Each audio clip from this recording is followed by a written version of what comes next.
Oh, hi. Didn't see you there. Oh, God. I am having way too much fun with this already.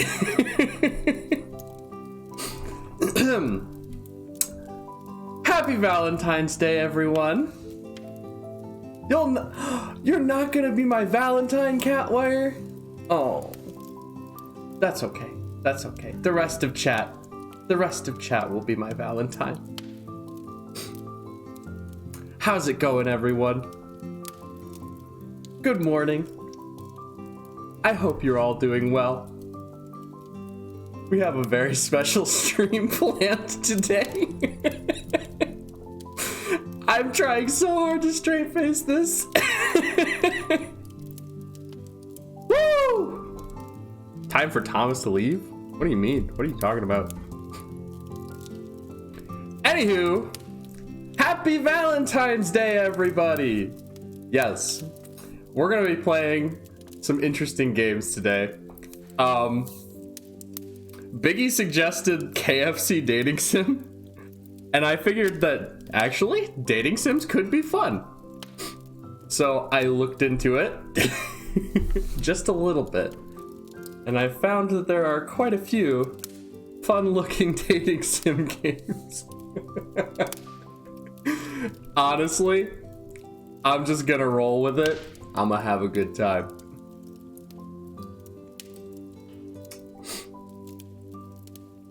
Oy vey. The music is like just right. The vibes are nice. I hope you guys enjoy our date. And yes, this is a date.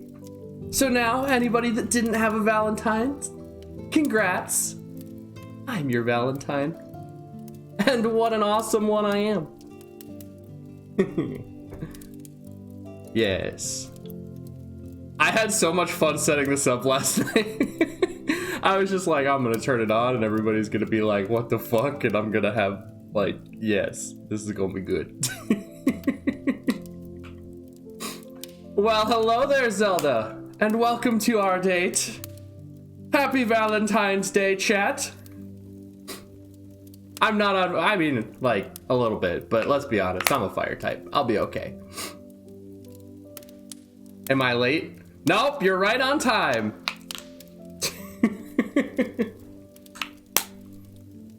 Hello, Mario, and welcome to our date.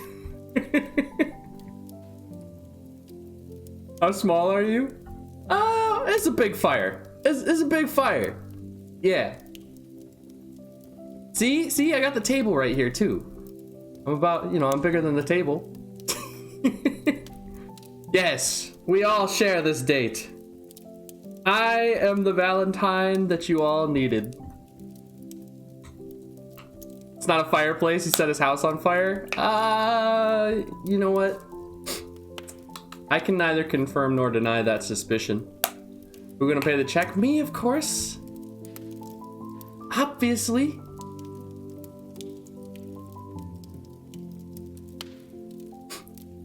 I'll admit I wasn't that interested, but what are you serving food-wise? Oh, you see, only the finest.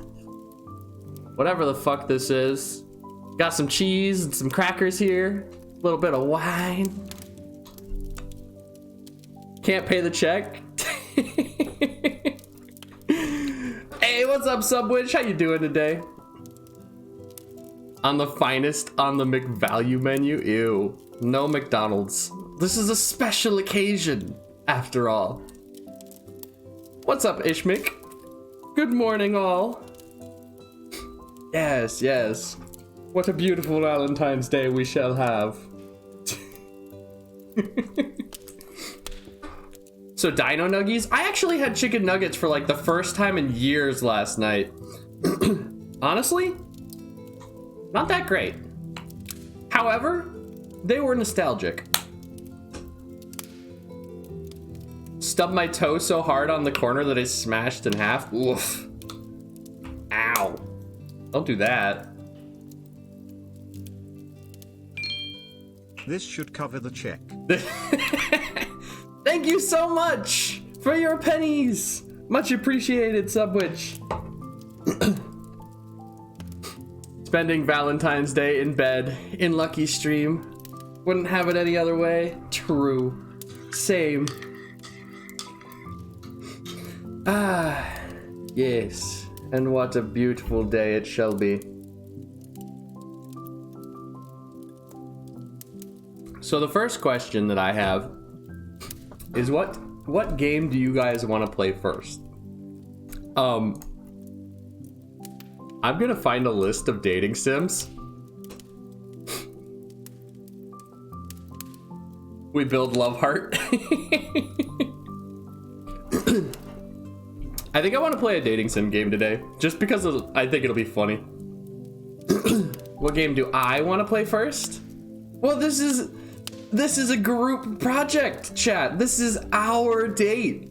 So we have to decide together, of course.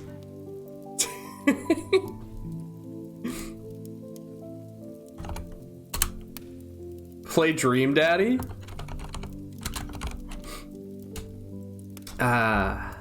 Let's see. Shall we go through the Steam together, chat? Let's go ahead and window capture Steam.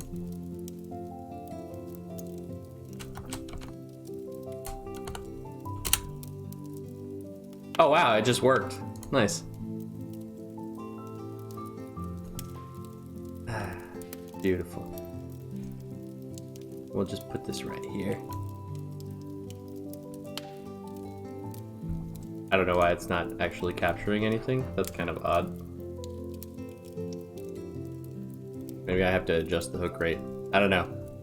The first of many hiccups to come on our date. 1 second.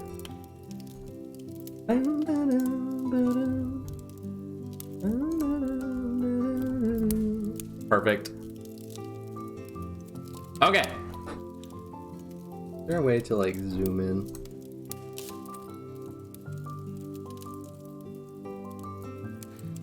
I don't think so.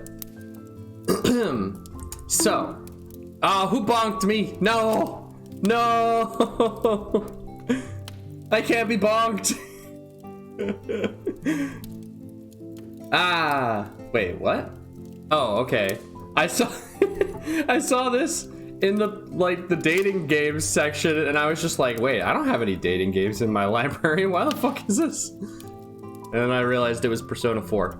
I don't know how well you guys can see everything. I bet you can't really see it very well. There's not really any way for me to increase the size in which you can see this thingamajig.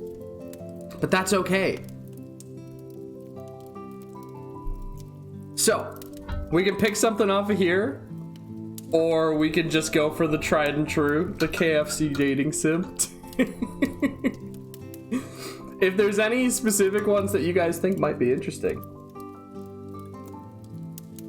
or if we have any, what's the word? Aficionados, I would love to see and or hear your recommendations. I have never played a dating sim game before. Oh wait, here we go. There we go. You guys can see that a hell of a lot better. Hey.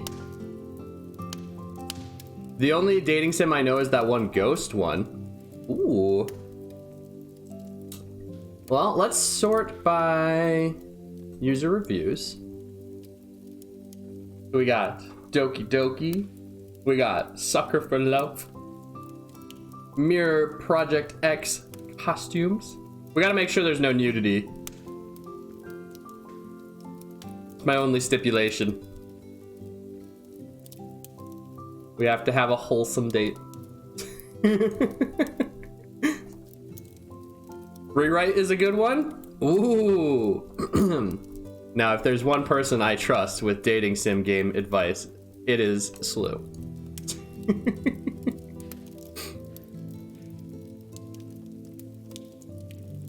Since when has Lucky ever been wholesome? Since always. I am the most wholesome. So let's see, what was it called? Rewrite. Okay. Beautiful. Ooh, Nekopara. Let's see.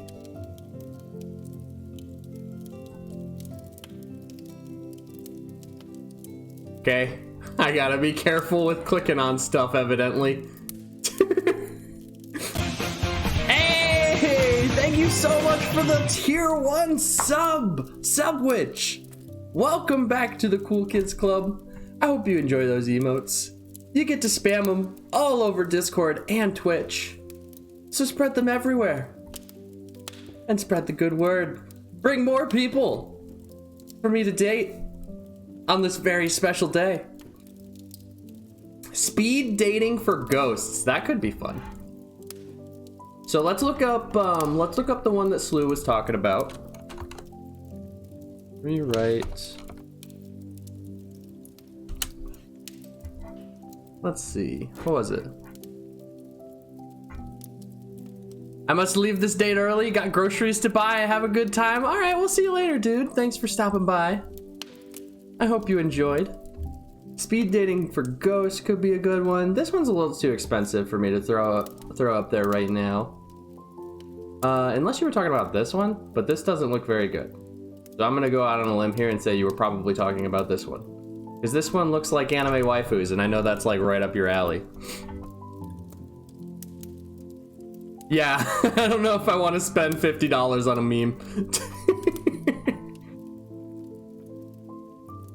Wiggle, wiggle, wiggle. Alright, so let's see. Speed dating for ghost. Hey, there we go. That could be fun. I love that the original soundtrack is more expensive than the game. Oh wait, is there like a Valentine's Day sale? But torrent? I can't torrent it on stream. How very, very naughty.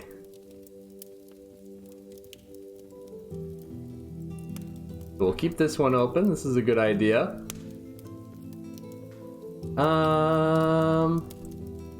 Let's see. Is there like a way for me to add it to... Fuck it. We'll just add it to the wish list for now. Let's see. Is there a Valentine's Day sale?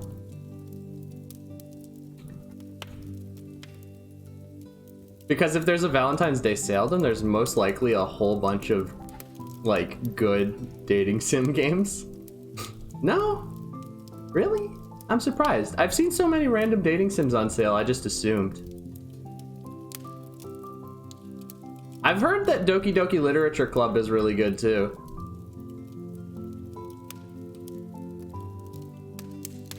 Can we play Yu-Gi-Oh? The few bits I know are awesome. Hey, what's up, Phoenix? How you doing today? Monster Prom is another one. You know, I've seen that one before, actually.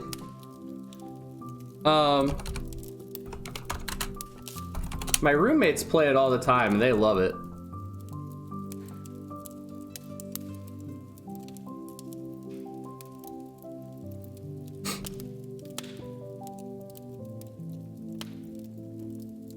I always feel like all the characters are such assholes in this game.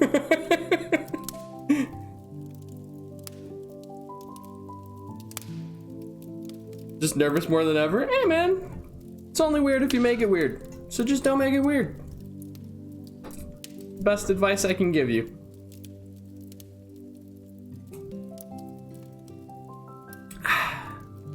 Delicious. DDLC is more of a play it yourself. It may be more of an off-stream thing. Think so? Heavy content? Well, I mean, I assume that we're going to be doing a lot of reading today. So let's see.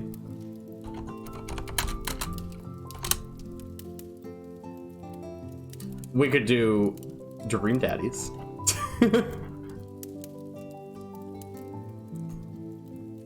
Ew, actually this one's like...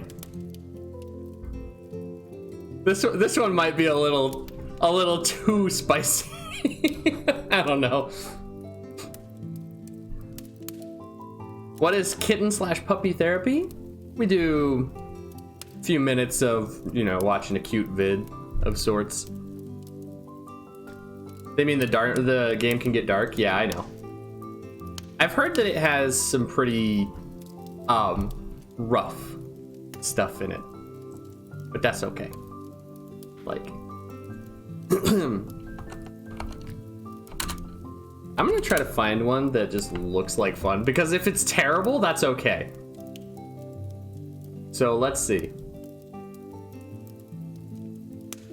Marrow by...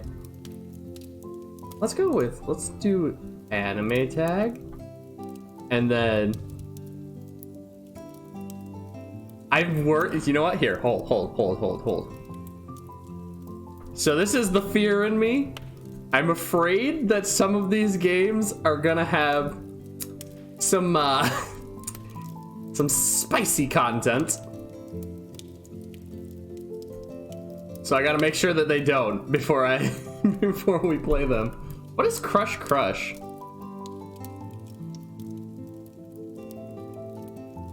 This one's lame. No to this one.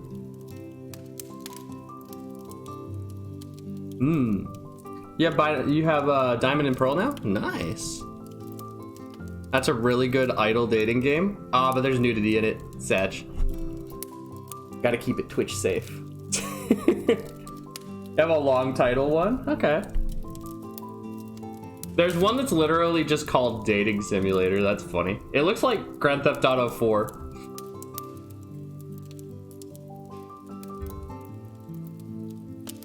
Actually bought this one. Which one? I saw that Markiplier did the Cthulhu dating game. That looked like fun.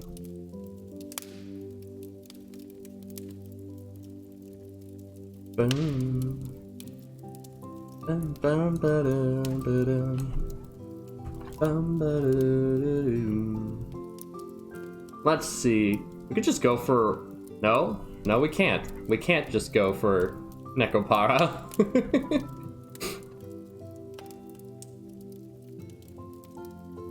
Either way.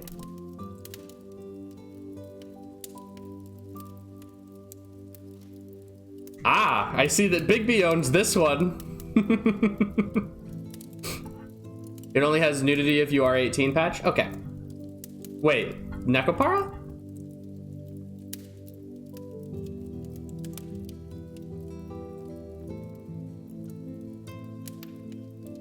Let's see.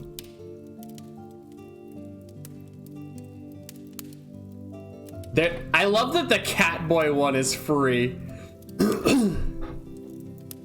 Play love stories, furry shades of gay. I don't know about that one, Chief.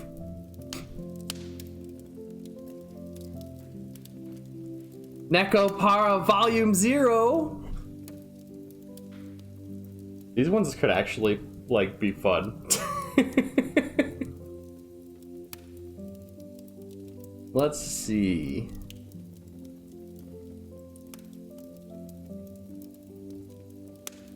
I am also just 100% down to just play the KFC dating sim.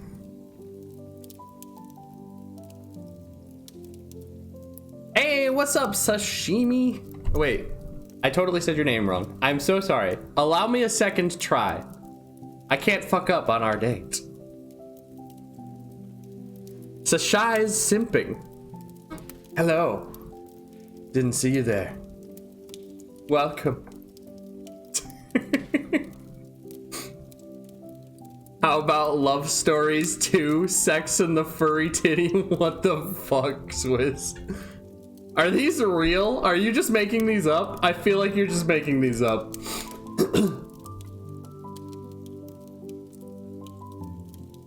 Didn't have a Valentine's, but that's okay. You do now. I'm your Valentine. The fact that you're here means that it's me.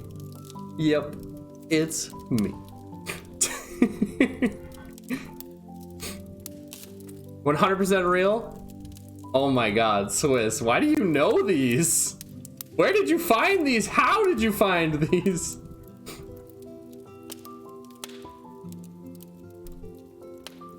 So it says there's sexual content in this one, but it doesn't say that there's nudity, so. Looks like we might get...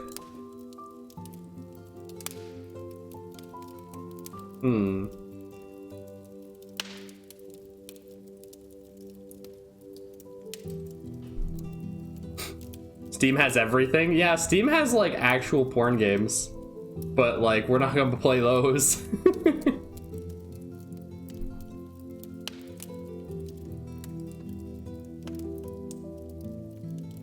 Okay. This one looks like it could actually be fun. With dating sims, you're gonna run into that? Maybe. Lucky, can I have the rose?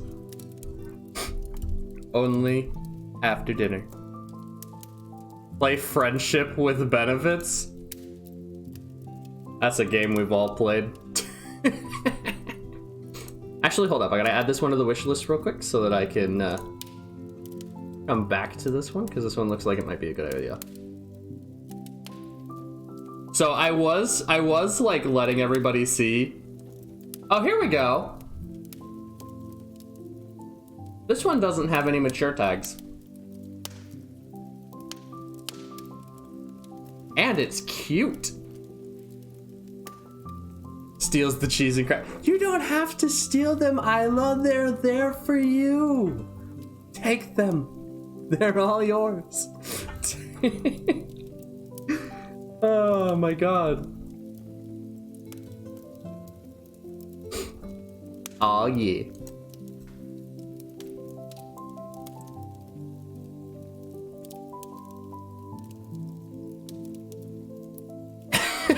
I think that the bare minimum we're gonna get is panty shots. So, fair warning.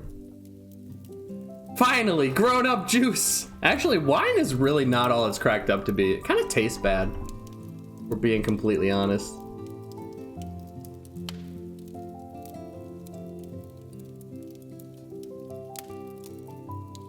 Let's see. There's one that's literally called Boyfriend Dungeon. Don't eat the no, stop, no, no, don't eat the candle. Oh my god. Steals the, how? You just have fireproof gloves on? What the hell? Where's mine? Oh yeah. Shoujo City. Well, this just sounds like a great place to be. Let's see. So, got... We could do Moe Ninja Girls.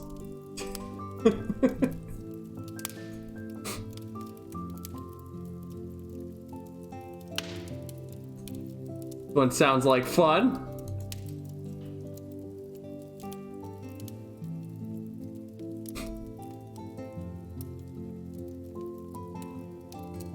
The name of the developer makes me somewhat scared, though.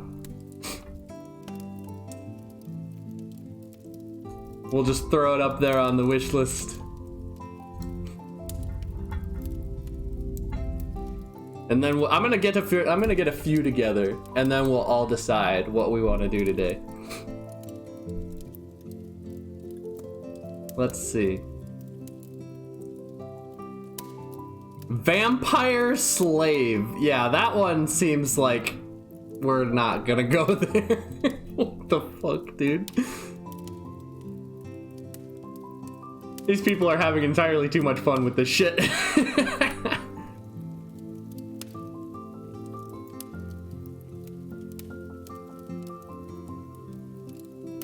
Cupid's Story. Carpe Diem. This one looks like it's actually pretty cute.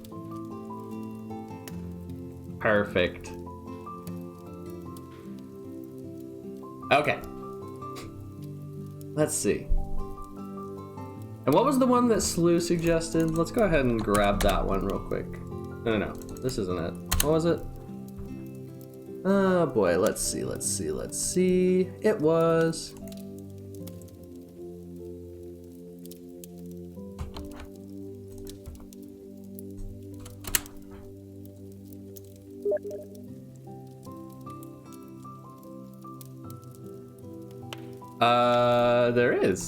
There is a way to share Steam games. Aha! Instead of paying $30 for it. You could add me to your Steam library. I don't know how. I have no idea how to do that.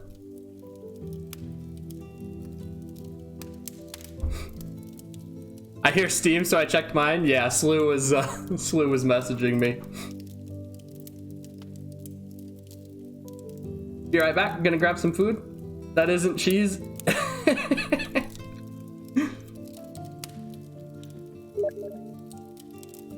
Alrighty, much appreciated, Slew.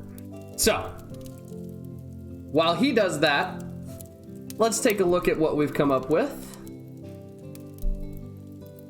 Alrighty then. Let's go to manage my wish list.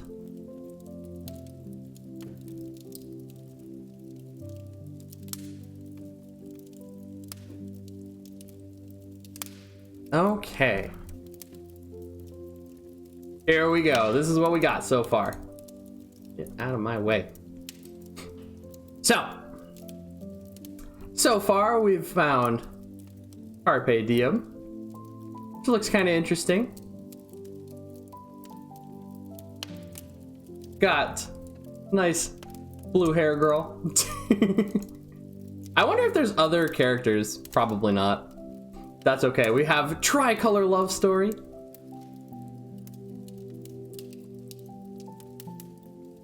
This one looks like it might not necessarily be Twitch friendly. Yeah, it's probably not hard to find me on Steam. Let's see. Got Fox Princess.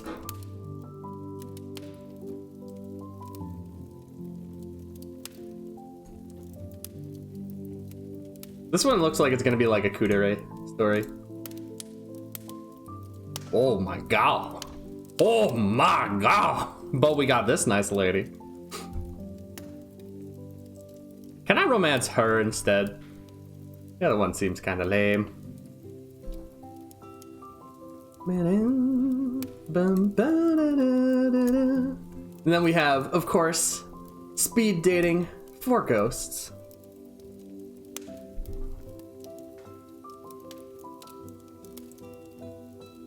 Oh my god, this dude's got a football stuck in his head.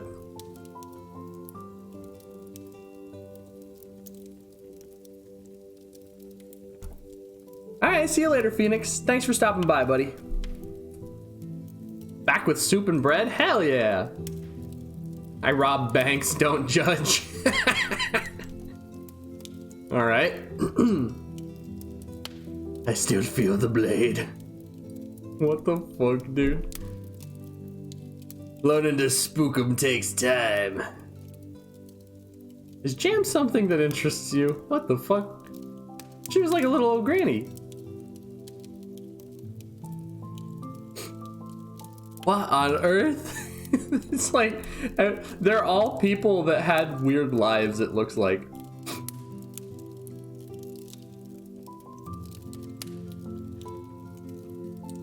Ah, yes. Beautiful. Alright. So we'll keep that one on the back burner. Then we found this one. This one looks like...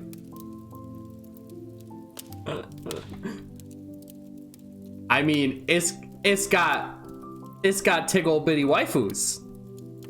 And like, that's honestly all you need, right? That's what makes a good dating sim, right? Then we have the one that Slew suggested. But that one's $30, and like I said, I don't think I really want to spend $30 on a meme. Russian roulette it and choose a random one. We could. Do you guys know how we can, like, you know what? Hold up. How many do we have here? So we have 1, 2, 3, 4, 5, 6. Not including this one though. So I just so happen to have a D6. So I shall ascribe a random value to each of these games that, you know, is probably just going to be how they're ordered. We'll do reverse order just because it's funny. And then whatever, you know what, we'll just do random, regular order.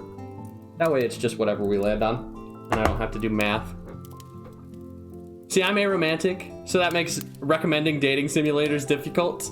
Hey, nothing wrong with that. No, don't curse me with bad RNG. 3. We're going with Fox Hime. Let me just, I love you guys, but you can't have my card details.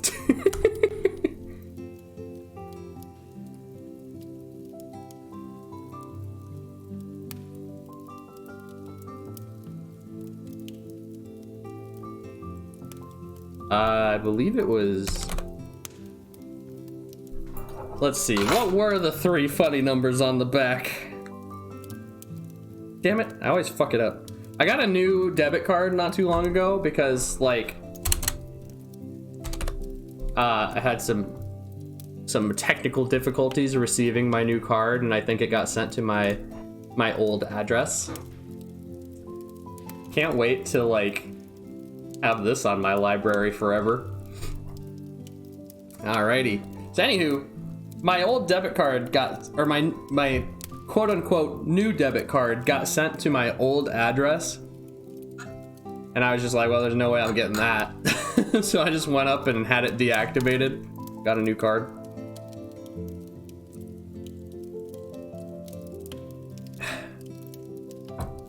Alright, so this is less than a gigabyte. Shouldn't take long at all. Stream may suffer for a minute moment.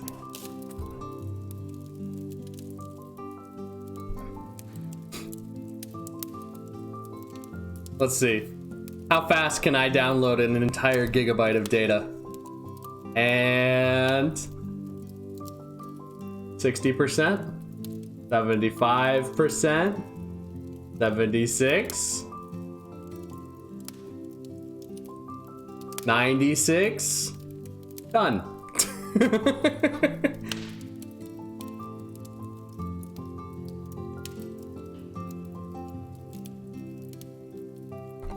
Aw, yeah. Hope you guys are ready. So this is the part where the illusion breaks just slightly, because I have to adjust the music if we're gonna play this game. So we'll play this, and if it sucks, we'll switch to a different one.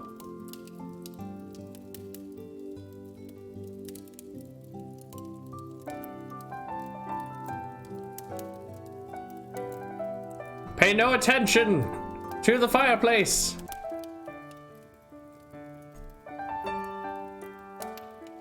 Okay, now you can look at it again.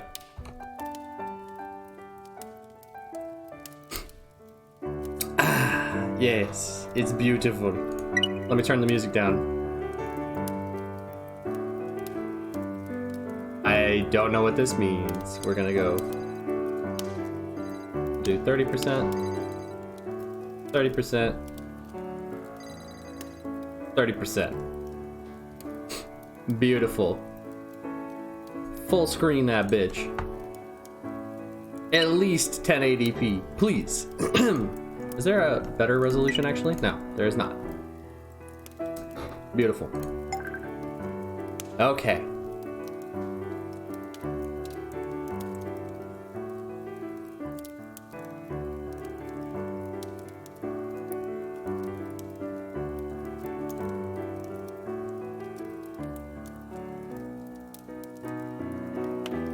We're gonna go ahead and do it like this.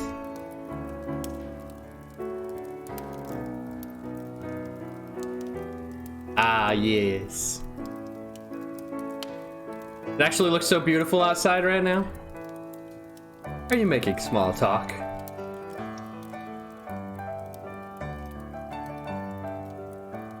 Let's see.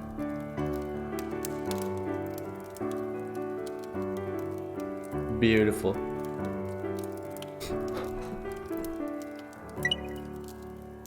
Alrighty then. Practicing, if you will. No, don't put the fire out. I open my eyes in the morning, and what catches my eye is the furry tail that swings over the edge of the bed. Seems she hasn't hidden her tail again. Fortunately, no one else is around. Otherwise, it'd be terrible if others saw it. After all, she's a fox spirit. Getting Steam Share would be a pain, I bet, honestly. No, don't tug the tail. Never tug the tail. That's a really quick way to get bit.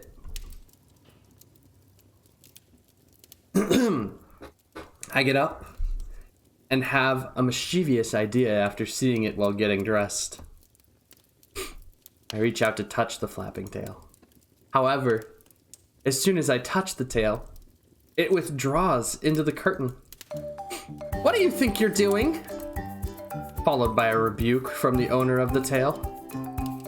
You're awake. Then hurry and get up.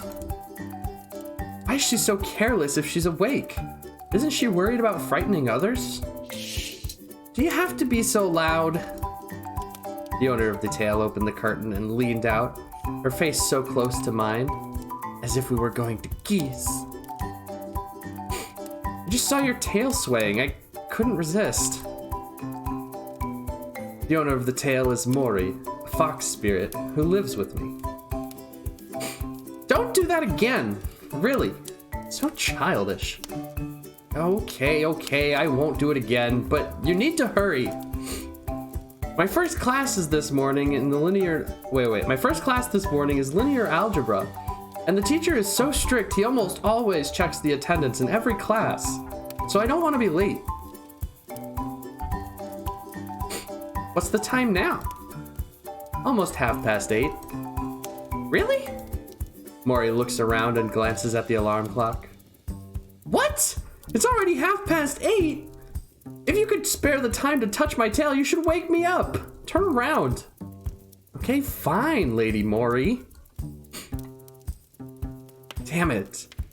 Is there any reason for her to get so mad when she turned off the alarm herself?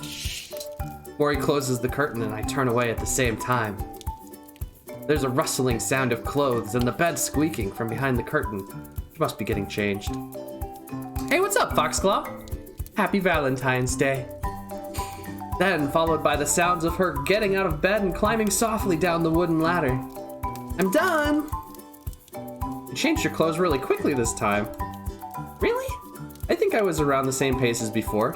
It didn't feel any quicker. By the way, Mori, do I have to turn away every time? Bruh. He's straight up asking, hey, can I watch? Her ears are hidden? Yeah, probably. Of course, we're adults now. I can't possibly change clothes in front of you. No, I mean, I can't see anything even if I don't turn away. The curtain is closed, right? Mori seems to have thought about that as well. But speaking as a girl, the curtain has nothing to do with this. By the way, if I turned around, could you sense it from behind that curtain? Of course. Do you forget who I am? Well, I'm going for a wash. But can I watch? Ah, Evie! Welcome! Happy Valentine's Day! After her wash, Mori goes back to the bedroom to prepare for her class. Then it's my turn to use the bathroom. Wait, autoplay? How quick is the autoplay? Because I didn't restrain myself and said too much, I wasted time. Okay, autoplay is very fast. They expect me to read a lot faster than I can. At the same time, I hear Mori closing the bedroom door. I can probably turn it down slightly. Let's go. Remember to hide your ears and tail. Beware of people who might want to catch you for scientific research. Yes! Your stream is still on, just chatting? Yeah, it's gonna stay there the whole time. All of these obscure games that, like, if we're gonna play this one, like, I don't think there's even a Twitch category for it. And if there is, it's probably really small. And besides, I'd rather just have it on just chatting, because that way I don't have to fuck with it. I will. Why are humans so wicked? I don't think that makes us wicked. It's not fair to blame all humans. I mean, some people, most of us, are very kind. No experimenting on Lucky. For example, there's a good guy. Wait, whoa. For example, there's a good guy who won't peep at a pretty girl getting dressed every morning. Wow, dude. Yep, we're moving pretty fast, game. Are you talking about yourself? This girl has keen instincts, which is unexpected. It's certainly not wrong to say that. All in all, you're actually okay. Of course, I won't abduct you to do any form of research. But at times, you act just like a child, and that's really annoying.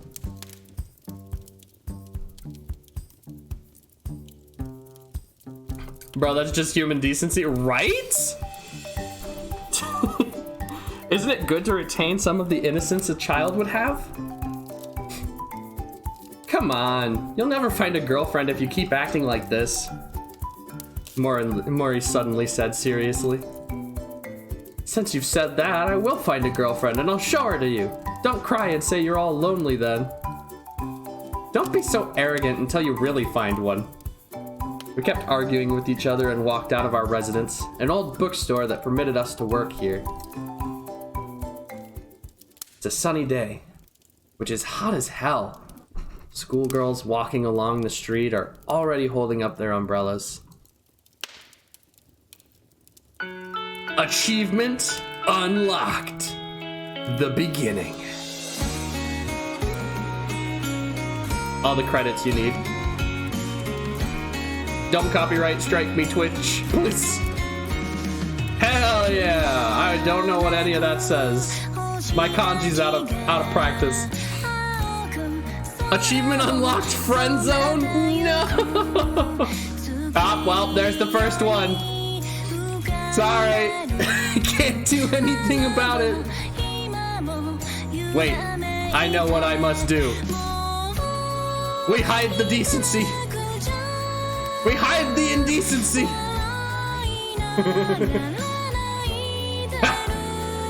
No booba. No booba for chat.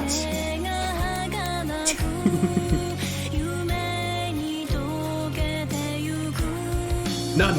No booba. No boobs. No boobs. Only face.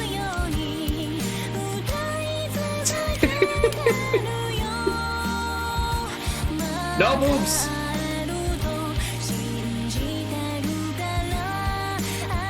Hide all the indecency. No, no. Don't look at them. Stop. Stop right there.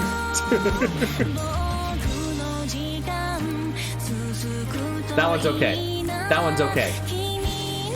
We're good with this one. This one's fine. This one is also fine.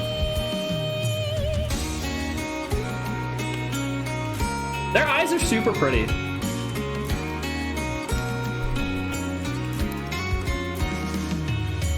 Oh yeah.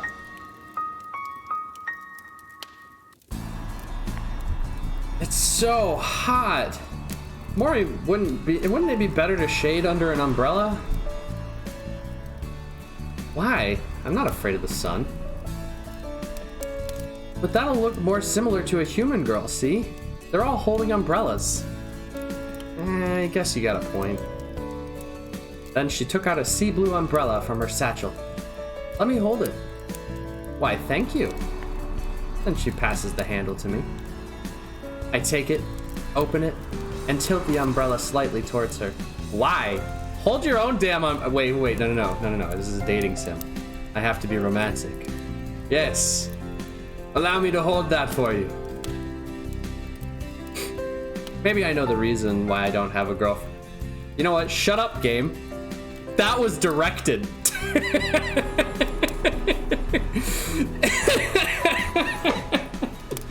Bro. come up in here and get personally attacked like this, bro.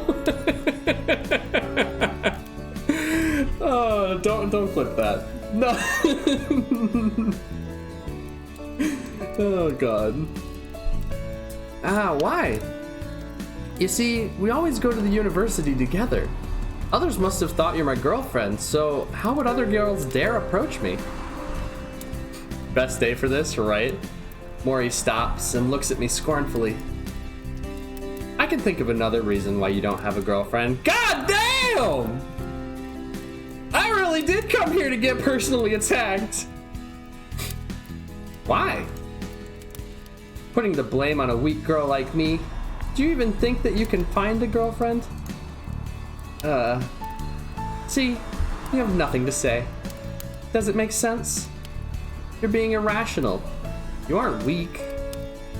But there's logic in this. See, because of me, there's so many people who would pay attention to you every day. And that would greatly increase the chance that girls will know you. That should work to your advantage. Being possessed by an evil spirit is an advantage? Wait, she's evil now? Evil?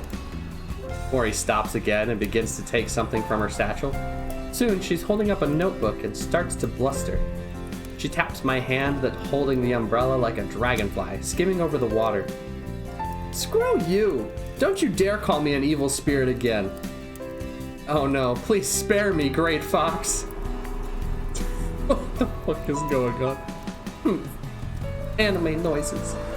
Right now, we're overhearing other students' conversations when they walk near us. Look, look!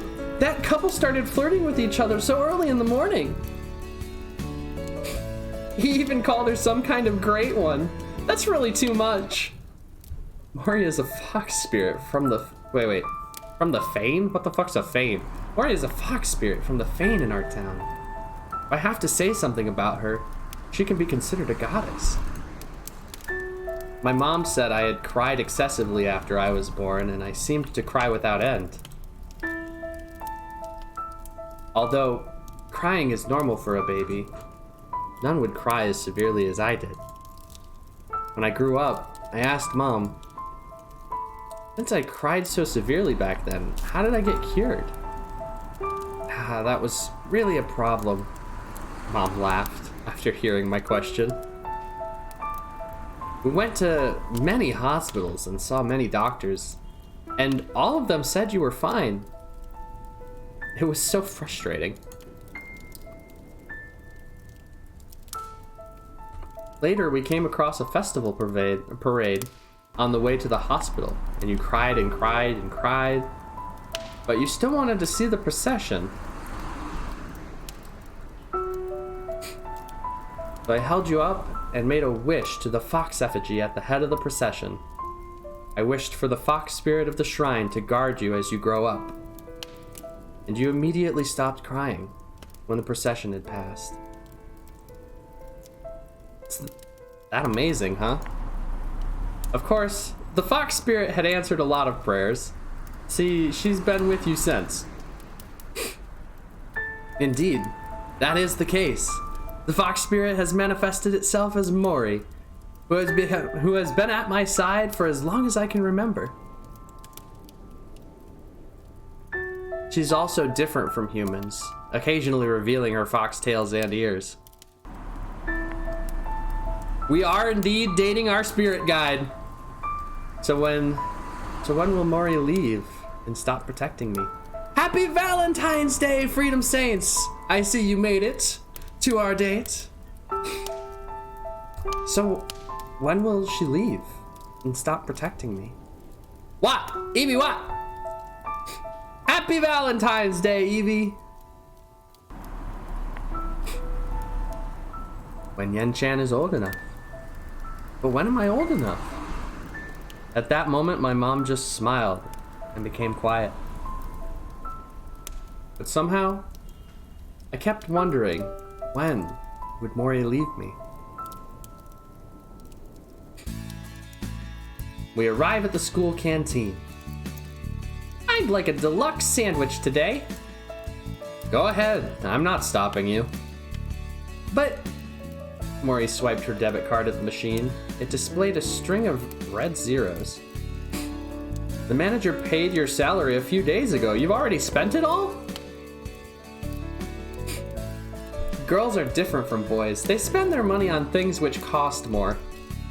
I guess. That seems to make sense. Fine, it's on me. Hopefully it doesn't turn into hentai. Yeah. Hopefully that doesn't happen. Yeah. Oh yeah. Dude, the Peepo Shy is like the perfect emote for today. Auntie, 2 deluxe sandwiches, please. You're so reliable. Okay. Please say this is TOS. No, it's not. It's not. I made sure. I sort of made sure. Ah, yes, the Peepo Shies. They're so perfect. We bought our breakfast. I got the hiccups. Found a spare table and sat down. Although it's almost time for class, the canteen is still crowded with students. College students sure like to take their time without worrying about getting into hot water for being late. Hurry up and eat. It's almost time for class. The linear algebra teacher is very strict and he checks attendance at every class. Do you guys see the eyes for this person back here? Do you see her eyes? Like, look at her eyes in reference to, like, hers. Lucky I'm about to people leave. No! You can't walk out on our date. Oh, God. That sounds terrible. You can't get your friends to answer for you? You sure do have a mischievous side. Or wait, what? You sure do have a mischievous side. Fortunately, I'm strong-willed, or I would have the same bad habits as you sooner or later. They're so lifeless. They remind me of Lemillion. They remind me of Lemillion from My Hero. You taught me this trick.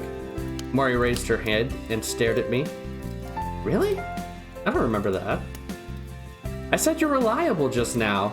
I should take back my words. In fact, I don't have any close friends to help me answer the teacher's roll call. Our school adopted an optional class system, so even if you're assigned to the same class, but you choose different teachers, you wouldn't have class together. After classes, it's impossible for everyone to gather because it's a free period. Hence, it's unlikely for students to become good friends with each other unless they are fellow roommates.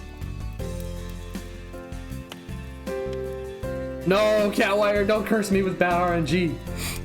For Mori and me, both of us took the same part-time job together. Both of us are also living together in the room that the bookstore offered. Since we aren't staying in the dormitories, we aren't close to anyone besides each other.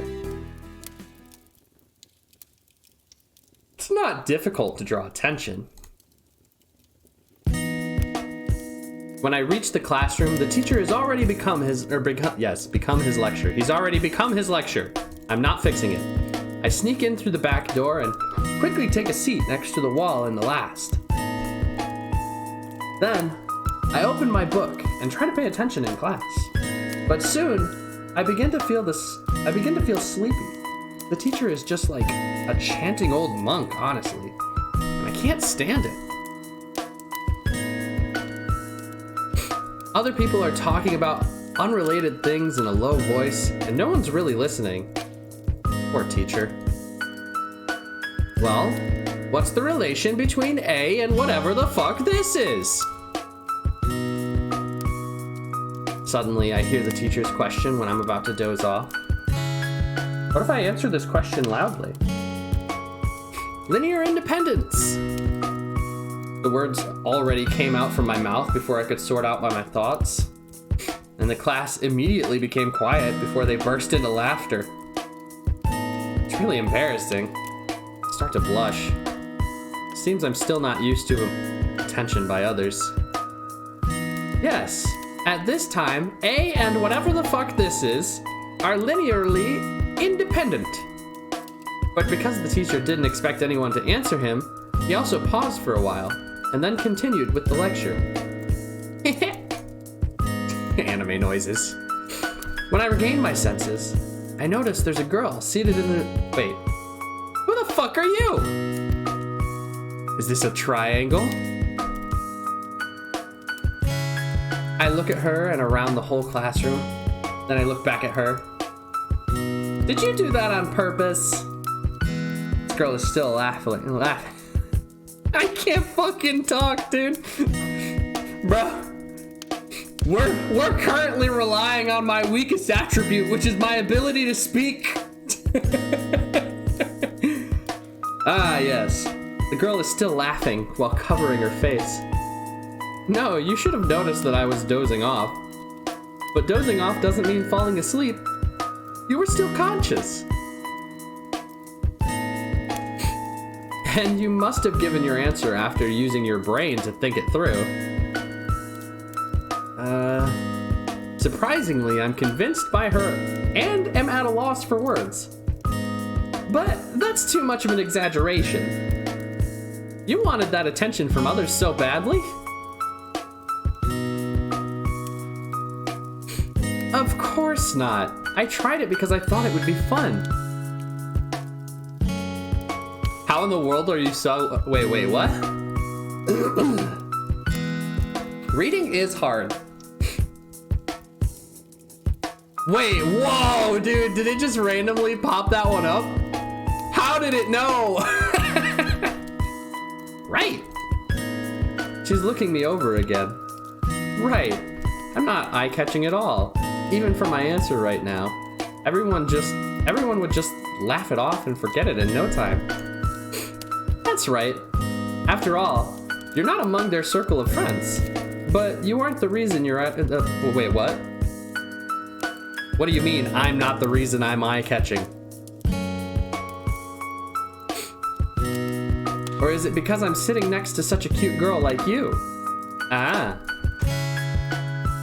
You're a smooth talker. It would be terrible if your girlfriend heard such words from you. By the way, Lucky, I only said I didn't want to be your Valentine, but I forgot to wish you a happy Valentine's Day. Well, thank you so much, Catwire. Happy Valentine's Day to you as well. The girl is laughing and blushing at the same time. I don't have a girlfriend yet. So who's that's with you this morning? Oh, you mean Mori? That's why you said I was eye-catching. Your girlfriend's name is Mori? That's a nice name. She's not my girlfriend. I don't know how to say it. More like a brother and sister? Guardian? I guess guardian's probably closest. You're a strong and healthy boy and you still need a girl to protect you? Don't you think it's, I can't quite explain it. You might get a better picture if there's a chance in the future. How to explain Mori to her? Indeed, we look like a couple to others. I'm Laya. Since we're in the same class, we're also fated to sit together and chat for such a long time today. It'd be nice to introduce ourselves. Oh yeah, it's like we're separated as if... Whoa. It's like we're separated as if we're thousands of miles apart, yet we still came together as if it was predestined. I'm Yan. Wow. Dude really is a smooth talker. We have not had any input on this game so far. You are correct. The girl is looking at me shyly. It's okay to occupy any seat, but I recall that there was no one at the desk when I entered the classroom. So in this case, you're brave enough to walk to it. Wait. You were brave enough to... Yeah, that's what it says. So in this case, are you... Oh, okay. Are you brave enough to walk to it right in front of the teacher? Don't worry. I'm late only for today. It won't happen again. Are you late every day? This girl is so confident. Not always. Sometimes. I come here quite early. That's good. Coming here early sometimes should be enough. But if you arrive earlier than me, you have to save a seat for me, okay? No problem. Okay. Give me one of your items. Wait, what?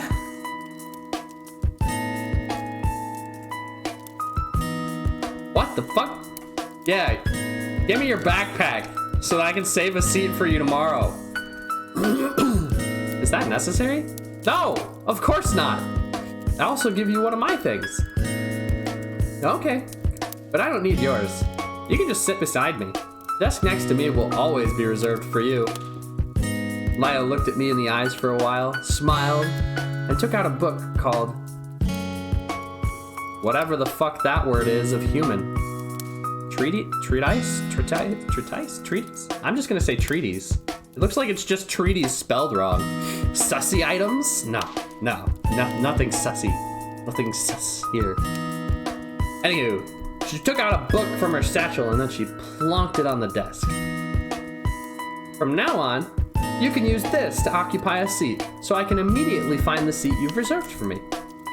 Take the book, which weighs a kilogram, and hold it in my hands. You bringing this book in your bag every day? Yes. Is there a problem with that? No, but I think I may develop strong arms. Yeah, it can also be used as a weapon. Look at her smug little face. I fucking love it. Laya said proudly. A weapon to attack others? Physically or theoretically? Maybe both. Class is over. Yes, let's go. The recess bell rang and Laya started to pick up her books on the desk. You're very interesting. Did the teacher wait, oh my god, bro. I'm ruining our date with my inability to read. Reading at a 3rd grade level. It's cool. We're gonna reel this back in. You're very interesting. Did the teacher check the attendance for you today? I don't know. As I said, the class had already started when I arrived. Go and check. Better hurry. Teach is leaving. With Laya behind me, we pushed past the other students towards the teacher. Oh, teacher! We've attended class today. Oh, I didn't check the attendance today. Are you confused because you've been sleeping? Seems the teacher recognized me, and that's terrible. Don't bonk me! I am unbonkable. I look back at Laya and notice she's tittering, whatever the fuck that means. What a tricky girl. Aw, yeah! What is this? When I return to the bookstore in the afternoon, the senior is already working.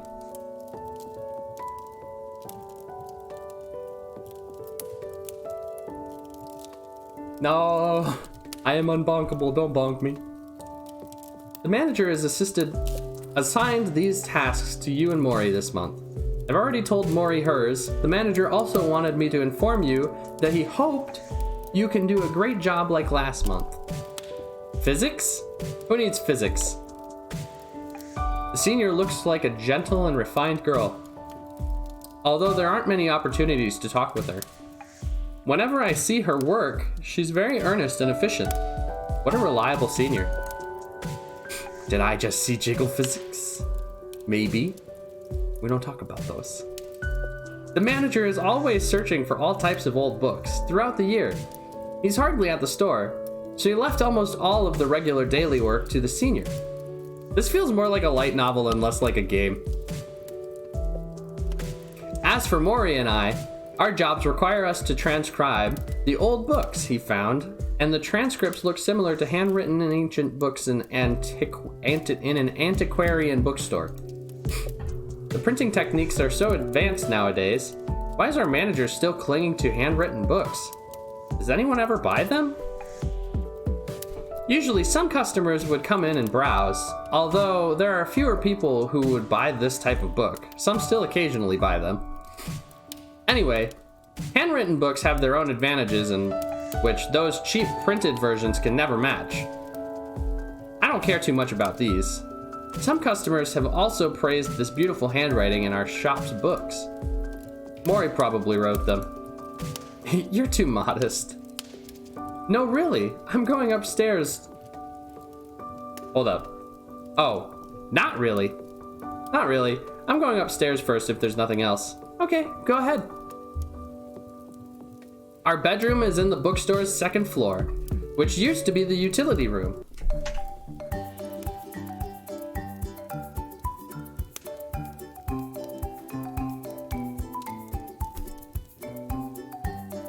I'm back! Ah!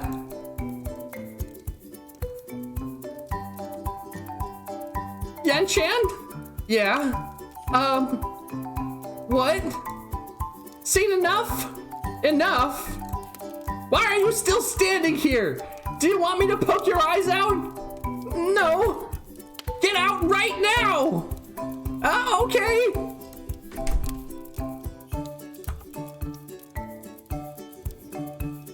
Ah. It may be my fault for not knocking first, but changing clothes without locking the door?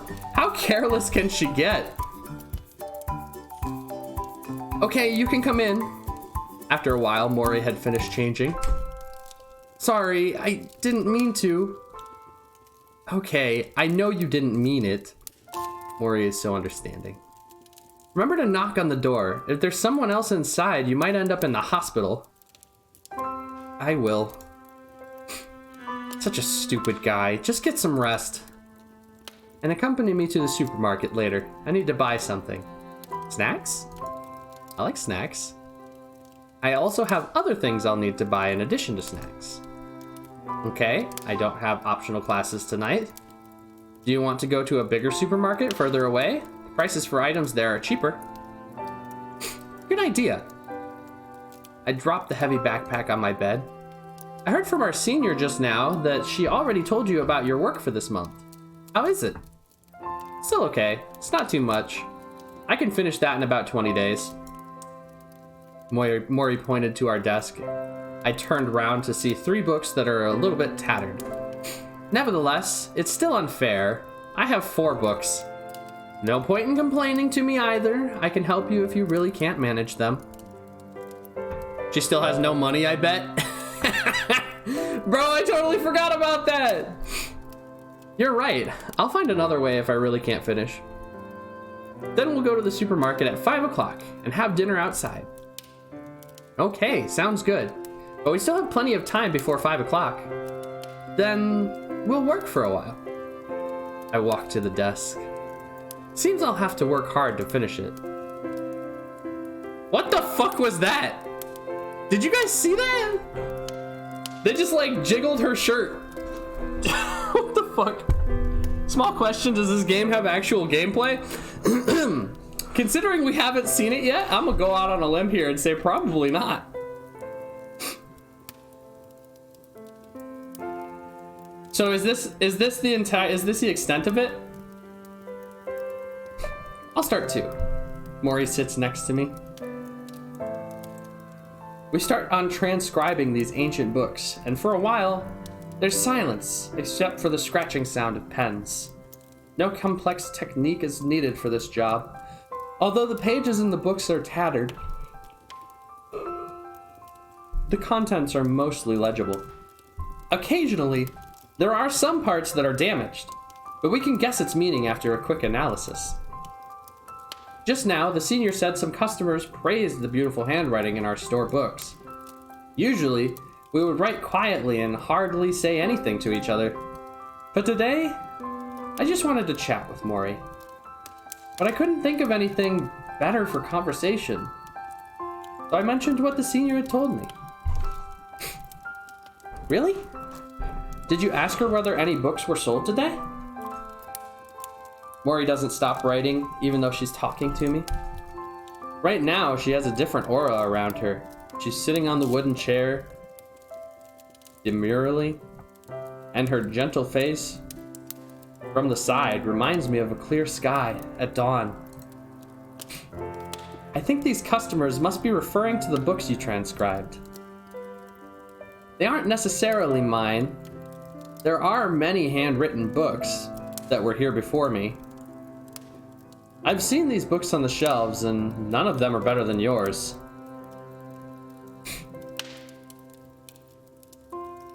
That's just your own opinion. Different people have different opinions. Thank you. Thank you, game. Even if that's true, no one will deny a beautiful thing. Take Senior and myself, for instance. We think your handwriting is great. That's a weird way to say it. I mean, even if people see things differently, they should still have some things in common. Otherwise, everyone would be like an island all by itself. That sounds reasonable. The room becomes silent again. We look like a couple to others. Suddenly I remember that girl I met in class, Laya. A girl told you that? Yeah. Would you be upset if I was your girlfriend? Why would I? If my girlfriend is as beautiful as you, then my life must be blessed by the gods. Yanshan, you'd definitely get a girlfriend with such a sweet tongue. Mori puts her pen on the desk and looks at me. But there's only one Mori in this world. Listen to this fucking silver tongue! Holy shit, my guy! My guy, my man! Listen, look at him go!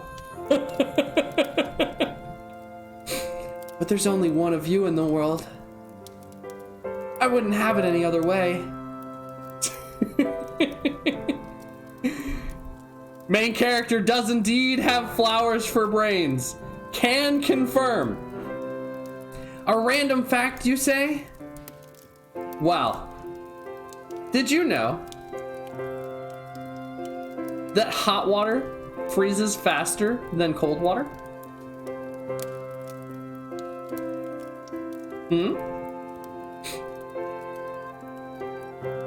And that you also do not need to wait 24 hours to file a missing persons report? I assume that's for the United States, specifically.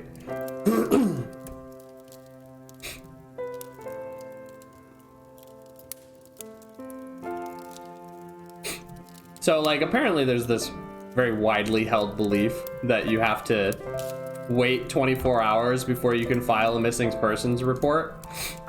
And that's just not the case. Should probably file that report as fast as possible. Throwing that out there. Because, you know, you want to find these people.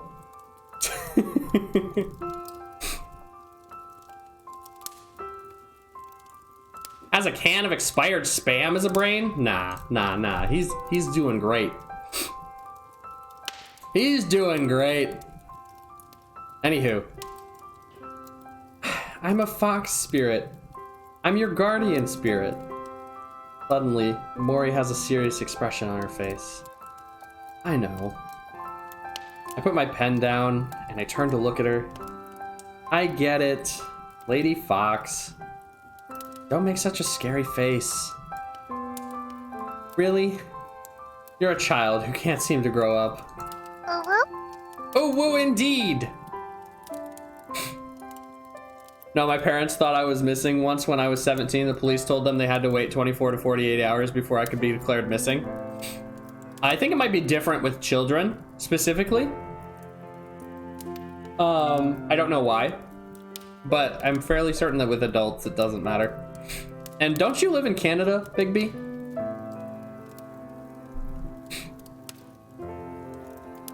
Mori turned back and became preoccupied with her own work. Likewise, I turned back and resumed transcribing. Silence came between us again. All right, it's about time.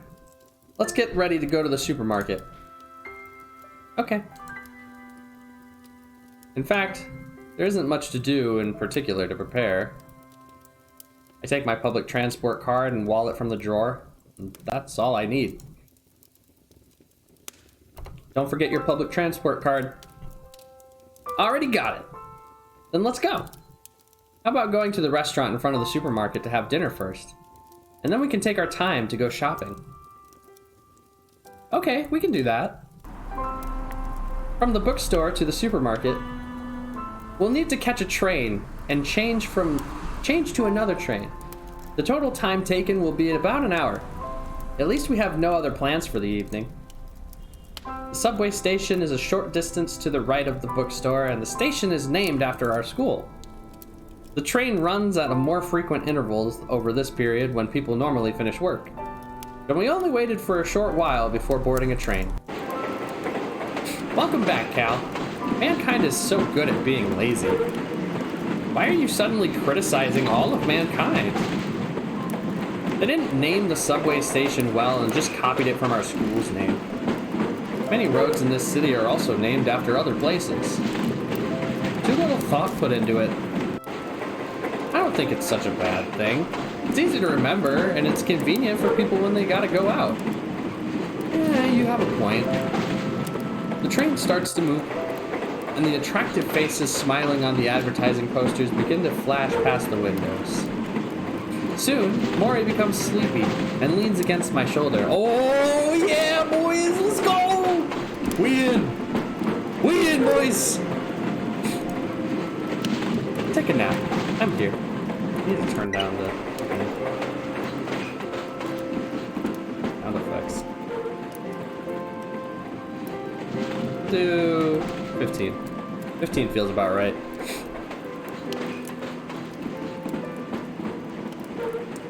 Beautiful. I'll let her sleep. Don't reveal your ears and tail, I say to her gently. That's okay. Have you ever seen a girl revealing her ears and tail before? Wow, that's so cringe, bro. Those are accessories for cosplay. Don't worry. Fell asleep after saying those words. Thankfully, her ears remain hidden. But it's probably like what she said. People inside the train are quietly looking down at their cell phones, and they aren't paying attention to us. We transfer to another train, and it's dinner time when we arrive at the supermarket around 6 o'clock in the evening. We usually go for dinner at the school's canteen around that same time whenever we have classes in the afternoon. And we enter the restaurant after opening the glass doors. A young, enthusiastic waitress carrying a menu comes over to serve us. Who might this be, I wonder? We pick a table for two near the window and start to place our orders. How about something to drink first? Chat! We're on a date! Holy shit! Finally! The lighting in the restaurant is great. They're bright without being too glaring. Mori is in a good mood as well. Don't ask for my opinion, just order what you like. Oh, Yan is so cool. He's a rich guy. Hell yeah! You know very well how rich I am. But you're late in finding out that I'm cool. Lucky's gonna get E-laid. Hell yeah, let's go!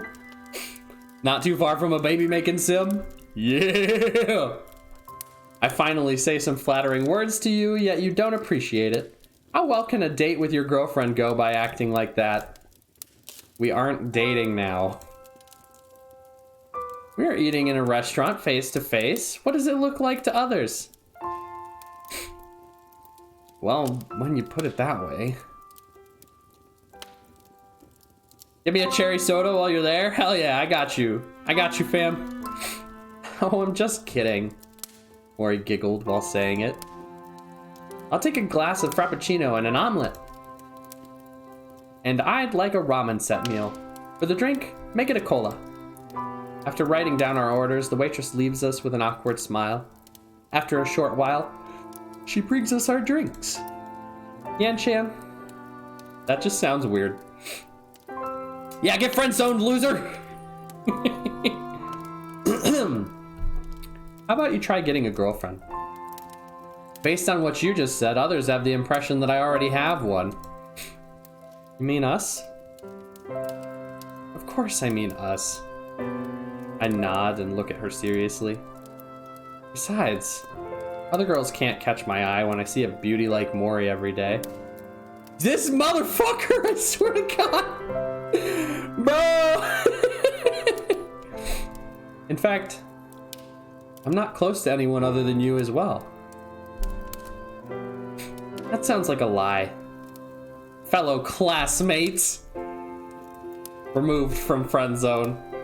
Entering class zone. Although, girls like to hear flattering words. You'd better know your limits, or it'll have the opposite effect. But it's the truth. Nobody can compare to you. If there is one, I'll pursue her for sure. Am I interrupting? No, not at all. Welcome, Skyrus. Happy Valentine's Day. I didn't see you there. Are you ready for our date? I hope so. 'Cause here we are. Oh boy. Watch a hopeless romantic fall in love with their guardian spirit today, all while spirit doesn't care. Lucky is lonely AF? Probably. Oh, for sure? Sure, but there isn't anybody like that. We lower our heads and stir the drinks with our straws in silence. Don't worry, there'll be a girl that will be at your side, and you'll definitely fall in love with her. You say that with so much confidence. I'm a fox spirit. Even a fox spirit can't do whatever it wants. After leisurely having our dinner, we go to the supermarket. Music change. Look at this angle the fox is sitting at. Missed it. In the evening, the supermarket is full of people. Mori takes a shopping cart in the supermarket's entrance and runs straight into the snacks section. It's as if she's two entirely different individuals compared to when she's serious. Take it easy. Perhaps the fox spirit also has its own willful nature. Maybe it has always been straightforward. I think to myself while following her, I am Mori.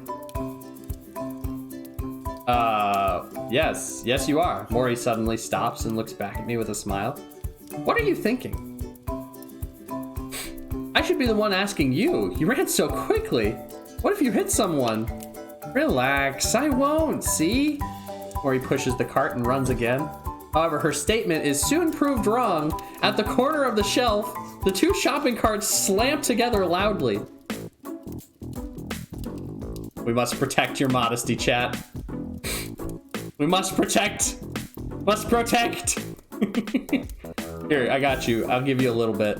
There you go. A little bit. Just a little bit. Anywho. Ouch! Ow! See? Now you've hit someone.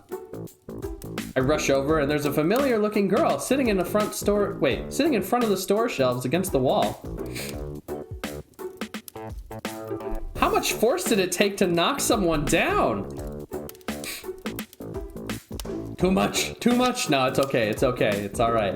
It's all part of the game. Oh no, Yan-chan, I really did hit someone. Should be saying this by now. What rotten luck today. I misplaced my things for class this morning and I was late because of it. And now I'm knocked down by a cart? What an evil prank by the gods. She didn't swear. She has surprisingly good character. At this time, Mori should apologize or help the girl up, but she's just standing there. Are you okay? It's up to me to extend my hand to help her. The girl raises her head. Her watery eyes are filled with surprise, yet she doesn't take my hand immediately. Oh, it's you. And it turns out that the culprit is Mr. Linear Independence. Wait a minute, what? Linear Independence? I'm Yan. Didn't I tell you my name? Well, that's too plain. I can't remember it. This girl's sharp tongue isn't that much different from Mori's. Why do I always encounter this kind of person? Give me server, please. I'm busy, silly. Fine. Let's put aside the issue with my name. Do you find the floor nice and cool? You. When Laia heard me say it, she blushed immediately. What? Damn pervert! What are you looking at? Nothing! Nothing! Nothing! Nothing at all! Nothing!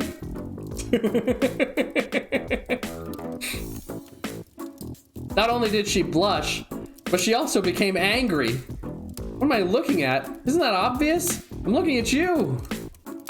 You're looking at me. What? I'm not allowed to look? Ow! My leg suddenly got struck and I nearly fell down. You deserve it, pervert. Stands up without any help at all. Wait, why are you... What are you... What the hell's going on here? I quickly retreat to one side and take up a stance. Since you already know about it, she gives a dismal expression. Why would I have that kind of thing now? This is a supermarket. That's true. But I remember this girl had said she's always carrying that extra thick book. Do you two know each other? Mori asked. Isn't that the girlfriend of Mr. Linear Independence? Oh, so both of you worked together to hurt me. That's right. Who told you to take my Yan away from me? Take Yan away from you? That's funny. Is that funny? The atmosphere between the two becomes delicate, and I feel I should just go away. Heard Yan say he isn't seeing anyone now. Huh? Really? Mori gives a surprised expression. What the fuck is up with her eyes? I get it that this eye is supposed to be like farther away, but look at how much smaller it is in comparison to this one. Just people leave, right? Hey, what's up, Juno? Long time no see. At least here, I mean, I see you in my Discord all the time, but welcome and happy Valentine's Day. Yan-chan, what a loser. Yep, what a loser. And you actually toyed with my feelings? Laia is wiping away tears. Oh, no! No! Wait, we just met today. How did it develop to the point where wait, what? I'm so confused. And Mori, don't chuckle and lie so calmly at the same time when your face is flushed. By the way, Yan told me if a girl has the courage to be around me, he would pursue her and make her his girlfriend. Laia suddenly backs off after hearing Mori's words and looks at us with suspicion. I would too, honestly. Ah, yeah, where's the peepo shies? Let's see them. Peepo shies all over the place. Let's go. Indeed, you are a pervert. But I didn't do anything at all. Indeed, aren't you heartless when you say such things in front of a girl you get along with after so many years? Seems right to call you a pervert. Lady Mori, never mind if you aren't going to help me explain, but you're making things worse. Let's stop for now. Aren't you going to introduce your new girlfriend to me? What? New girlfriend? She's just my classmate, Laia. Is it Laia or Aaliyah? I think Leah sounds better. I look at Leah, who's still standing far away and observing us. What? I don't want to be your girlfriend. Nobody's asking you to be. Come and say hi to Mori. Then move aside. Fine, fine. I sigh and move a bit. When Laia comes over, I introduce her to Mori. This is Laia, whom I met today in class. And Laia, this is Mori. Glad to meet you, Mori. You too, Laia. I keep saying Laia. I'm just gonna roll with it at this point. Do you know where the shelf for chocolates is? Go to the back of this shelf. I just came from there. Upon looking further, Leah's cart is almost half filled with all kinds of chocolates. There are dark ones, white ones, and imported ones, and the domestic ones too. plus all kinds of nuts and dried fruits. These nuts. Then let's go. That's too much trouble. Mori starts to transfer some of the carts. What? Is this? She's stealing the chocolates. She's stealing the chocolates. Mori starts to transfer some chocolates from Leah's cart into our cart. What are you doing? Stealing right in front of her? Now, only one person is needed to push the cart. That'll be good enough. Isn't that right, Leah? Oh, Leah doesn't know what to say. Let's go. Okay, this way. Together, they head to the chocolate section. I push the cart behind them. Won't you get fat when you eat so many sweet things? I try to dissuade Mori as she keeps filling the cart with chocolates. You always behave this way. I think you might as well just give up on looking for a girlfriend. Mori gives me a glance with chocolates in her arms. She's a guardian spirit. She looks as if she would want to eat me alive in this instance.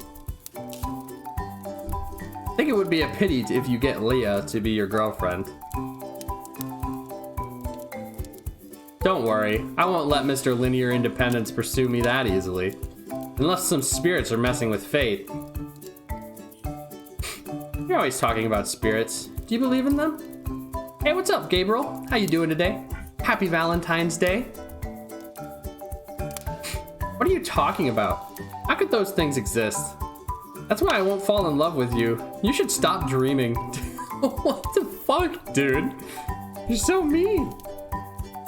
Stop dreaming, Mr. Linear Independence. No, not you too, Mori, not you too. Little did I know that I should have made a cry face for my little rose doge. Don't you start calling me like that.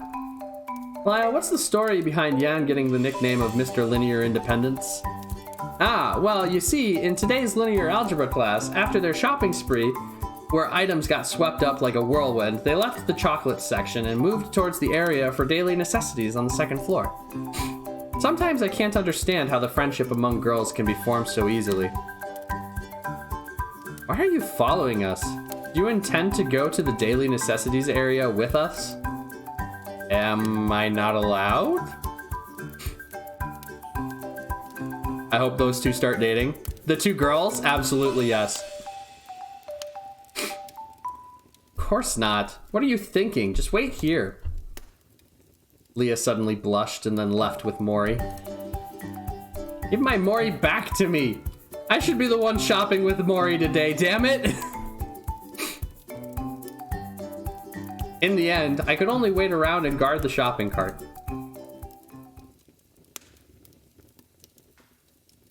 Aw, yeah. Getting good. The daylight hours are disappearing. Even a dull life can set a lot of changes in one's look. Wait, what? Even a dull life can see a lot of changes in one's look if one looks at it this way. Even a dull life can see a lot of changes if one looks at it this way. What the fuck does that mean? You know what? I don't care. We'll move on. I'd always see Mori sleeping on the upper bunk with her tail hanging out of the curtain when I wake up every day. That's a constant part of my life. Big stretch. Oh god, I don't know why, but when I stretch, my sternum pops.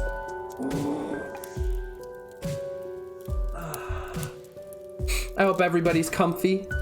Hope you're enjoying our date, chat. Ah, yes. Beautiful. I'm not gonna lie, I had intended to have a little bit more gameplay involved in today's stream, but it seems as though we've chosen a visual novel, and quite honestly, at this point, I'm invested. I always see blah, blah, blah, blah, blah. That's a constant part of my life. But each time I wake up and look out of the window, there's less sunlight from outside. In the end, I've almost finished reading the thick book Leah gave me, yet I've never reserved a seat for her. Then I found out Leah attends a lot of classes with me, surprisingly. It's as if we had discussed before on whether to take the same professor's classes together. But Mori is just the opposite. I've hardly attended any class with Mori, and today's first class is advanced mathematics. And I can't keep lying here like this and getting my mind wandering. Maybe it's nice to get the classroom before her once in a while. With this thought, I knocked the bedboards above. Morning, time to get up. It's okay, I don't have class until the second class. You can go ahead, he mumbles. Remember to have an early breakfast and don't be late for class. What are you saying? How could I qualify as a college student if I'm never late for class? Can't understand her. Is she still asleep? Doubtful. I wash myself and change my clothes before going out. The queue in the canteen is so long this morning because there are so many students. The canteen offers food at lower prices compared to the eateries outside the campus, although the taste isn't as comparable to those eateries. According to Leah, people are just being fussy. Ordered 2 cream buns and a pineapple bun at the counter. Oh boy, he's thinking ahead. He's thinking ahead, let's go! When I turn around and glance through the entire canteen, all the seats are fully occupied. Hopefully I can find a seat. Finally, there's a table in the corner, and only 2 male students are sitting there, so I walk there without any hesitation. Unexpectedly, when I arrive, those 2 guys suddenly leave their seats, with the unfinished bread in their hands after smiling at me. That's weird. I look at them in disbelief before sitting down to eat my breakfast. Oh my! It looks like I'm rumored to have become Yan's girlfriend after Mori. Leah came out of nowhere and sat across from me. Ah, why are you here? What did you say? I'm gonna be Yan Chan's girlfriend from all these rumors. After several strong protests, Leah finally stopped calling me Mr. Linear Independence. Are you joking again? How is that possible? Otherwise, why did those 2 guys leave with their unfinished bread? Obviously, they felt awkward, as though they thought they were seeing each other. Wait, what? They felt awkward as they thought we were seeing each other.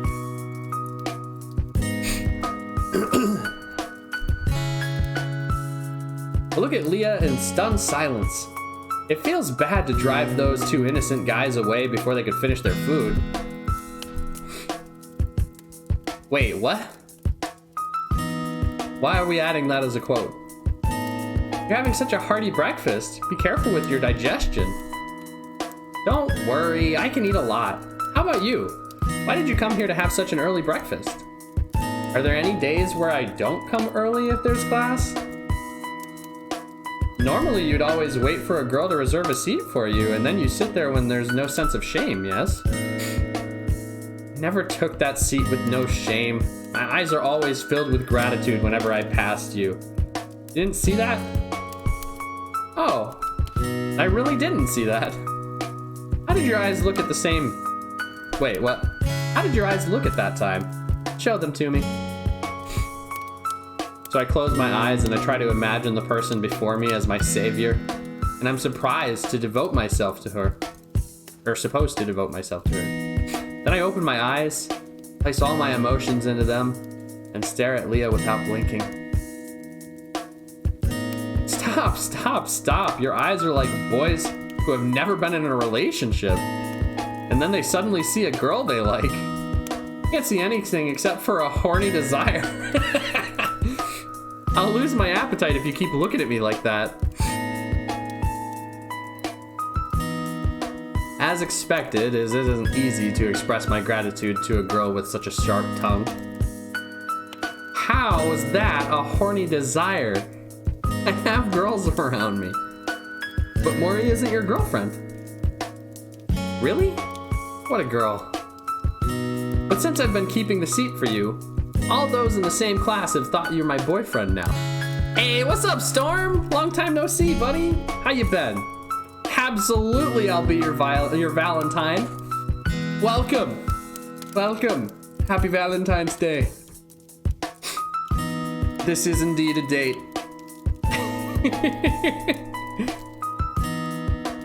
Even if they're... Wait, hold up. People have got to stop assuming everyone is dating. This POV character. It's, you know what? I mean, can you blame them? I'm so handsome. I'm so handsome that we can't even see me. Also, look at the eyes, bro. Look at the eyes, I swear to God. Anywho, back to the story. Wait, you actually remember me? I remember everybody. Of course I remember you. How you been, Storm? I'm doing great. Having a good day. Taking chat on a date today. As you can see, I'm sure. Everyone's welcome. Sit down, get comfy. Order what you like. Maybe take some wine. Anywho, even if there's a handsome man in class, you wouldn't dare to sit next to me. There's at least one seat between me and him. You have to take responsibility for this. How am I gonna take any responsibility? You said you would never fall in love with me, even if I want to take any responsibility. Well, that's true. I'm lonely this Valentine's. You don't need to be lonely. You got me. We got chat. We're all in this together. Happy Valentine's Day. Like I said, this is indeed a date. You guys can go and tell everybody that you went on a date with a very famous streamer. Perfect.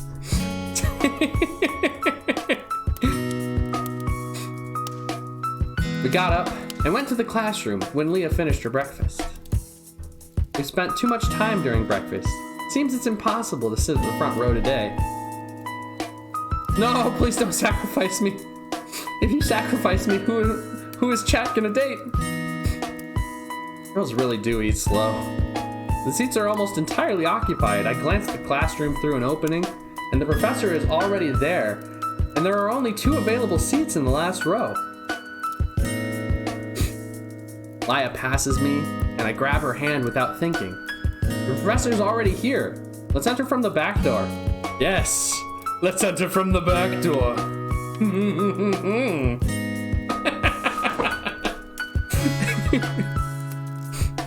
Why go on a date with a human when instead you could pretend to go on a date with a fluffy Arca boy? Hell yeah, that's what I'm talking about.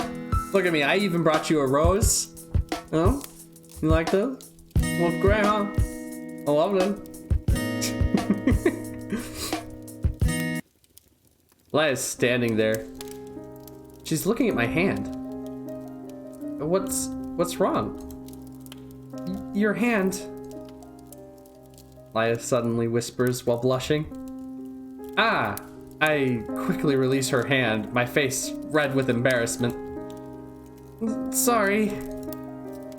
Let's hurry inside. It's time for class. Lucky you've been eating the rose. I have been holding it gently. We go to the last row in the classroom. A girl who sat there glanced at us, then shifted to another seat next to her. So 2 empty seats became adjacent to each other. Leah looked for a moment and walked across quietly and sat near that girl. I could only follow her silently.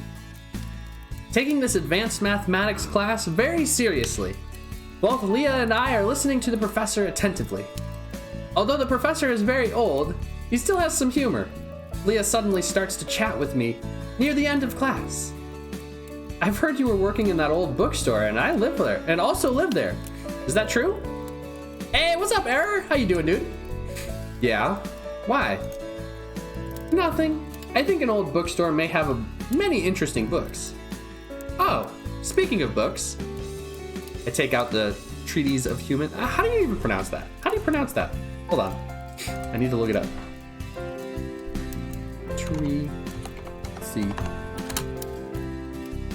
Well, for one, definition.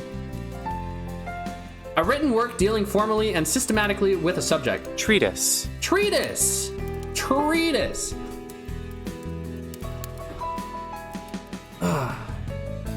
That's one of those words where, like, I've only ever seen it in writing. So, like, I wasn't really 100% certain how to use it properly. I've seen the word before, and I've just never had to read it out loud. So I just kind of skimmed over it, doing whatever. Here we go. I take out the Treatise of Human from my bag. I have more or less finished reading this book. Some parts of it are interesting, which is unexpected. Oops, status is a mood. I haven't seen it. I'm gonna go look. What's it say? Imagine not having a girl on Valentine's Day couldn't be me. That's okay, I have chat. We have all of chat. You've got me. Welcome. Happy Valentine's Day. I'm gonna say that so much today. Treat these nuts. Got him. Hey, what's up, Astral? How you doing today? Welcome, welcome. No Valentine this year? That's okay, that's okay. You got me.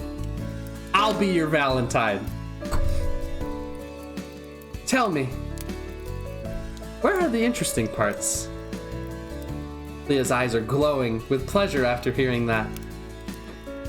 I knew every word in some parts, but when they're combined together, I became totally confused. Leah bursts out laughing. I see. That's really interesting.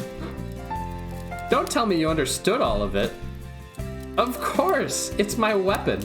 How could I wield it to attack my enemies if I don't understand it? Your tone sounds as if you're lying, classmate.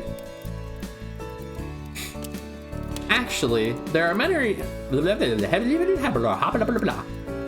We have all of you. Exactly. Why am I getting DDLC vibes? I don't know. Actually, there are many interesting books in the old bookstore. Sometimes, I feel surprised to see such books in this world when I am transcribing. What type of book? How about coming over to see for yourself? Since it's a weekend tomorrow, if you're free, I can text the address to you. It's not far from campus. Hey, what up, Hoopla? Happy Valentine's Day. I could have asked her, but I didn't want to ruin this. That's okay, that's okay. See, you guys don't have to worry, because I'm your Valentine. Yanchen, you don't have any plans for this weekend?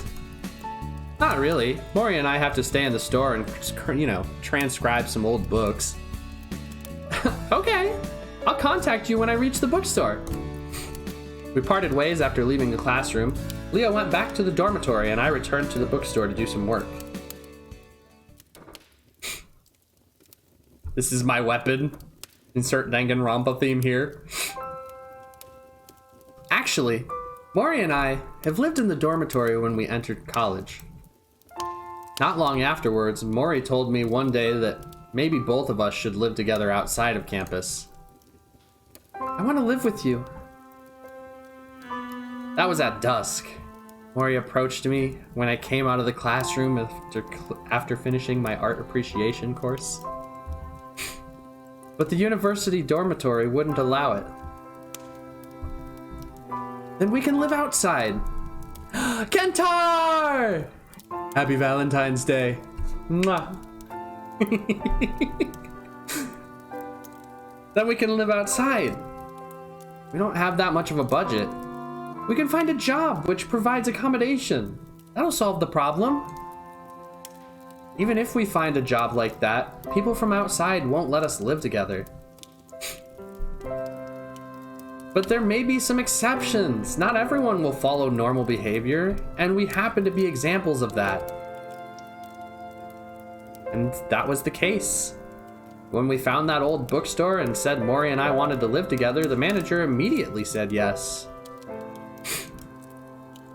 It's good for both of you to live here. It's better than crowding with others in a small dormitory, after all. Are we getting a date through VN? Absolutely yes. This is indeed a date. I hope you all got gussied up wore your finest attire and that you're comfy by the fire and enjoying the snacks. Ah, yes. Perhaps some wine, maybe? As you can see, I have some here. I hope you like cheese and crackers. We're having a beautiful day today, you and I. Accidentally abandoned the date for half a second. That's okay, you're back. Welcome back. Hey, see, Catwire got the right idea. Got himself all cleaned up. He's ready for our date, let's go. Sometimes we would talk for a while before going to sleep. But it was just idle chatter. Mori was maintaining some distance between us. Every time I tried to get close to Mori, she would always decisively push me away. I'm just here for the snacks. That's okay, Isla. You could be here for the snacks. Tomorrow, Leah may have come to visit us. I stare at the underside of the bunk above. Okay. When that time comes, we should invite her to our room. There's no chair for customers in the bookstore after all. That seems like a design flaw. Yeah. After a while. Yeah.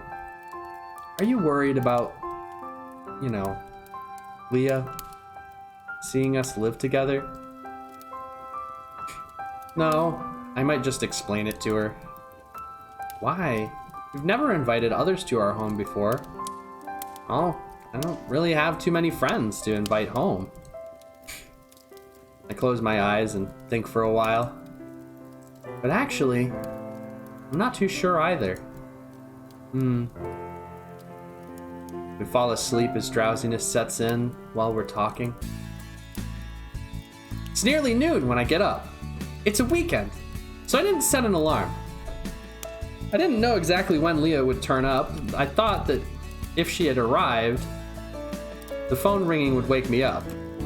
But I remembered one thing immediately. Mori has probably eaten all the snacks we've bought recently, and if so, there's nothing to give Leah. Lucky, did you cheat in a dating sim? No, I would never.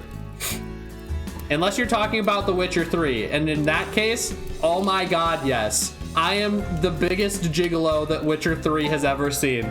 Because I made it my goal to romance every single romance option. And I don't even feel bad. Lucky, are you legally able to drink? Forgot about dog ears? Yeah, it's fine. Enjoying the finest Coca-Cola and Doritos? Hell yeah, that's what we like to see. Uh-oh. Wait, what? Oh, hey, you can scroll up. Cool. I was trying to scroll through chat. I just wanted to scroll through chat. Ready for my date now? I'm in a short and a t-shirt. I'm in shorts and a t-shirt and a wash 2 months ago. Hell yeah, let's go. I'm ready.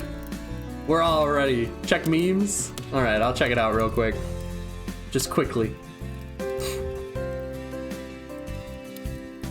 What the fuck, dude? Which one? I don't know what the hell I'm looking for. I see all of Jay's stuff. Anywho. Uh-oh. Well, we missed one. That's okay. That'd be terrible. Mori, it's time to get up. Well, actually, hold up. Oh, yeah, okay. So we don't have any snacks, and that'd be terrible. It's time to get up, Mori. I stand in front of the bed and knock on the edge of the upper bunk. Is Leah here? Mori asks lazily from behind the curtain. Not yet. I haven't received a phone call. But the snacks we bought a couple of days ago, are there any left? Tried not to give up hope yet. You can look in my drawer and see if there's any. Mori stretches her hand out and points to the drawer at her work desk. I approach the desk and open her drawer. Turns out there's nothing but a pack of tea leaves. We won't be able to treat our guests this way. I left the bedroom and went to clean myself in the bathroom. Mori had gotten up and changed her clothes by the time I came back. Leah isn't here yet? Nope. Maybe she's already reading books in the bookstore. How's that possible? I plan to go and see whether I can buy some snacks from a nearby store. After walking downstairs, I see a girl standing between the bookshelves inside the bookstore, and she's engrossed in reading a book. From the girl's beautiful and earnest features, she looks gentle and solemn, and I approach her gently. Thought we had a deal. You'd call me when you got here. Yan? I told the senior at the reception that I'm going to visit Mori, but she told me Mori might still be asleep. I thought it'd be better not to disturb both of you. So you've been reading books here to kill time? Yeah, the books down here are really interesting, just like you said. Leah places the book back onto the shelves. There was a moment where I thought it would be better for me to buy the whole bookstore. Come on. Are you a rich girl from somewhere? You never know. Forget it. You see, I brought a cake. Oh, you most certainly did. Oh boy. Leah went back to the counter and brought over a fancy box from the senior. The senior glanced at me and smiled. Please, lead me to the room of my classmate who is non-linear related. I can only nod helplessly when I see my senior smile at me. What? What did I do? I didn't do nothing. Don't you lucky me. Check. Bruh, I can't pause like every 5 seconds. Think I might just put a knife in it? No. I missed it. Hold up. We gotta go back. I was worried that there's no snacks to eat when I got up. I was just on my way to buy some. I know Yan. Wouldn't think to prepare snacks for girls beforehand, so I bought a cake. Why does it feel like you're friend zoned? Probably am. Who knows? Who cares? Leah smiled mischievously. But you did us a big favor. Please come in. What cake are you talking about? I don't know. It was a joke. I don't know what you're talking about. I opened the door of the room. Mori has already set up the table inside. Leah's here. Oh my god.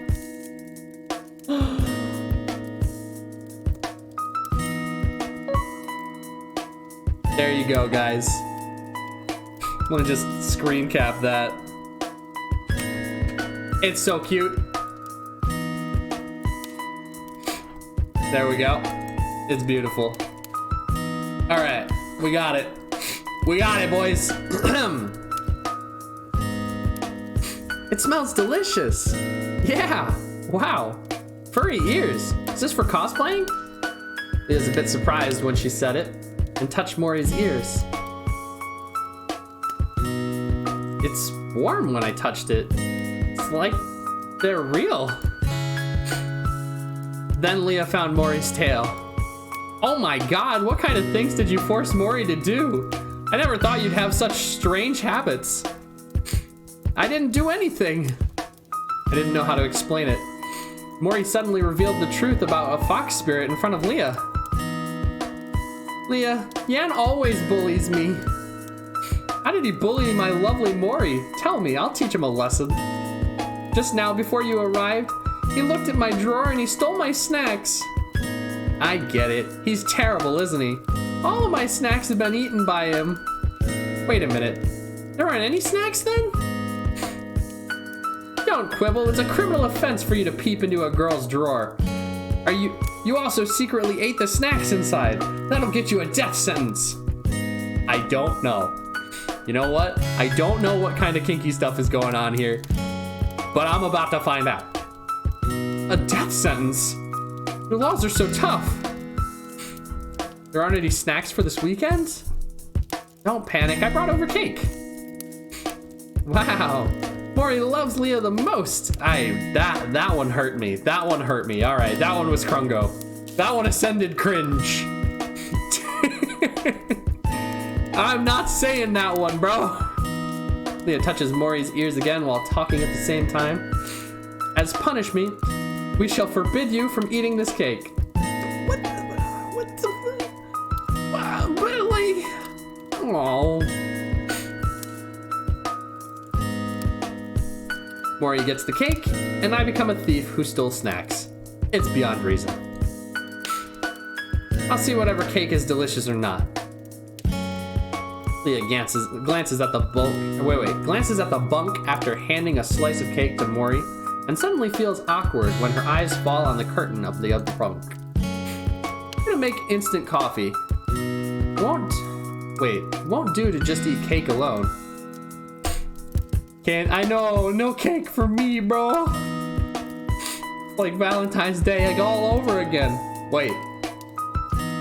Fuck.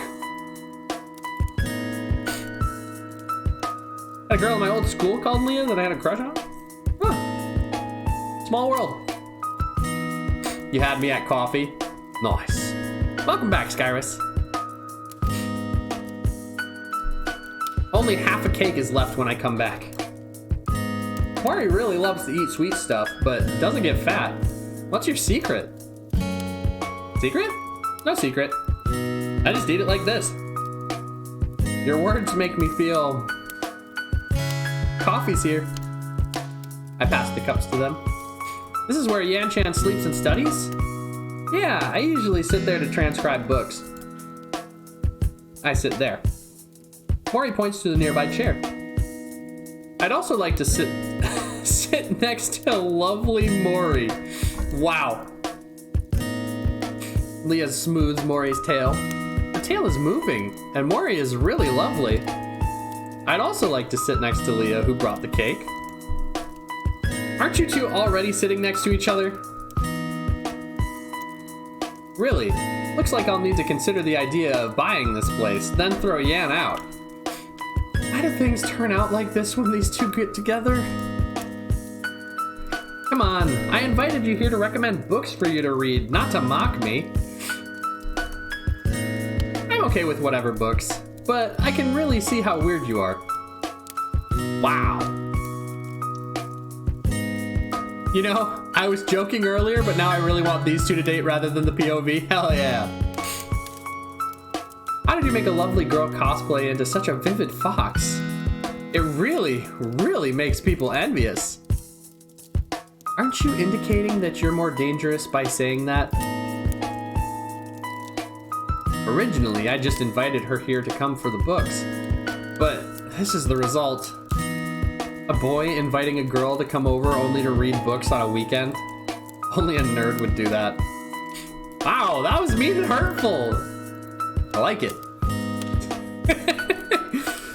Don't try to talk any sense into him. That guy's lost all of his common sense a long time ago. Oh boy. Well, I see that this is how the rest of this is gonna go. I think the both of you aren't talking sense. Very weird that you two could talk so easily in this situation. I'm worried. What are you worried about? Whether this guy can find a girlfriend or not is really worrying if he can't. He may eventually do something to Mori then. Don't worry. I'll protect you. No, Yan wouldn't do anything to me. Is that so? If an accident happens, you just call me. I'll zip over in the shuttle and come to get you. Can't say anything while they're making fun of me. Hey, what's up, Maxie? Happy Valentine's Day. Leah suddenly looks at me when the cake is almost eaten. Golden Week is coming soon. Do either of you have any plans? Get insulted by anime waifus the game? Not actually a game. I might resume work at the bookstore after going home and coming back. What? They have a very odd way of wording things sometimes. See you later, Trex. After all, transcribing books is like reading books in a way, and I don't hate it. How about camping? Good idea. I'd like that too. I almost couldn't understand them. I've never heard either of them mention they're interested in the mountains or the forest. Then do it. We can decide on a day to go together when the time comes. Leah looks outside. It's nearly evening, and she stands up. Time to go. The only day where I'm reminded I have no girlfriends. That's okay, Maxie. That's okay. You want to know why that's okay, Maxie? Because I'm here, and I'll be your Valentine. This is indeed a date. I hope you brought your nicest attire for our fancy date. Time to go. Fine. And I'll sleep for a while. Go ahead. Mori climbs up and goes through the curtains on the upper bunk. I'll show you out. Although I guessed as much that the both of you live together in one room, it's really true. Leah said it gently to me when we're walking across the staircase corner landing.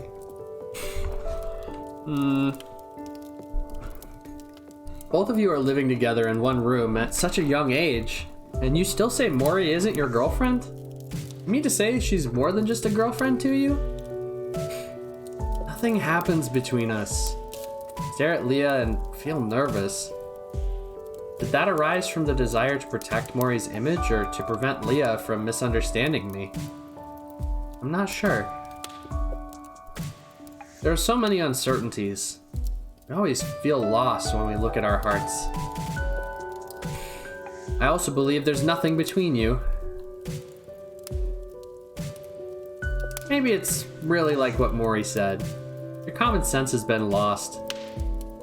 But how could you lose it when it's so important? Maybe it's common to lose common sense when someone has been with a goddess all this time.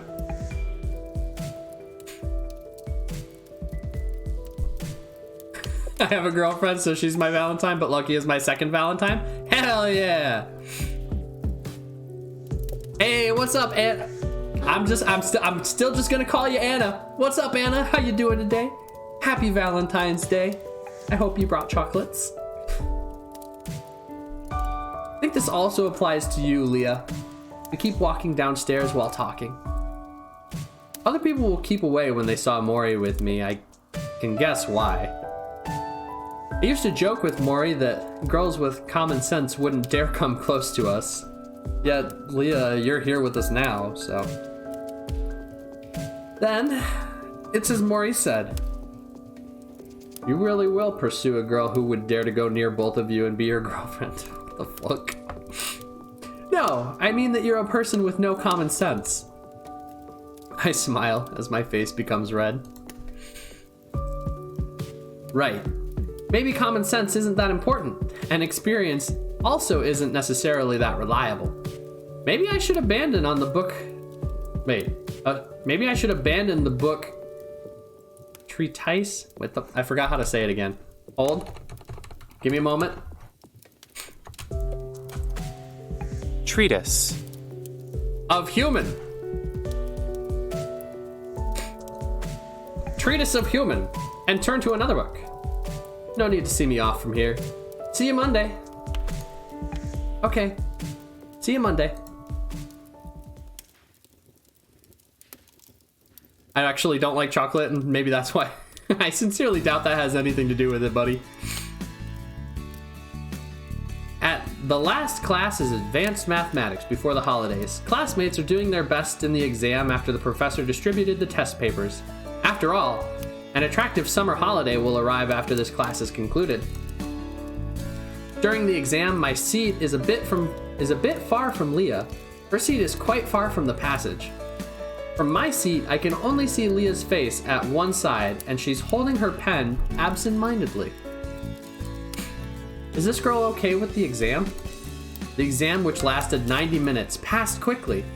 After the professor had collected and sorted out the test papers, he turns and looks all around at us. The Golden Week holidays will start tomorrow. If anyone can find a boyfriend or a girlfriend... If anyone can't find a boyfriend or a girlfriend, see me after the holidays. I will fail everyone in this test. What the fuck, yo? Oh my god. What's this game called? I don't remember. Let's see. It is Fox Hime. Students became crazy after hearing that. Return the test paper to me now. Sir, it's none of your business. But the teacher ignores everyone and leaves the classroom immediately after picking up the test papers. Leah and I leave the classroom by following the crowd. Okay. Finally, the holidays will start tomorrow. Yes. I noticed you were absent-minded during the exam. What were you thinking about? Oh, you know, the holidays. Why?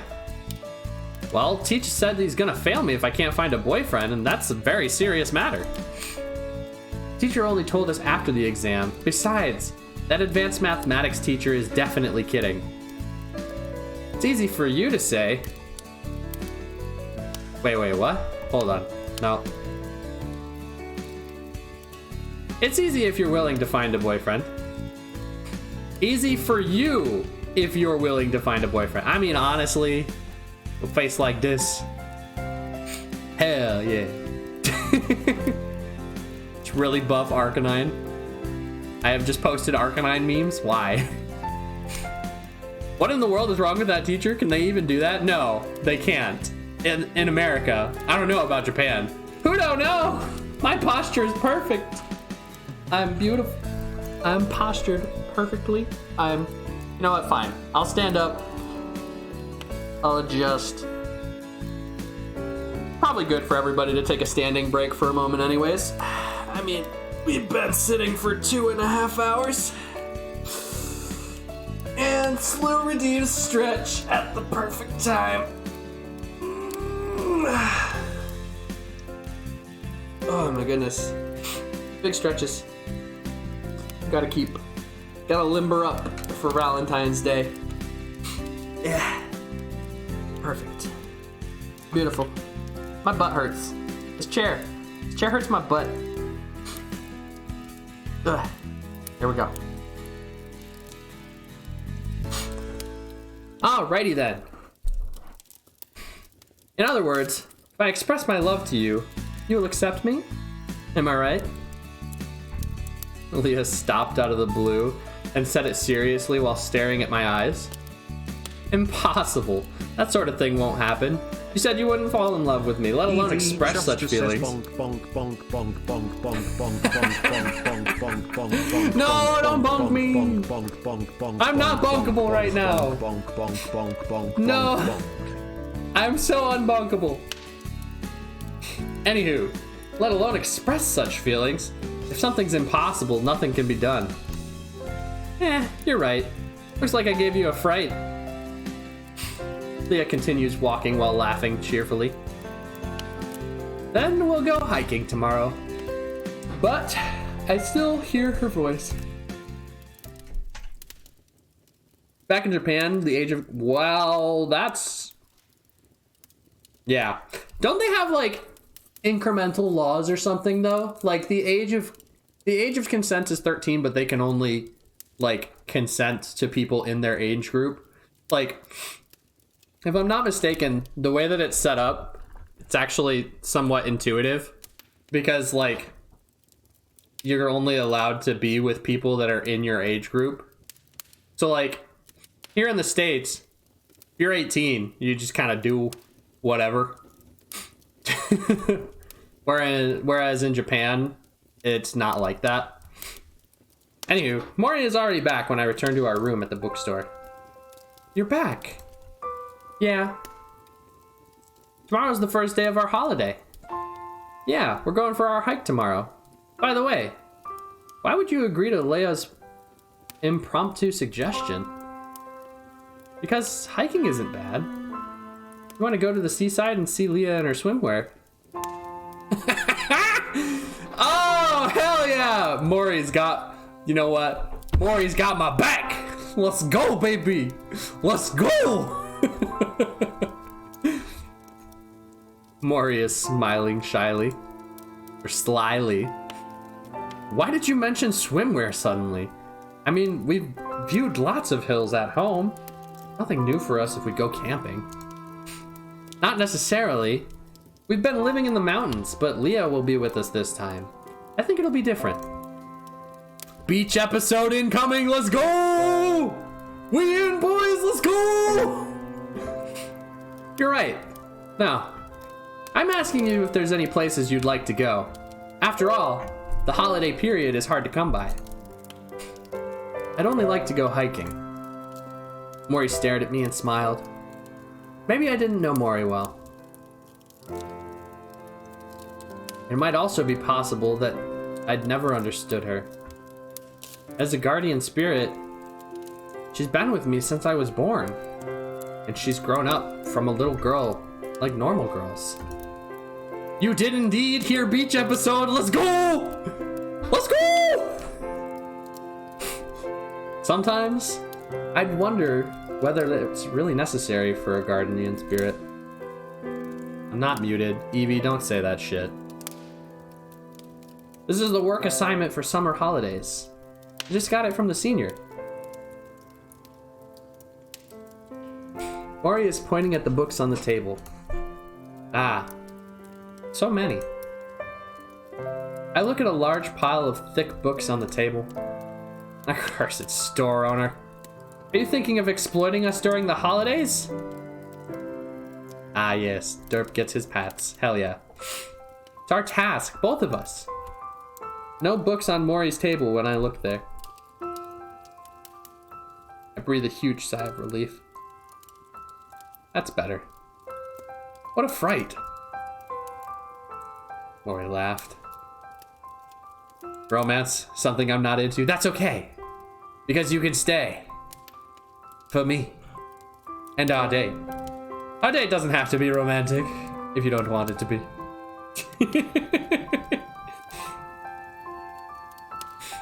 Mori laughed. Anyway, let's hurry up and start working. Okay, let's do it. From noon to night, and from evening to bedtime, we kept working inside the room. Get some rest. It can be done in 1 or 2 days. We'll need to get up early and take the bus tomorrow. I stretch by lifting my hands overhead to relax the shoulders. Okay. Let's clean ourselves up first. Mori and I took turns to wash ourselves before going to bed. Upon turning the lights off, moonlight spilled into our bedroom. Immediately, like water. I stare at the bright wooden boards above while lying on my bed. My mind is too preoccupied to sleep. You know, honestly, Horny Jail sounds like a great place. After all, it's where they send all the horny people. So, doesn't sound too bad.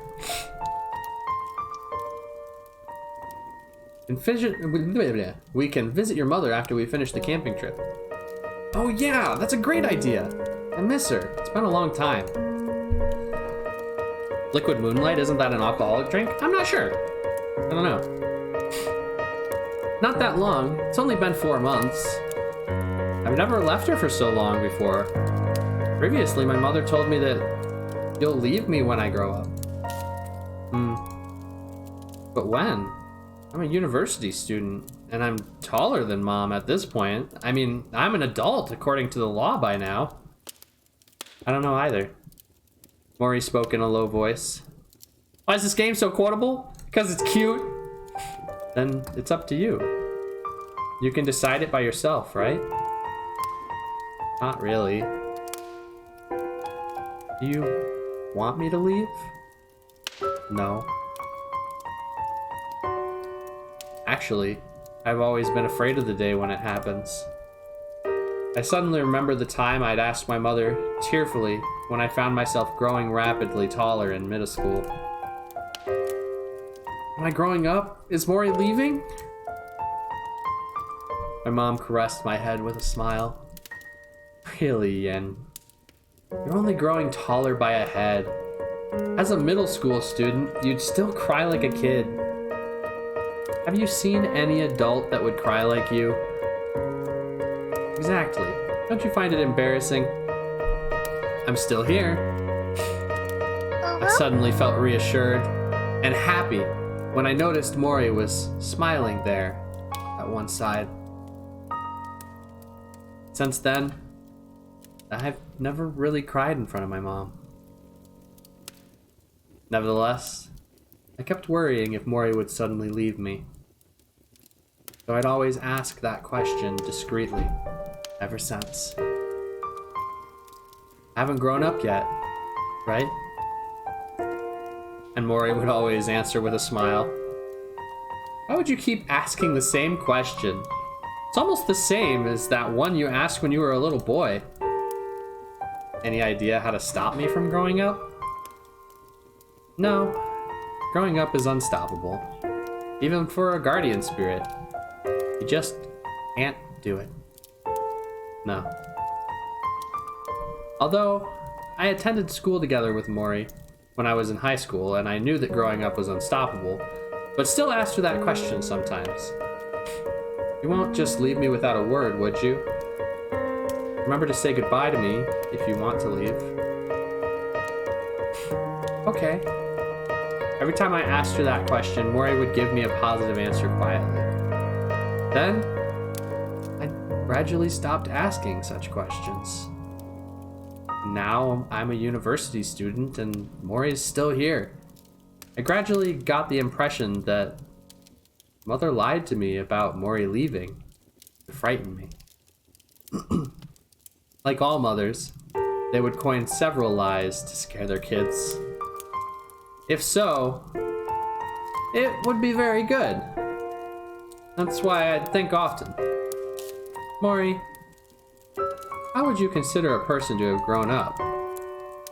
I asked sadly after brooding for a long time.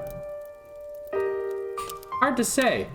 Some people would just understand things better at an early age, doing the right things at the right age.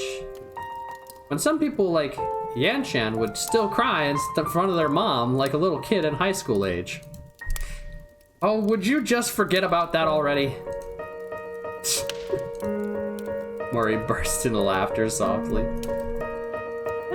People will grow up somehow. In ancient times, boys at 10 years old or so would already have achievements, getting married and have children.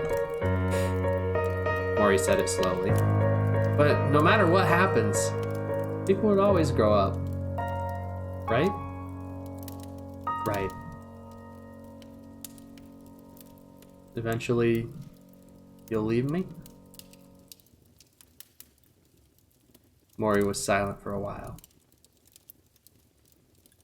Yes. Let's go to sleep. It's late. I pull up the quilt and cover my head. During the night, I dreamed of a time when I was a child. Mori took my hand and guided me along a dirt road leading to a shrine in the dream. We alternated between walking and stopping along the way. We're walking so slowly, it seemed we're attracted by the landscape beside us. Actually, we're worried that we couldn't find each other when we arrive at the destination. That's why we keep reminding each other to walk slowly. But we couldn't stop our feet from moving forward. When we're about to reach the end of the road, I panicked, sat on the ground and started to cry. I cried in my dream. Then I woke up.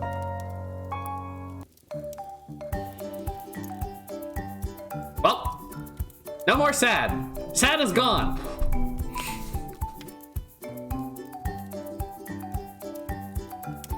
What the fuck is going on in my chat right now?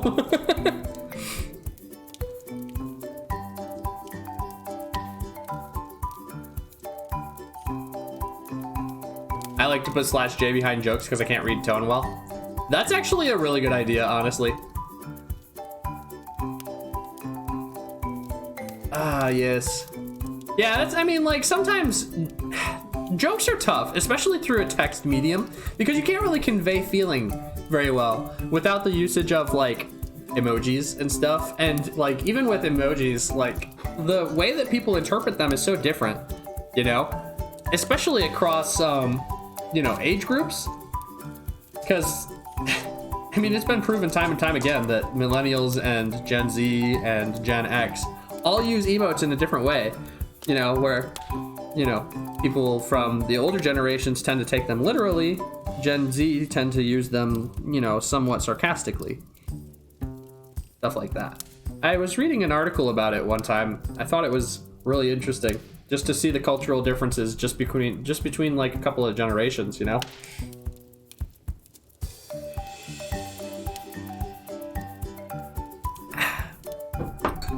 Sorry, had to sip the wine a little. The venue for our hiking trip is a mountain within the provincial boundaries of the city where my university is located. When we arrive at the foot of the mountain, I look at the forests and blue sky and start to worry. You said we were hiking through this place? It's hot. Yeah, we're gonna cross through the forest and climb that mountain. Seems sparsely populated. Actually, we should pick a mountain where nobody would come. No point in going to crowded places. That's how we should explore nature.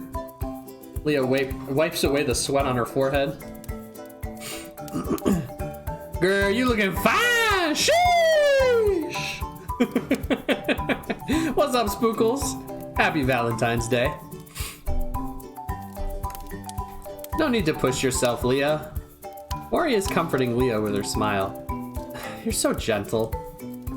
When we get into trouble here, it's hard to ask for help. Nonsense. How could we get into trouble? Even so, we can handle it by ourselves. That's why we're here. People live in the city now. There's no chance for us to apply these wilderness survival skills after learning them. Since we're here, let's make the most out of it. We rest for a while, and then enter the forest through a narrow path. Here's a small path. Maybe there's inhabitants deep in the forest. How do you know of this place, Leah? I searched for it from a satellite map last night. You only decided to go last night? Yeah. Is that a problem? It's too casual. However, we still walked further into the forest in an orderly manner. It's more cozy here after entering the shady areas provided by the trees. Right. You think it's a good place too? Yeah, this place is great. Bigger trees are growing at both sides along the winding path. The trees along the south still have abundant foliage, and they shielded us from the sunlight. Mario, I'm trying, buddy. I am trying. You do not know, my guy. I am trying. There are only a few spots where sunlight can filter through the cover by the trees. Generally speaking, it's comfortable to walk in the shade. The deeper we walk into the forest, the path becomes narrower, and there's also less sunlight filtering through. We stopped to rest several times. Initially, I thought Leah made an imprudent decision, and then I realized it might be the best place to explore nature on this trip. Is there no category for it? I don't know. I didn't even look. I typically, when we're doing smaller games like this, I feel like it's just better to do it in just chatting. Who knew? Let me be comfy. I swear to God.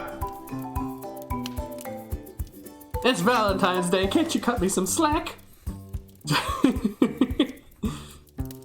I got all gussied up for you guys. And cheers, Mario. No? This guy. I swear to God. Okay, well, I just stretched, so I'm gonna call that. Perfect. Consume wine. Have you ever gone hiking before, Leah? Not at all. How about you guys? Oh, well, my home is located somewhere in the mountains. Pour me a glass of wine. You got it. You got it. Glug, glug, glug. There you go. Our hometown is surrounded by mountains. So Yan and I... wait, hold up. I missed. So Yan, have you ever camped in the mountains? Nope. I added after a moment's thought. But the weather forecast said it'll be sunny the next few days. There shouldn't be any major problems. Leah, do you have any experience in camping? No, but I still have the knowledge. Leah says confidently. This girl is always so confident. Sometimes it's really enviable. We continue ahead. Suddenly our field of vision opens up. At one end of the forest is a small clearing where the path ends as well. Anyway, fan art of this odd game in the art channel? Hell yeah! I'm gonna check that out right now. Aww, it's so cute. I love it.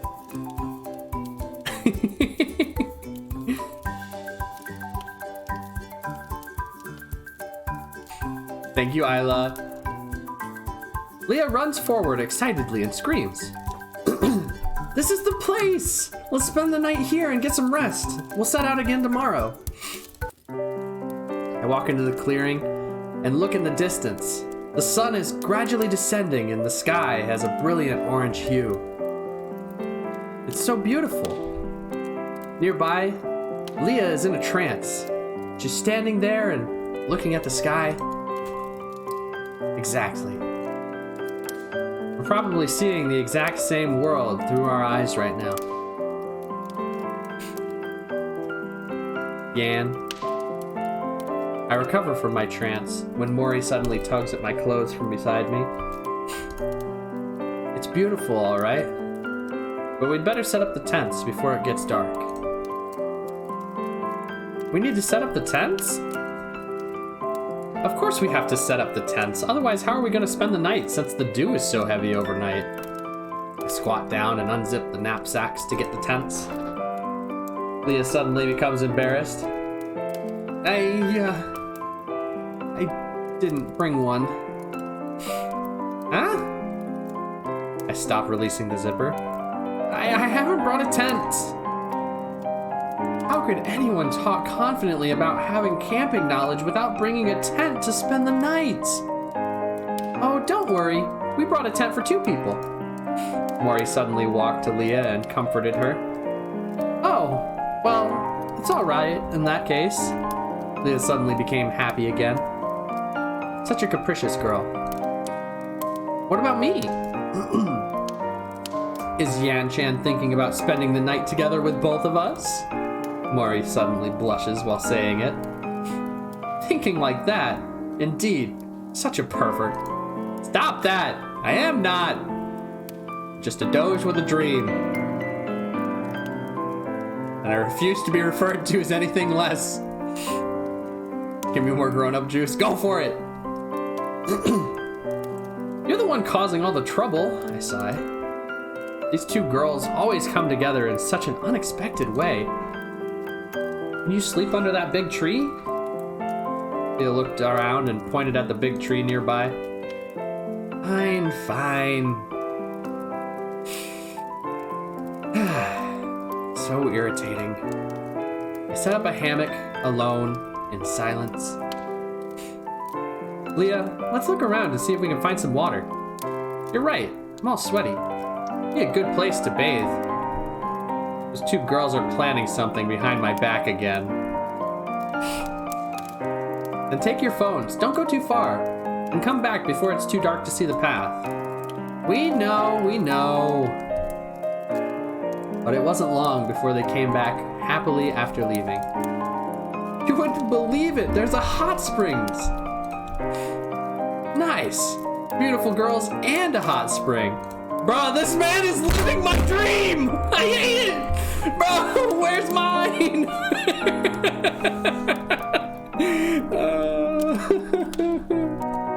Okay, it's okay. We're moving forward. Usually such a blissful picture would only happen in comic books. Don't think about it too much. It's not gonna happen in front of you. Oh, come on! After taking our dinner with instant food cans, Mori and Leah went to bathe in the hot spring, which they had found earlier. Just in case! I lie with my back on the grass and look at the starry sky above through the tree branches. The POV is becoming self-aware. The sky can't be any clearer. The white moon looks just like a gentle giant's eye.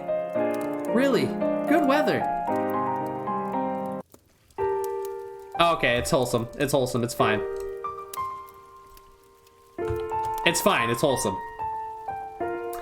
It's nice to soak in a hot spring when you're tired from all that walking. I think Yan-chan will come to Pink, or I mean to Peep, rather. That's what I said. I said Peep, not Pink. I think it doesn't matter even if he would take a quick peek. But just a glance, no more than that.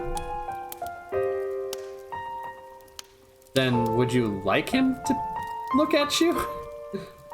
What you said is so ambiguous. It is. Or it is. I mean, is it? Is it? In fact, I'm not too sure about that. Leah kicks the water with her foot and produces a small crystalline spray. He probably wouldn't look at you naked, even if you asked him to. Mori is saying it quite quietly while looking at the sky. Bro, this is so awkward, bro. You're so familiar with anything related to him. Well, I mean, I have grown up with him. That's true. Leah turns to look at the sky absent-mindedly. Mori and Yan have grown up together, but aren't blood related. I'd say both of you are childhood friends and neighbors. Yet it doesn't really seem that way either. Why do you ask? I'm interested, I guess. Do you like him?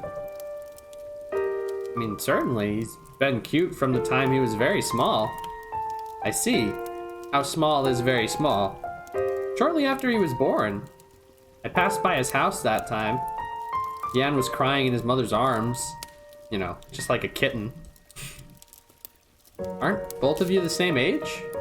Childhood friends? I have no idea how long I've been in this world. Leah looks at Mori in confusion.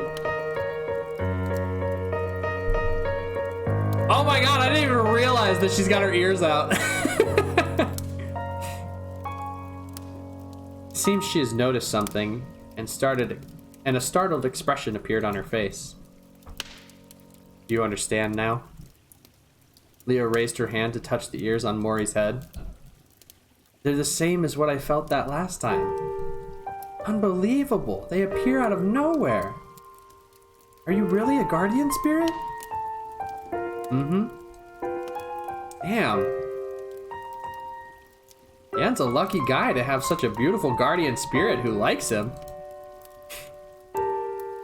Leah, do you like him too? No. Suddenly Leah is extremely nervous. She becomes upset after saying this. How do you define like? It's really hard to give a specific definition. Then I'll ask another way. What kind of things should people experience together in order for them to fall in love with each other? It's still hard to say.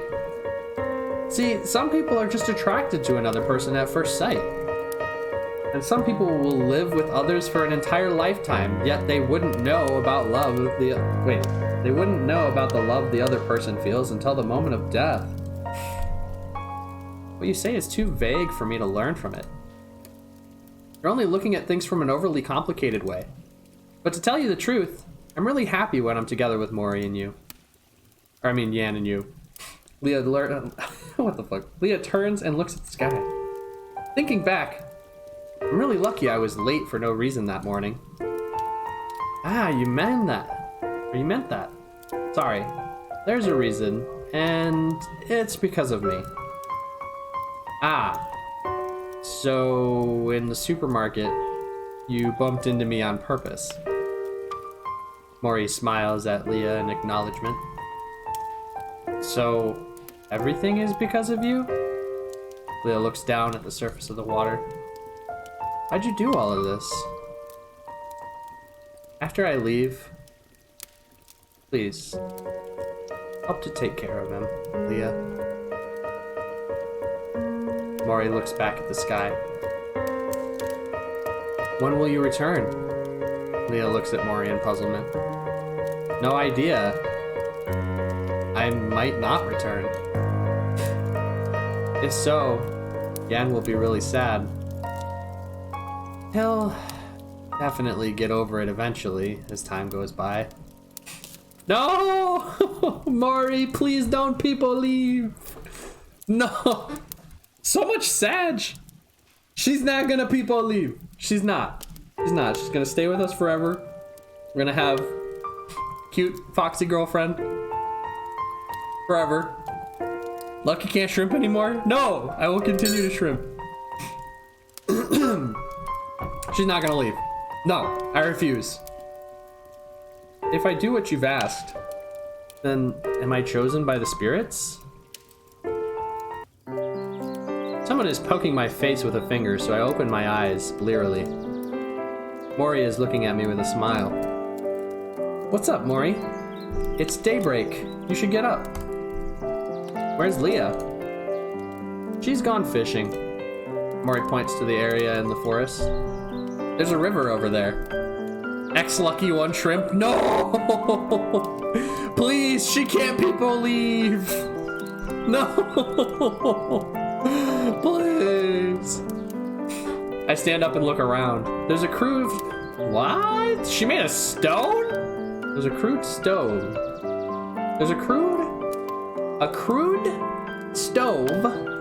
I don't know why that was so hard to say. There's a crude stove made of stones in the clearing. A barbecue rack is on the stove with a bundle of firewood laying next to it. She's not gonna people leave, no. Where are these from? Oh, I gathered the firewood and Leah brought the rest. She brought a bunch of unnecessary stuff and forgot to bring something as important as a tent.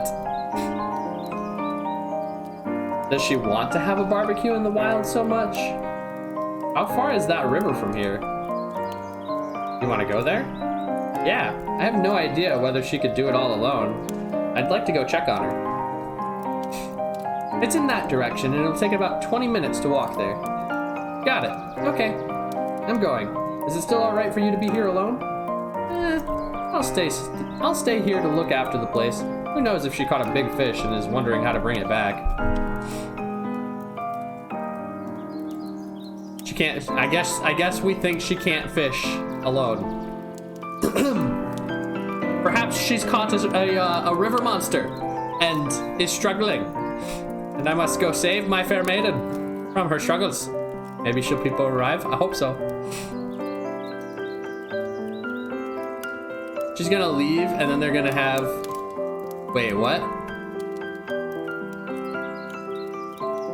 Maybe, I don't know. Call myself or Leah if anything happens. Don't worry, I'm a fox spirit. I walk out of the camp and enter the depths of the forest. The path we found and had thought it ended at the clearing actually extended further into the forest. It's just covered by small shrubs on both sides. It really felt as if another mountain... It really felt as if there's another mountain beyond a mountain. But when I got to the river Maury described, I didn't see Leah. Leah! I stood at the riverside and yelled Leah's name, but couldn't hear Leah yell in response. I look up at the sky and it seems to have turned a bit cloudy. The weather was obviously very good just now. It seems the weather forecast is really unreliable. I dial Leah's phone, but I can only get a cold voice. The number you have dialed is not in the service area from her phone. Leah fell in the river and heckin' died? No! No! My dream! My dream! I'm feeling a little anxious. I keep shouting her name as loudly as I walk along the river. Little by little, rain starts to fall, and my sight began to blur. With the constant sound of the rain hitting the tree leaves, I've no idea how far I've walked. And finally, I hear a familiar voice. Yam! Is that you? It's such a relief upon hearing her voice since I'm exhausted. I could only trudge in the direction that it comes from. Yeah, it's me! Where are you? Here! I'm on my way, don't worry! After walking for another 5 minutes, I push aside a branch in front and I see Leah sitting in the mud nearby, looking rather unkempt. I sprained my ankle. The rain is soaked through her clothes and Leah has Wait, has her left hand on her ankle, which looks slightly red and swollen. She suppresses the urge to cry and looks at me with an apologetic smile. In my haste, I tripped over a stone. Leah tries to stand up. You fool, stay still. Obediently, Leah sits motionless on the ground. I walk over to her and I squat down to check on her injured ankle. Does it? Obviously it fucking hurts! The rain continues to fall. Let's go back. I turn around with my back facing Leah. Leah is silent for a long time, and then, after a while, I feel a pair of hands grab my shoulders lightly. Woo! Woo, doggy! Woo! Apply a bit more strength or you'll drop down. I move my hands behind me to hold onto Leah's thighs and exert my strength to stand up. Be more gentle. Leah grips my neck with both her arms immediately. I can't breathe. Can't breathe. Leah bursts out laughing behind me. Once again, I focus my attention on Leah's injured left foot. Does it really hurt or not? You're still laughing. Of course it hurts. The path is wet and slick, and there's an upslope ahead. I stagger along. Hey, welcome back, Anna. I just came back, what the fuck? We're getting a panty shot, let's go! Move corner.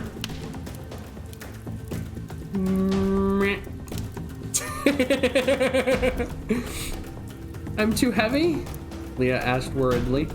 I'm fine. Leah is silent for a while. Haven't caught any fish.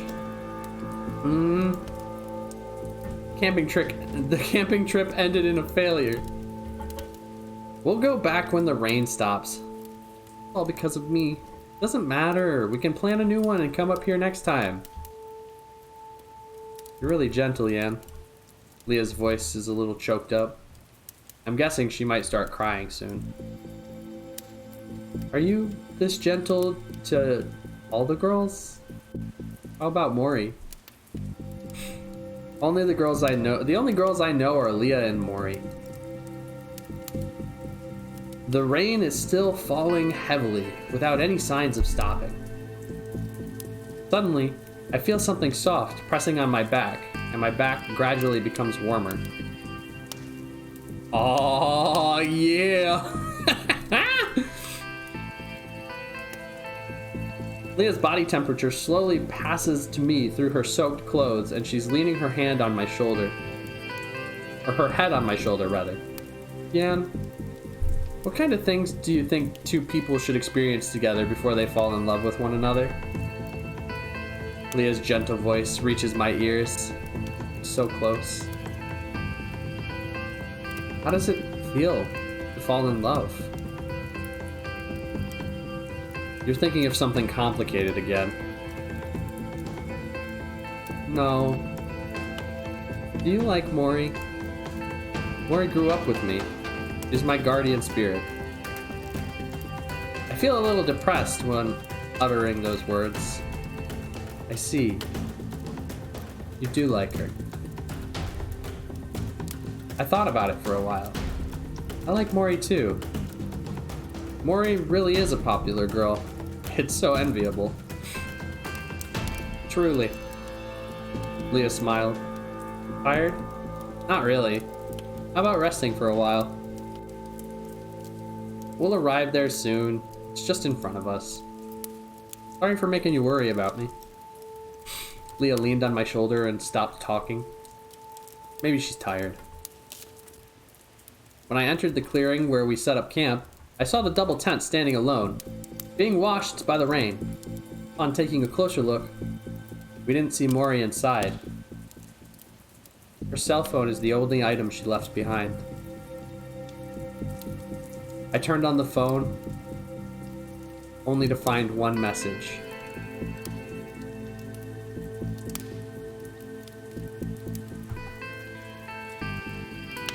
Gone back.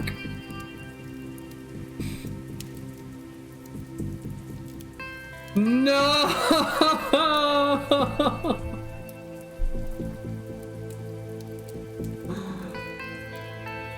Because of Leah's injury, we had to eventually call the emergency rescue service. That's it. Our camping trip is over. After Golden Week, I returned and settled into life at the university alone. Mori didn't go back to the bookshop, and Leah is in hospital because of her sprained ankle. Every day when I go to the hospital to see Leah, I wonder if this is the so-called mature behavior of adults. And then I suddenly turn around and head back. Will Mori come back to me? However, I manage to reach the hospital every time. Though Leah is in hospital, I hate the way that they're saying this. Though Leah is in the hospital, she has an optimistic spirit and a cheerful disposition. These are today's class notes. Well, Foxy Lady left us. No! I want Mori back. Just give me both. I sit beside Leah's bed in hospital and hand her the notebook. I go to see her every day, but what I can do for her is limited. After all, she's a girl and I'm only her classmate. Oh, thank you. Leah takes the notebook with a smile. How about the young nurses in the hospital? They're beautiful, right? You want to talk about this? It seems your ankle doesn't hurt now and you're just making a full recovery. That's because these young nurses are truly beautiful. Listen, you know what? Hurry the fuck up and bring Mori back so that you can romance her. I see a perfect throuple in my future. No. After saying that, Leah looks down at her notebook. The inpatient ward becomes silent at once. Or inpatient ward. I guess that's the same thing. Can you follow it? More or less. After all, you deliver a notebook here every day and it's recorded in detail. I think I've never paid attention in class as much as I do now. I sit in the front row every day. Amazing, amazing. Bro, I don't know why I have the hiccups so bad. Leah becomes silent after saying it. Initially, we were both uncomfortable in such an atmosphere, but we gradually got used to it. We can read each other's minds. Mori hasn't returned yet? No. I see. Every time I came here, Leah would ask the same question with an apologetic tone in her voice. Mori might have left because of me. Huh? Mori told me that when we were in the hot spring... Mori told me when we were in the hot spring that night. I don't think it's because of you, Leah. She was going to leave me sooner or later. I deliberately turn away and talk to myself. She didn't tell me in advance, so... Really, I thought we'd made a deal about telling me in advance. We're silent again. Go and look for her. If it's Yan, you can definitely find Mori. What about you? What about your notes? She bursts out laughing. You'll definitely find Mori if you can still think like this. It's not a problem. I really can't figure out what this girl is thinking. Well, what's so funny about that? Nothing. Suddenly, Leah stops and looks at me with a serious expression. You must find her. Get it? All right, you should go back now and start tomorrow. I look at her eyes and nod. Don't worry about me. If you visit me every day, the doctors and nurses will think you're my boyfriend. I'm really quite embarrassed and I don't know how to answer them. Okay. After a routine visit to Leah, I went back to my bedroom and lay on my bed listlessly. There's still a pile of unfinished work, but I don't want to move for a little while. I lie on my bed, watching the underneath of the bunk above. Previously, Mori would be there, right above me. I wouldn't see her through the plywood, but I knew she was there. And now there's nothing up there. I turn on my cell phone and buy the train ticket online to go home for tomorrow. And we had talked about going home together after the camping trip. If it's really time for her to leave, have I changed that much? You're an adult now because you're depressed. Have I really grown up already? What did you tell Leah? Close my eyes to think for a moment. She's alone in the hospital at this time. I thought to turn to Leah without realizing it. Bruh! I return with a simple backpack, and Mom looks at me and notices I've come to her alone. Maury didn't come back with you? Maury might have come back earlier. Mom didn't say anything else after that.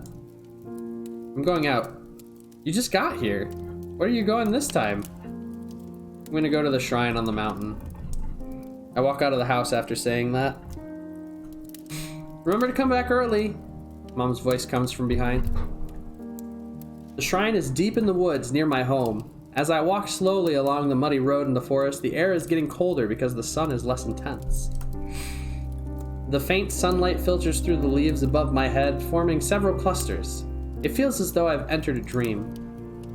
Sometimes, it's really hard to understand where Leah gets her self-confidence. How am I going to find Maury if she's not going to see me?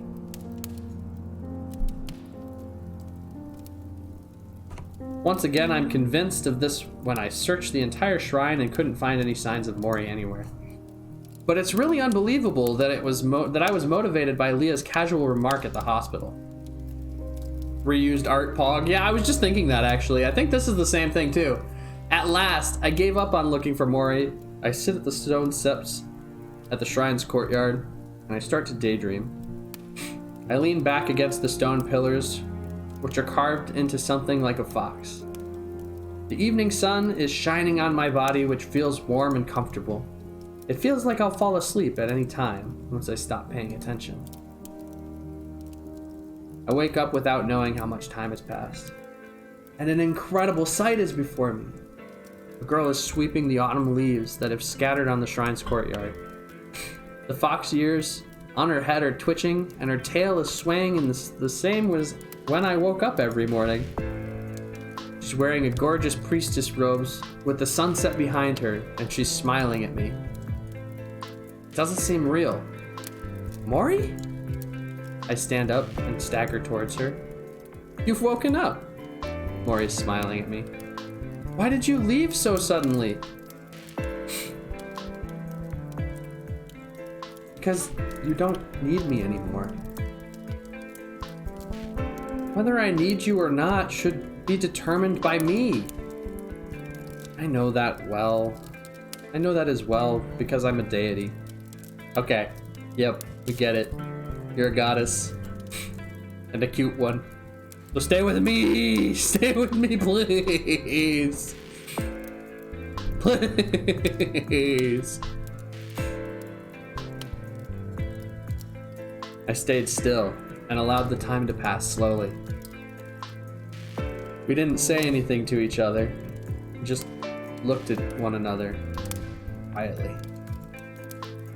Maury, please stay.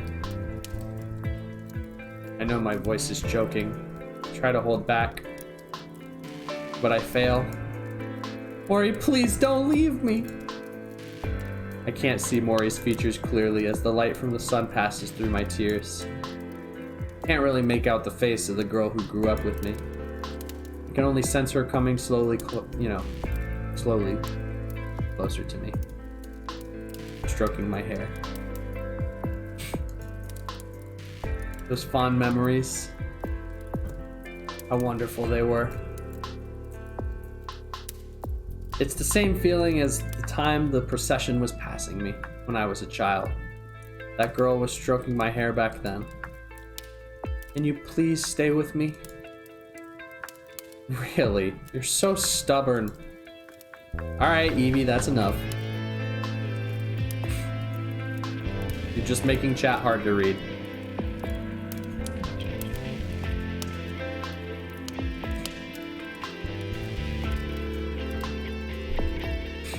Mori is still smiling at me. You would stop crying if I stroke your head like this when we were small. I can't stop. The one who's lived here together with me for 20 years is leaving me. How am I supposed to hold back? I lower my head as I say those words. She's leaving me, and I'll never see her again. We ate together, and we went to school together. We were staying in the same room. Just as stubborn as ever. Mori, I beg you, please, don't leave. Don't worry. I don't have to worry about you now. You don't have to worry if I'm not at your side either. This sort of thing, I know, really. So please don't cry anymore. Can't bear to let you go. I know. Perhaps I'm exhausted. Perhaps I've lost the ability to cry. Or perhaps things are the same as 20 years ago. I look up at Mori, truly beautiful as ever. Even a normal person would get dizzy by seeing her. You see, everything's fine. Am I right? You'll find another girl who will replace me and love you just as much as I do. So be brave.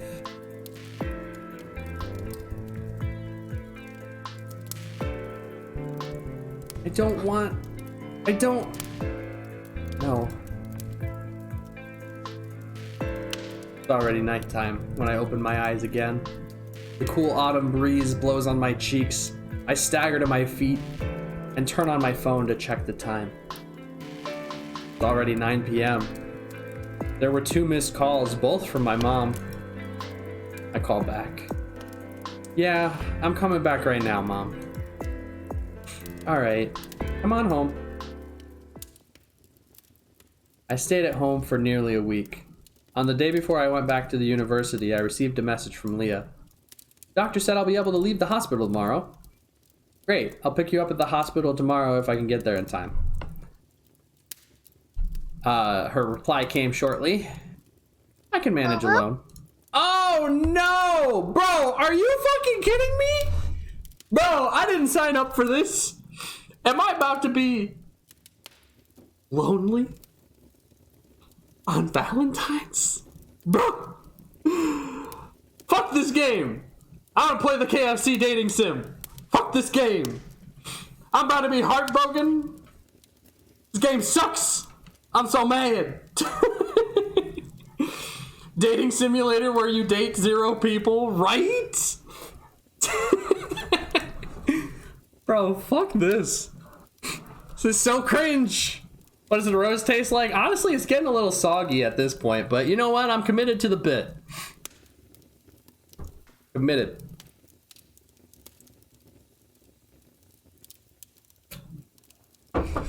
Oh my god! Friend Zone Part 4. Oh my god.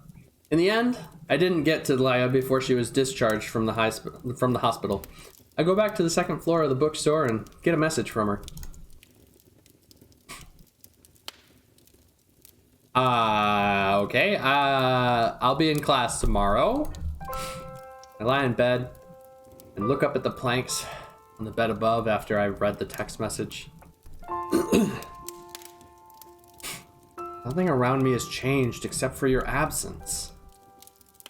I close my eyes. A scene where Mori is resting her head on the desk after feeling tired from copying the books comes to mind. I open my eyes and look at the desk. She's not there. In any case, You decided to leave on your own.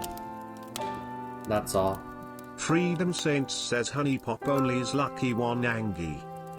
I've never played Honey Pop. I don't actually know what it's about. Roll credits? No, I think there's more. I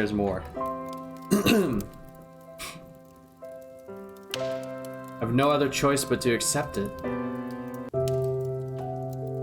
And then the next morning, when I open the window after getting up out of bed, the cold wind blows in and makes me shiver.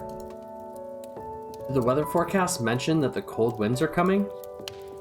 Although I'm still doubtful, I put on my long sleeve jacket anyways. Hey, welcome back, Trex! Street leading to the university is full of students as usual. Yep, just full of students. Just completely filled to the brim with students. There are definitely so many students in this still frame that I cannot even count them.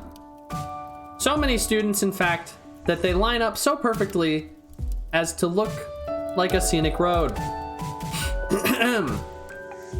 Some are in a hurry, some are just walking slowly and chatting away. Their laughter can only be heard occasionally. Without Mori, I'm alone for now.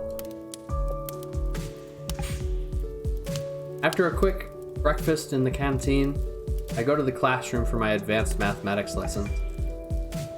Since it's still early, there aren't many students in the classroom. I sit on an empty chair.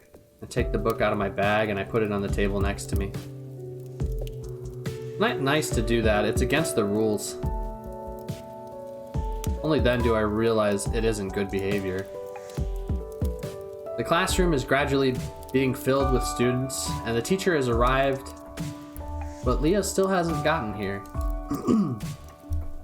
Maybe I should send her a text message? Forget it. I'll just wait a bit longer. Leah comes in through the back door of the classroom while I'm thinking about it.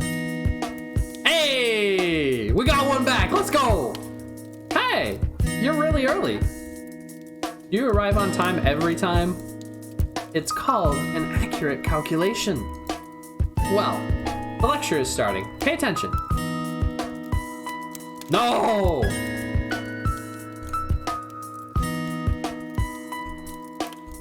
Fuck you.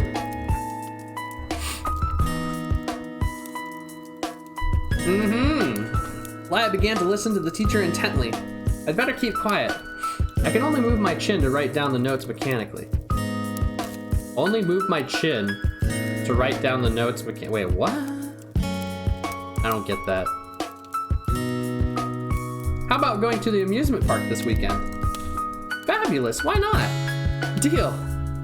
Even when I'm seated at the back of the classroom, I can still hear my classmates small talk in front, which sounds interesting. Hey, Yan. Is it okay if you don't pay attention in lectures? I'm fine. All of the exam questions are covered in the book. That last exam proves it. By the way, I didn't get the test paper from last exam. I don't even know what marks I got. The content I've been waiting for! Matt! Happy Valentine's Day. This is a date. Mwah. I retrieved Leah's paper for the advanced mathematics exam we had taken from my bag and hand it to her. That's okay, it's okay. I forgive you for being late to our date. Listen, alright, I'd been a busy day. That's alright. Leah frowns after seeing it. Just passed. How about you? 80 points. That's a bit unfair. I studied hard. I was just lucky.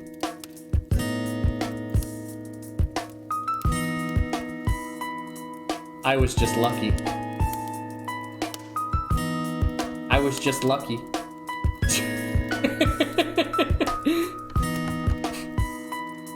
Anywho. No chatting. The students over there. Teacher suddenly turned around to look at everyone, then turned back. There must be a point between the opening range A and B. Focus on the lecture. Leah glances at me with a smile, and then returns to the lecture. Did you find Mori? Leah suddenly asks at the end of class. Yeah, I did. Well, that's good. Will she come back? I don't know. Probably not. Oh. The bell at the end of class rings. Classmates walk out of the classroom, which creates a hubbub. Leah and I are the last to leave. Shall we go to the amusement park as well? Oh, you bet your sweet bippy we will. Let's go. Let me think about it. Oh, are you fucking kidding me? I'm getting cock-blocked by my own character. Fuck this shit, bro.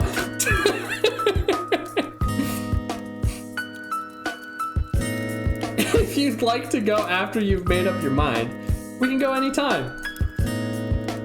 Okay, then I'm leaving first. See ya. I go straight to the bookstore after going our separate ways, because there's nothing else to do. I sit down at my desk, and I've been copying the old books. Perhaps I'm doing this to escape, or hope everything will go as usual, and I was hoping to see Mori sit beside me when I regain my senses. Everything happened so unexpectedly, just like when she left. But still, I can't calm down. I finally give up, and I lie down on my bed. I know Mori wouldn't want to see me so depressed, but I can't help it either. I'm beginning to understand how powerless people are regarding their feelings. Shall we go to the amusement park as well? Leah's words suddenly echoed through my mind. It might be a good idea.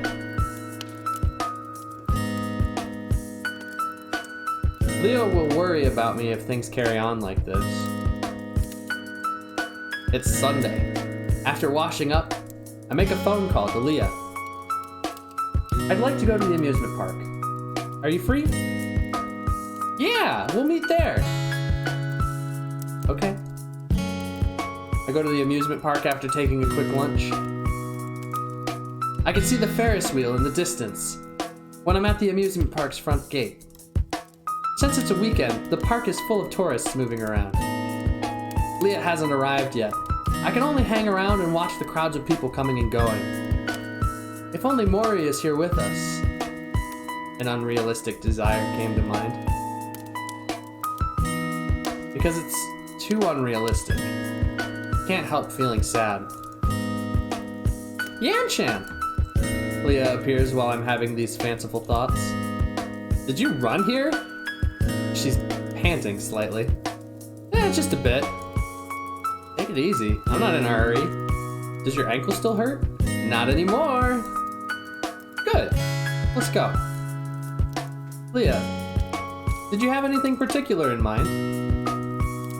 Actually, I have nothing special in mind. The main point in coming to an amusement park is to see happy people. If you say so. Well, you look so sad all the time since you came back, so I thought, I'm sorry to make you worry about me.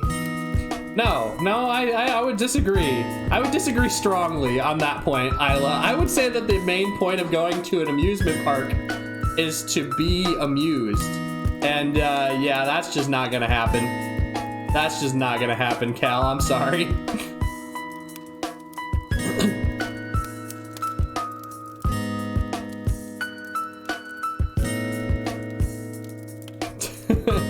Sorry to make you worry about me.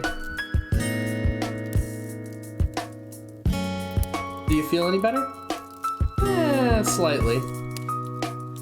I look up at the people who are on the roller coaster. People are screaming excitedly and enjoying the freedom of the weekend.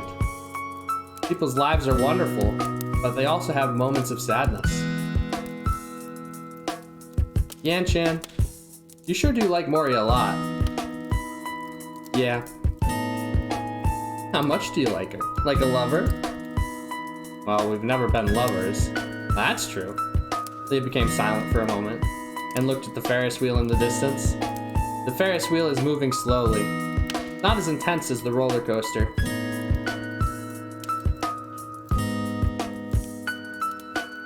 But indeed, it's changing slowly.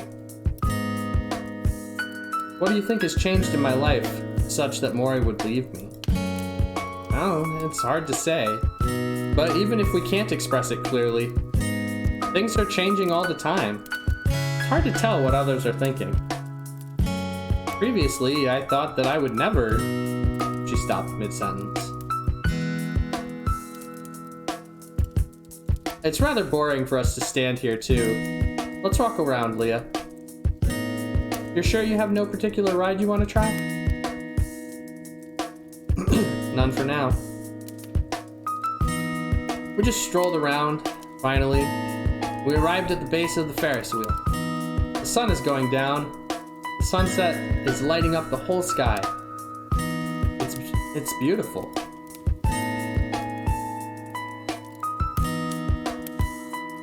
How about taking a ride on the Ferris wheel?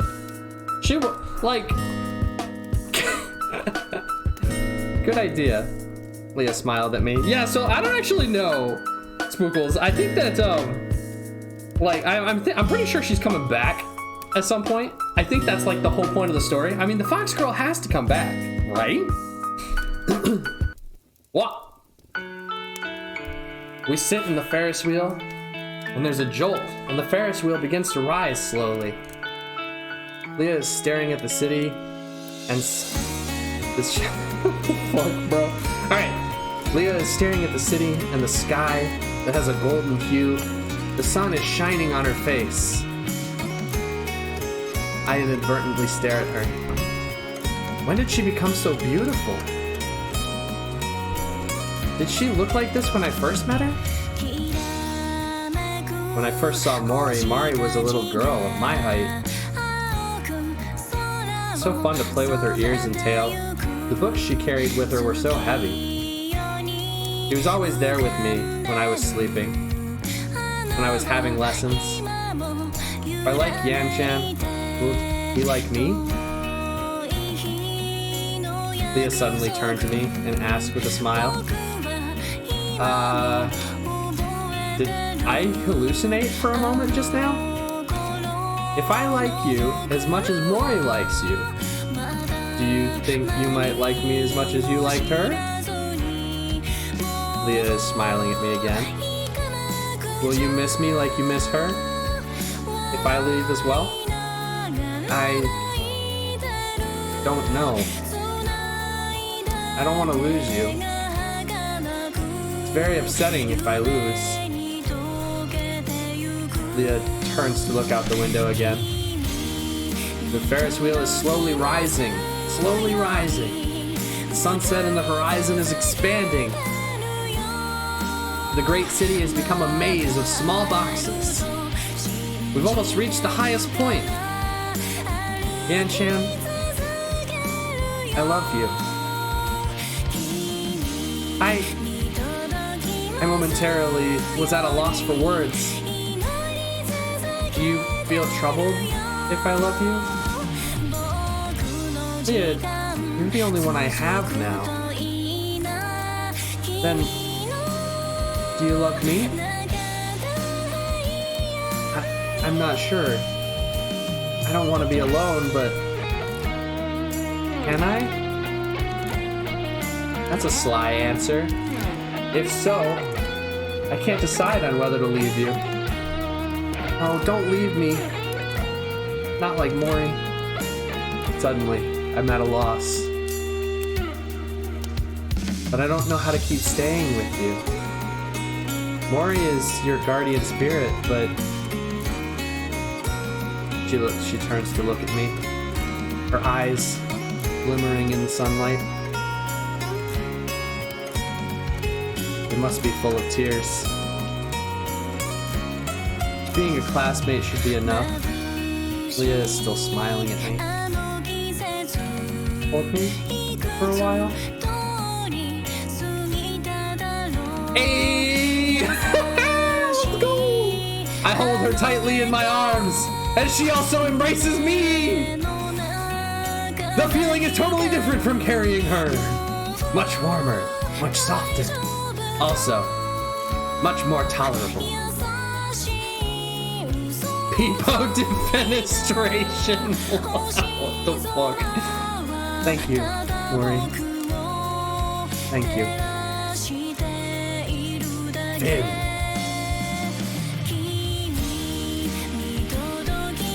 The end.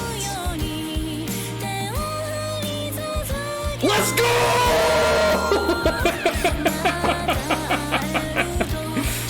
Yeah, let's go!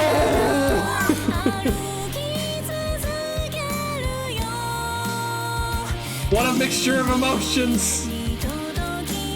Happy Valentine's Day! I hope you all enjoyed the show! F's in the chat for Fox. F's in the chat for Fox! Oh, what? ¿Por qué no los dos? ¿Por qué no los dos?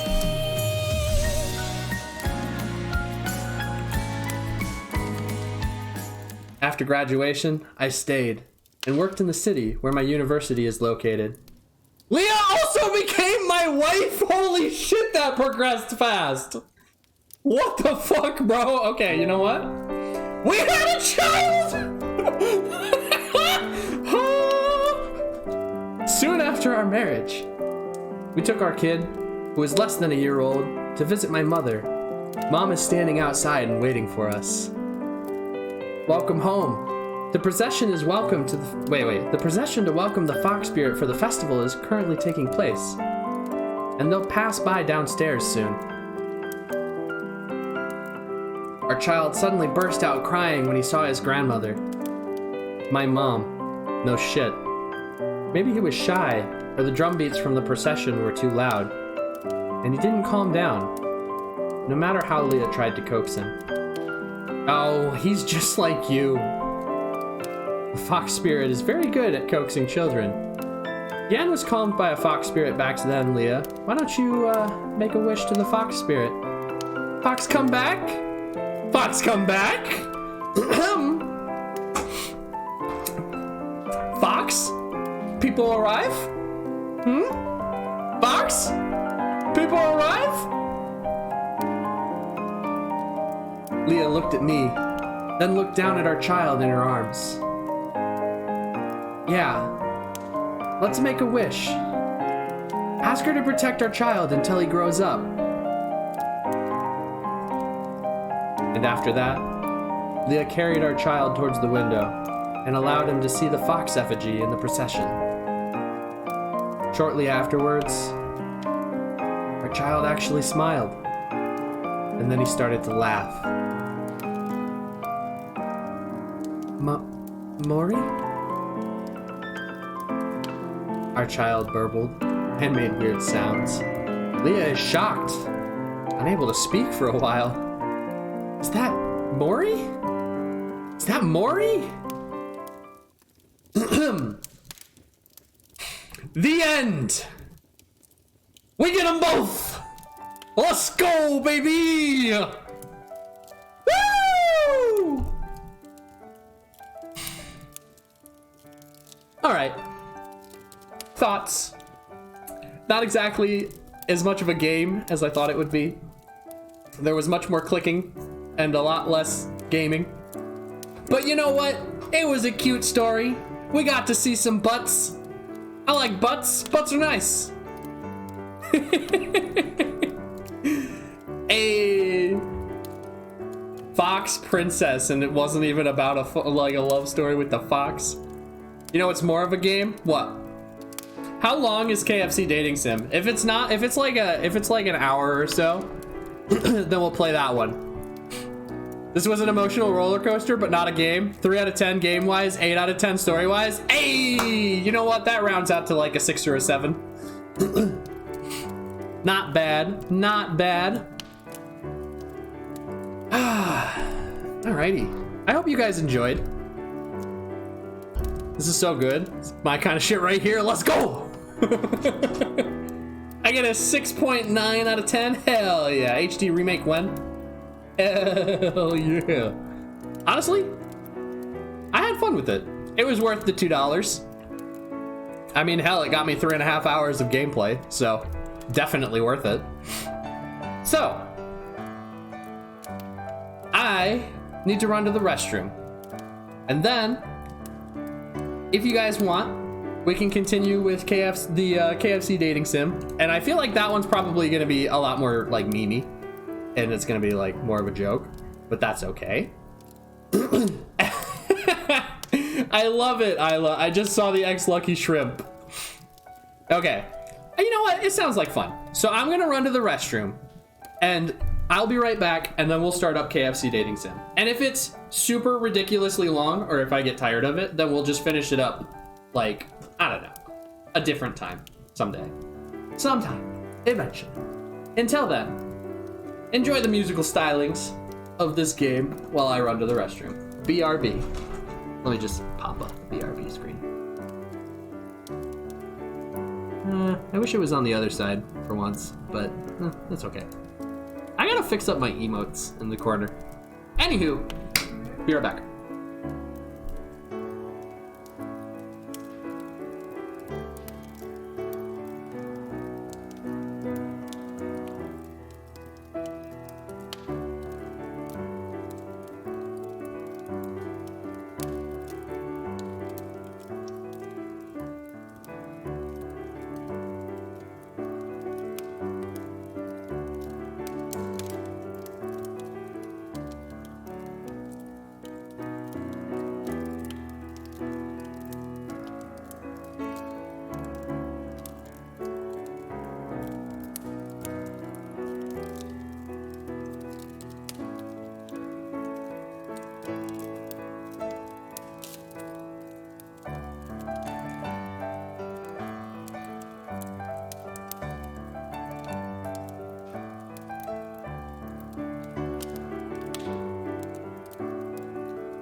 Okay, I'm back.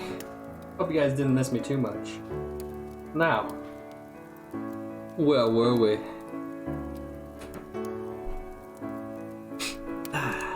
I do believe we were switching games. Yes, indeed. I just jumped in surprise. I'm sorry, Isla. Okay. Alrighty then. Alright, let's see. Where's it at? Library. Where did it go? Ah, yes. I love you, Colonel Sanders. A finger-licking good dating simulator. Forgot to say this is my 3rd week anniversary. Let's go! Gotta bring the Lucky Smug back. Hell yeah. Alright, so. Relationship ended with Fox Chan. Relationship beginning with Colonel Sanders. Please, bear with me, my lovelies. While we wait for this game to launch, and it's taking an unfortunate amount of time.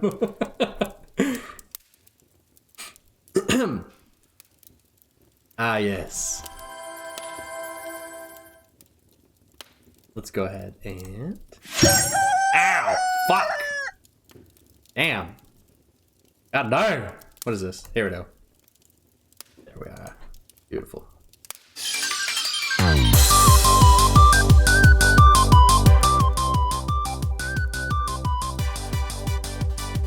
Aw, yeah, baby! Let's go! Yeah!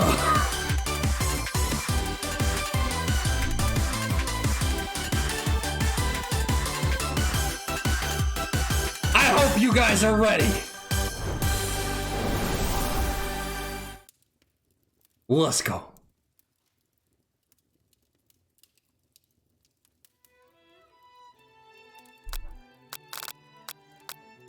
First things first, though, we definitely need to turn down the fucking volume. Like, that much, maybe. Let me... I had to switch my desktop volume down, like, really low to account for it. Because it was just so fucking loud. That's probably good. Probably good right there. Ah. Perfect. How do I go back? There we go. Now. Colonel. Okay, I can't fucking scroll up for some reason. The thingy doesn't like me. I don't think I'll ever be ready. That's okay, Isla. That's okay. Colonel Harlan David Sanders was an American businessman, best known for founding fast food chicken restaurant chain Kentucky Fried Chicken, and later acting as the company's brand ambassador and symbol. His name and image are still symbols of the company. I might actually turn the SFX down, turn the music up. Because I want the music a little louder. SFX down. There we go.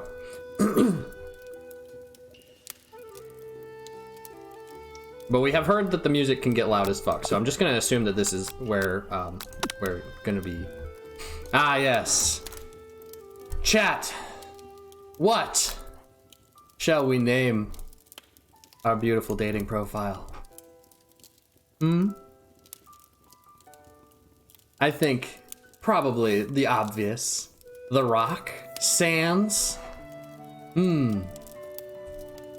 Quote 7 really said looking for me, ooh woo.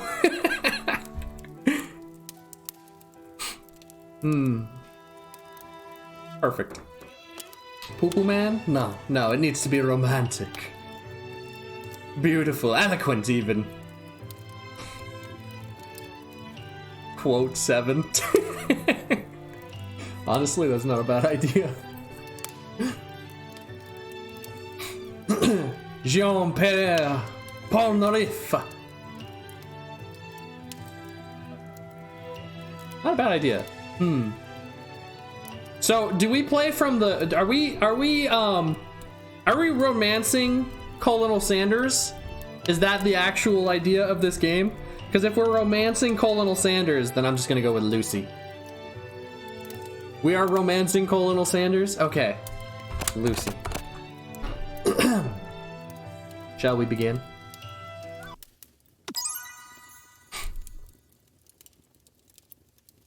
It's beautiful. Lucy Sanders? Ugh. Don't say it like that. We'll make him change his last name. I gotta click the biscuits. You know what? This is probably the best advertisement KFC has ever created because I actually want KFC right now. As someone who watches Sanders' sides, that was just as odd to me. Wait, what? Sanders' sides. What is that? Is this a loading screen? Are we just here forever? Did the game die? I believe in you, game. Beautiful. Here we go. You sleep softly as the morning sun casts a warm glow through the window of your modest student apartment. The world is peaceful and serene. You could stay in this moment forever. Or you could wake the fuck up. Now! Now! Now! Your first day of culinary school is in no time to sleep in.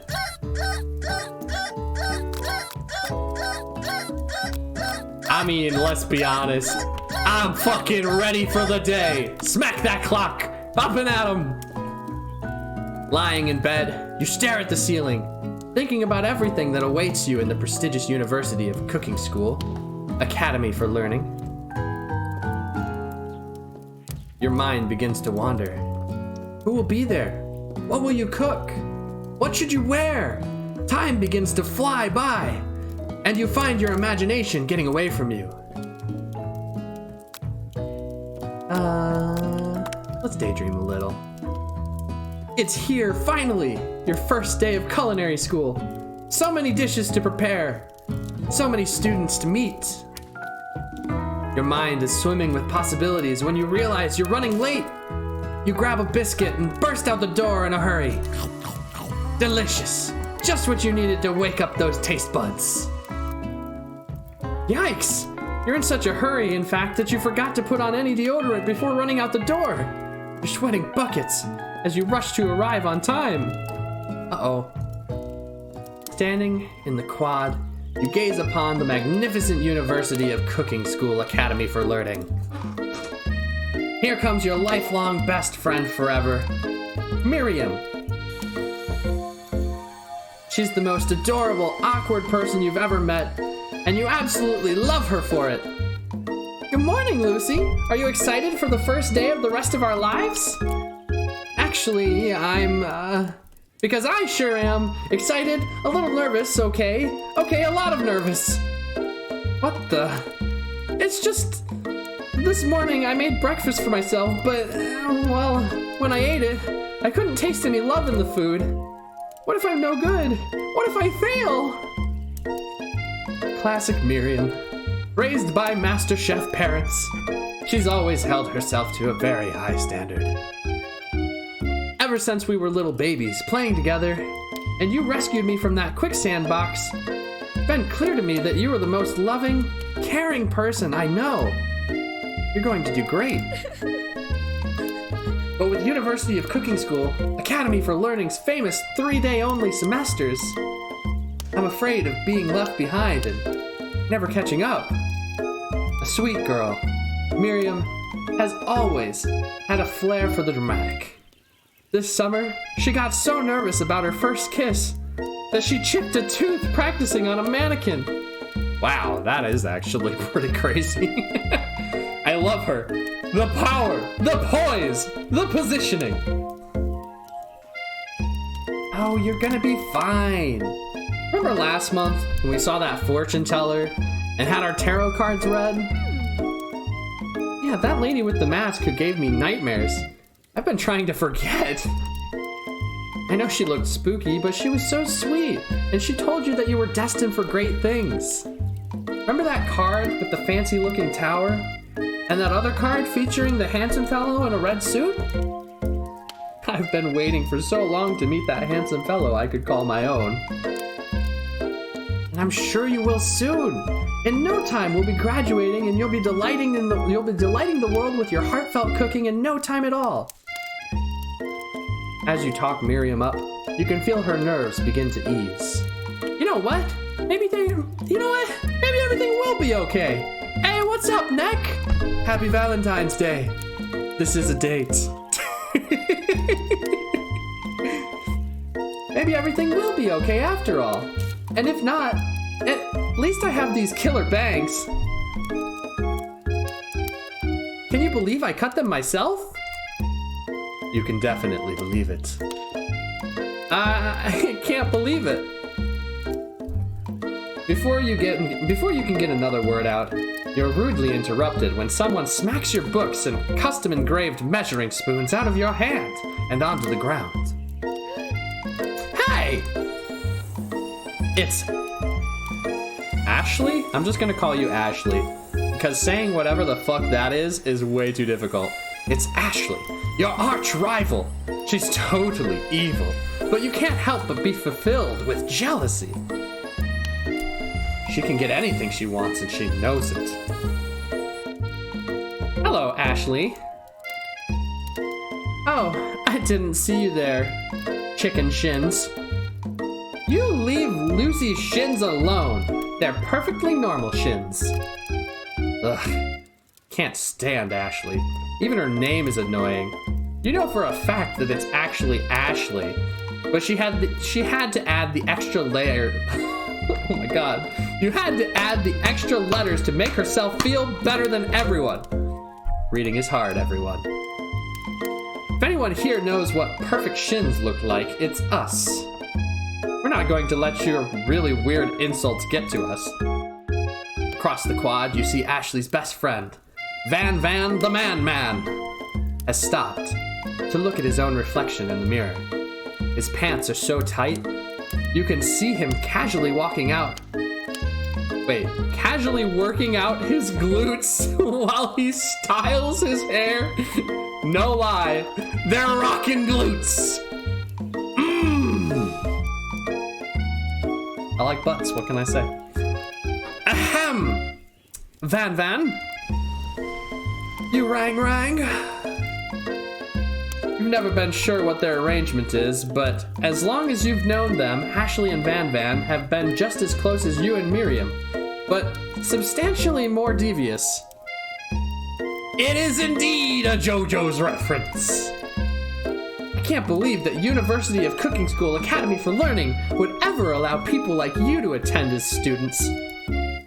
I know, right? You'd think they'd just hand us our diplomas now. Or maybe hire us as professors. You amateurs could learn a lot from us.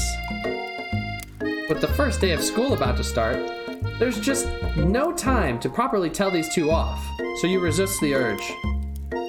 Let's go, Miriam. See you losers later.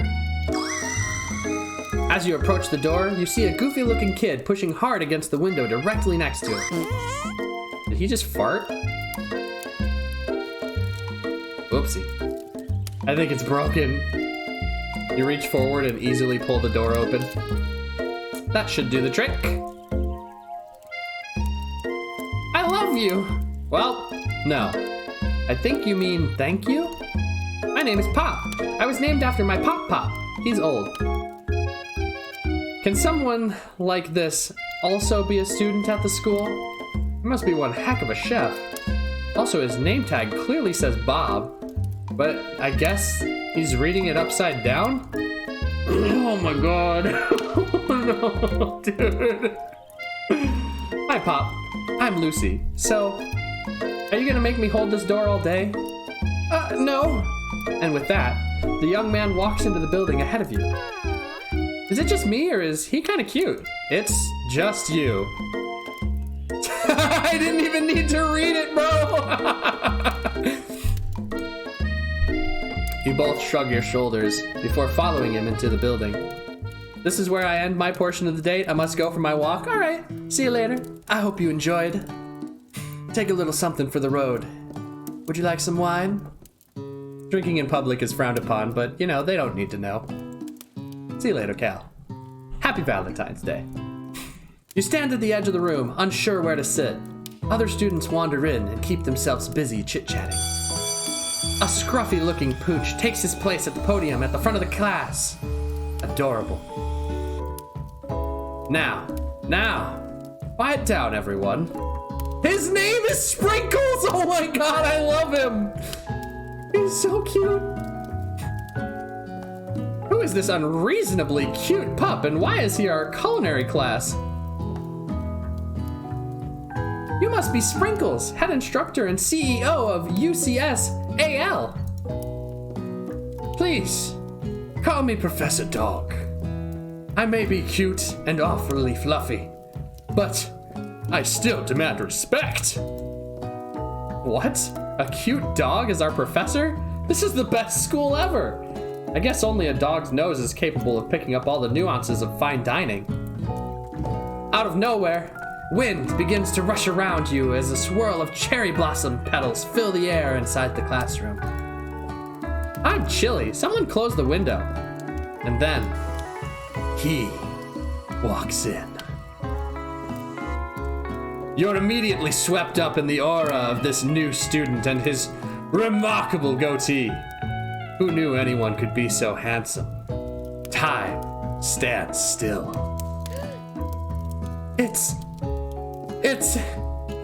It's him. Well, if it isn't my favorite student, Harland.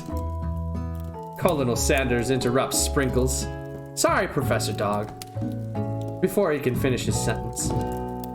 Please, call me Colonel. Colonel Sanders. A hushed murmur rolls through the classroom as Colonel Sanders walks down the aisle of desks. Suddenly, the room is sweltering. Sweat begins to bead across your brow. You feel like everyone is looking at you and you're not entirely wrong. And this over here must be Sweaty Sweats-a-Lot.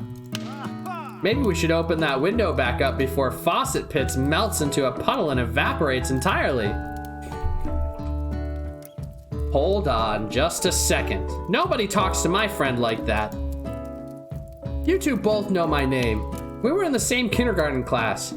And what is with all your really weird insults? Besides, when Lucy sweats, it's not gross, it's beautiful. Look at her shimmer. Uh-oh. Colonel Sanders, beautiful angel that he is, rather, stands before you, smiling gently, his hand outstretched. Boy, howdy, this classroom gets hotter than a Kentucky fryer. Please, use my handkerchief. You freeze up. Colonel Sanders is talking to you. Wait, Colonel Sanders is talking to you about how sweaty you look. You're completely mortified. This can't be your first interaction. What if he never forgets this moment? Oh no, he's hot!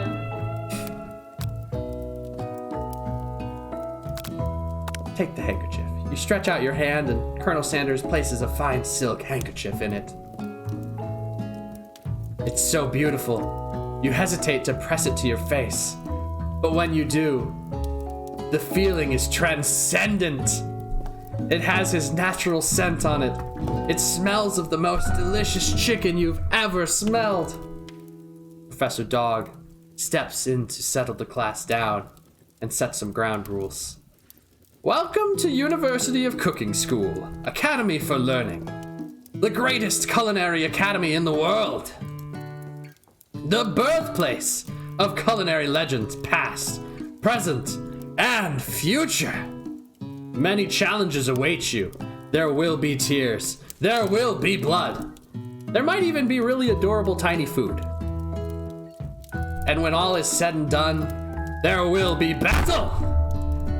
You will lift your sporks and compete in the Brome cooking arena! Just then, another student enters the classroom and interrupts the professor's rousing speech. Hi guys, sorry I'm late. Hope everyone had a good summer. I really miss... Quiet! Late to class is bad enough, but interrupting my monologue? You're on the fast track out of here, young man. Are you sure you're even in the right place? Do you recognize me? This is my 3rd year in this school with you as my teacher. Everyone stares at him blankly. Does no one remember me? You're expelled if you utter one more word before I finish. Let that be a lesson to you students. What tardiness is unacceptable. Look at his cute little paws. Oh my god. I love him so much. I just want to poke his little nose and scratch his ears and oh my god, he's so cute. Absolutely normal kid gets forgotten and he does get forgotten immediately.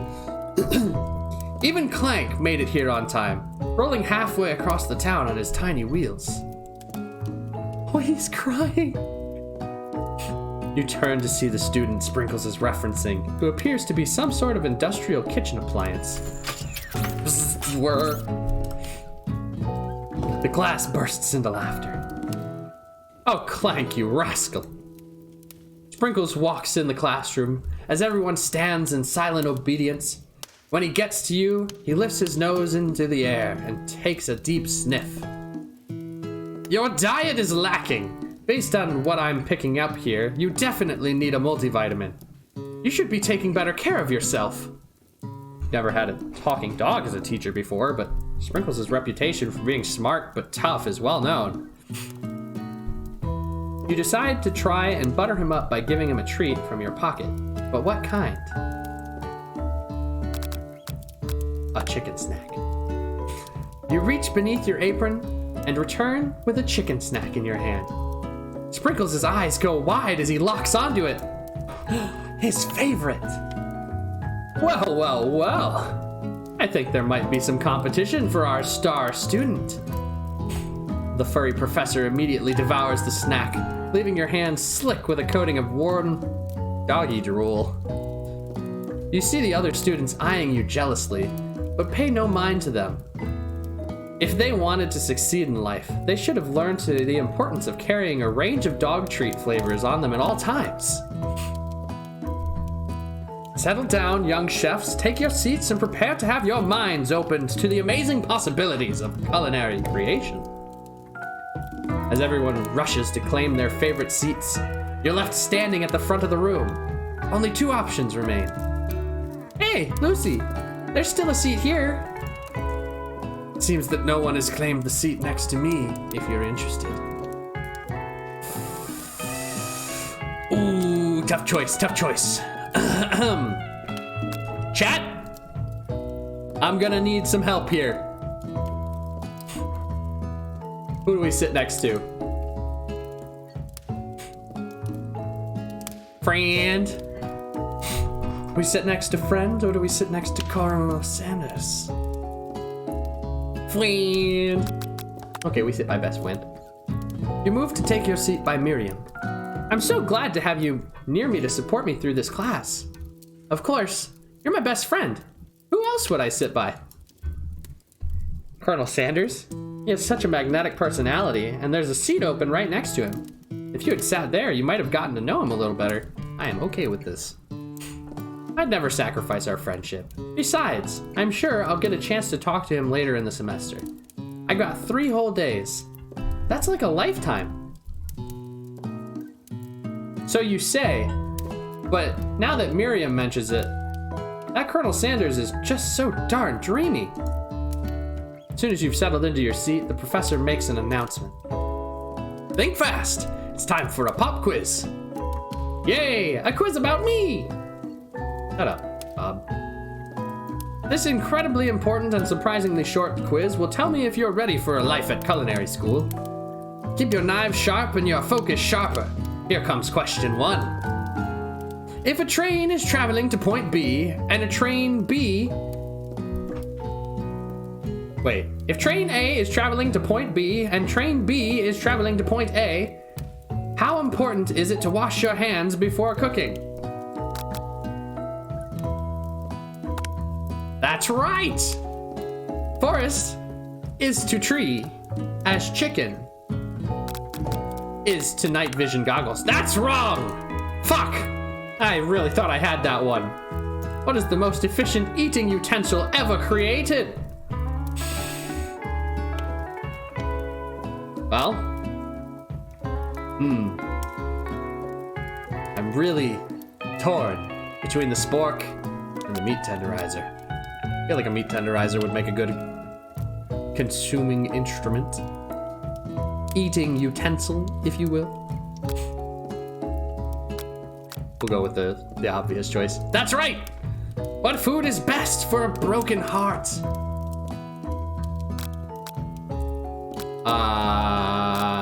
A pancake that looks like a silly face?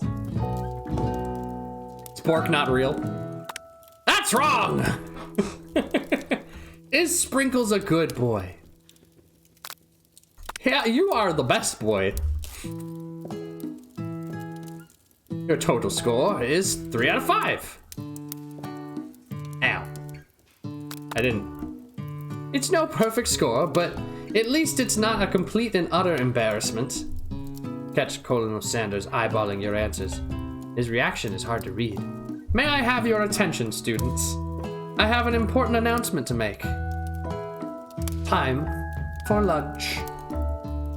Wow, the cafeteria is as nice as any restaurant you've ever eaten at. It makes sense that the school dedicated to cooking would also be serious about eating. I would have gone with the pancake, personally. A delicious fragrance wafts through the air and tickles the end of your nose. Mouth waters. You smell that? That must be our lunch. It smells crazy good. Can I have your attention? Is it about lunch? No, I just wanted to apologize for my tardiness, you see. Howdy, folks. I'd like to make an Okay, dick. This poor guy. Hey, it's about lunch. This poor guy. What the fuck, dude? Everyone cheers. But shh. Lunch. Student doesn't deserve this treatment. She said shh. In honor of the new semester, I've prepared something special to share with everyone for lunch. That must be what I'm smelling. Indeed. That smell. You hold your breath, waiting to see what food this mysterious student has created. You've heard that he's very talented, but were the rumors true? Is this? Colonel Sanders lifts a large bucket above his head. Its contents glimmer in the light. Piled high are huge pieces of chicken, breaded and fried to a crispy golden finish. The aroma envelops you, and you begin to feel warm and safe. Colonel Salad has filled a bucket with chicken. What a novel concept! Vocals!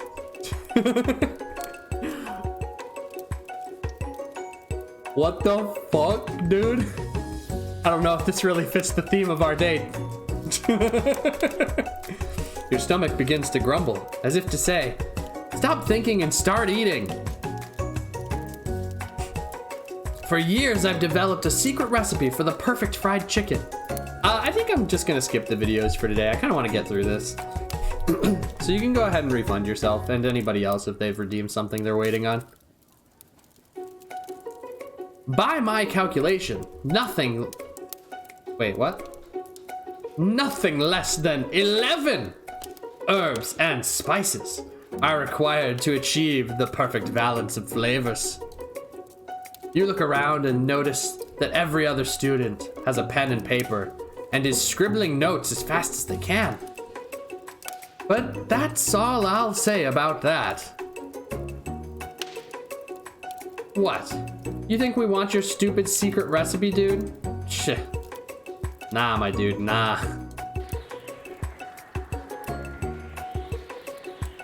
I'm just, drafting a last will and testament in case one of those ingredients is, poison.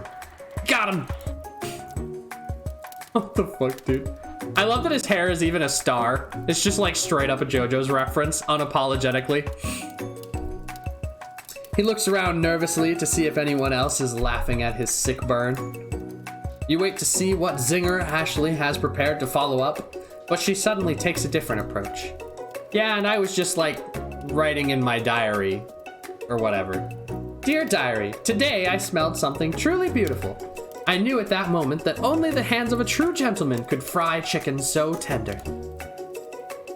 You see, her body language changed from bitter and evil to sweet and innocent. As she slides closer to Colonel Sanders, she realizes that he's destined for greatness and fame with cooking skills like this, so she wants him all to herself. Oh, please. Well, Van the Man, if you don't want any, I'll take his. Whoa, hold on. I mean, I guess I'll try it. Takes one bite and his eyes grow wide. He starts contorting his face as he tries to hold his pure exhilaration and act unimpressed. Bro, they made his hand stand up. His hair stand up on a hand. Look at that. No longer a Joe Star. Easy now. There's enough for everyone. Please, my fellow classmates, dig in. Take one of the pieces of fried chicken out of its bucket and sink your teeth into it. It's amazing. Tasting Colonel Sanders' food transports you to another dimension. Alone with your taste buds gripping the drumstick in your hand, you float weightlessly. My random fact. Oh, I didn't even see that. I'll just grab that real quick. Give me 1 second. Bum bum ba bum bum bum ba dum bum. So apparently, did you know that Australia exports camels to the Middle East? And did you know that Kermit Theodore Roosevelt's grandson, overthrew Iran for the US government? Yeah, me either. What shall we do? Focus your mind and meditate on this moment. Try to identify every flavor. Savor the moment and everything that it tells you about Colonel Sanders' culinary heart, or swim towards the light. Let's try to identify the flavors. You let the food rest in your mouth and focus on it, scrutinizing every flavor. Salt? Maybe? Pepper? Too obvious. Oregano? Basil? Maybe. But there's something else. Something dark. Something spicy. You dig deeper. Deeper. Deeper. Even deeper still. Until you find it. Could it be? You son of a bitch! Just tell me! Just eat raw salt. I do that every day and I feel speedy. Yeah, that might be a bad idea. But also, happy Valentine's Day. This is the date. I hope you brought chocolates. He really did. How bold. How adventurous to use whatever the fuck. Human flesh. X-Lucky1 defenestration in the memes channel because of course. Oh god, no. Don't throw me out a window. You try to go even deeper into the sea of flavors, but this revelation alone is more than you can handle. You snap out of it and you realize that this information was meant to remain a secret. And yet, now you know. A mantle of responsibility now rests upon your shoulders. As you look around, you realize that everyone in the room is consumed by the lunch. No one noticed that you've traveled through space and time. After tasting his food, you try to get some one-on-one time with the Colonel. Colonel Sanders smiles ever so softly as you approach. He stops what he's doing and allows you to break the silence. Colonel, I wondered if I could talk to you for a second. Anything for a fellow chef. What exactly was on that chicken? How bold to come out and ask. It's an idea I had for a new combination of flavors that will make me my fortune and establish my legacy for all time as I open a chain of highly successful fried chicken restaurants. No big deal. Where did you get the chicken scepter? It's just you and me here talking. I can keep a secret. In fact, I've got some of my own that I'd be willing to trade. What's the rush? The semester's only getting started. We've got 2 more whole days to get to know each other. Clearly not giving up so easily, but it doesn't hurt to be persistent. You know what they say about secrets, Colonel. Wouldn't learning be fun? You've got moxie, I'll give you that. Colonel Sanders looks both ways to make sure you're truly alone, and then he leans in. You can feel his warm breath as he whispers. Just one ingredient, but you can't tell. I use white box. Something my great-grandmother taught me. Wow! I never would have guessed that. In fact, you're not even sure where you'd get some if you searched. MSG! Definitely isn't the flavor you've tasted before. So now you're 2 ingredients closer to knowing the full recipe. But you don't tell Colonel Sanders that. While you're wrapped up in that huge revelation, you notice that Colonel Sanders has disappeared. While everyone else is still in the cafeteria, you decide to look for him. You find Colonel Sanders outside, standing in the quad. Oh, it's you again. Howdy. Sometimes, I like to come outside and look at the school buildings. I think about how my story will continue on after I've graduated. Sounds like you have big plans. I dare say the biggest. I will leave my mark on this world. You can bet on that.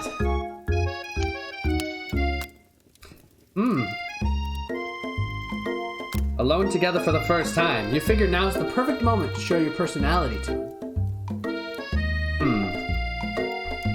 Add an additional ingredient to really spice things up. No. Well, I just wanted to tell you that I really enjoyed your food. Now you've got his attention. The flavors were complex but comforting. The interplay between the salty savory and the peppery, it was perfect. I appreciate the compliment, Lucy. I'm sure you'll be a big success. I know we've only met today, but I'm starting to get the same feeling about you. We should head back inside. The next lesson starts soon. You step into the massive cooking arena, where the afternoon lessons will take place. Each student gets an oven, and all the tools and ingredients they could need. Dude, I bet that place gets hot as fuck. Look at this place, it's magnificent! Finally, we get to show our stuff. Wait a second, oh no. We have to show our stuff! What if I totally blow it? You're not gonna blow anything. Except maybe kisses to the crowds of fans that you're gonna earn with your signature. Adorable tiny food creations. Welcome, students, to the cooking arena. For today's lesson, we'll be cooking with partners. Hurry up and pair off. Naturally, Miriam looks over at you, but unable to control yourself, you pounce on Colonel Sanders. Oh no! I didn't want this at all. Look at her, we've made her sad. This is terrible. Hey, Colonel. Would you like to tackle this lesson as a team? A team of 2, that is, me and you, if that wasn't clear? Wow! Wanna be my partner? Sure, Lucy. I'll prepare for our station. Without you as a partner, Miriam is left standing all alone. 2 different students quickly take notice. I'd Hello, new partner. Beep, boop, bzz. Oh my, 2 potential partners. I'm so sorry, gentlemen, but I don't know who to choose. It looks like you'll have to pick for her. Friend duties can be a little awkward, but that's the price you pay for not being alone forever. Who do you want to ask to be Miriam's partner? Well, I don't like the kid, so I'm going with Clank. Sorry, Pop, but I think Miriam will be partnering with Clank today. It's okay. I already ate. What the fuck? Okay. It's not entirely clear if Pop has any idea what the point of school even is at this juncture. Clank is clearly excited to have some attention. He heats up and begins to roll back and forth. Warp, warp, warp. Hold on there, fella. We don't even know the assignment yet. Technically, Clank might not have a face, but there's something charming and earnest about him. Zzz. Tissue? I hardly knew you. Haha. Clank judders and a panel shanks loose. You get the impression that that's a sign of affection. It looks like you two will be fine. Now, it's time to focus on your own cooking classwork. Alright, you two, for today's lesson, we're going to keep it simple. Pick a basic dish and divide up the steps. No chef is an island. It takes 2 flints to make fire. You get the idea. Which dish do you suggest to your partner?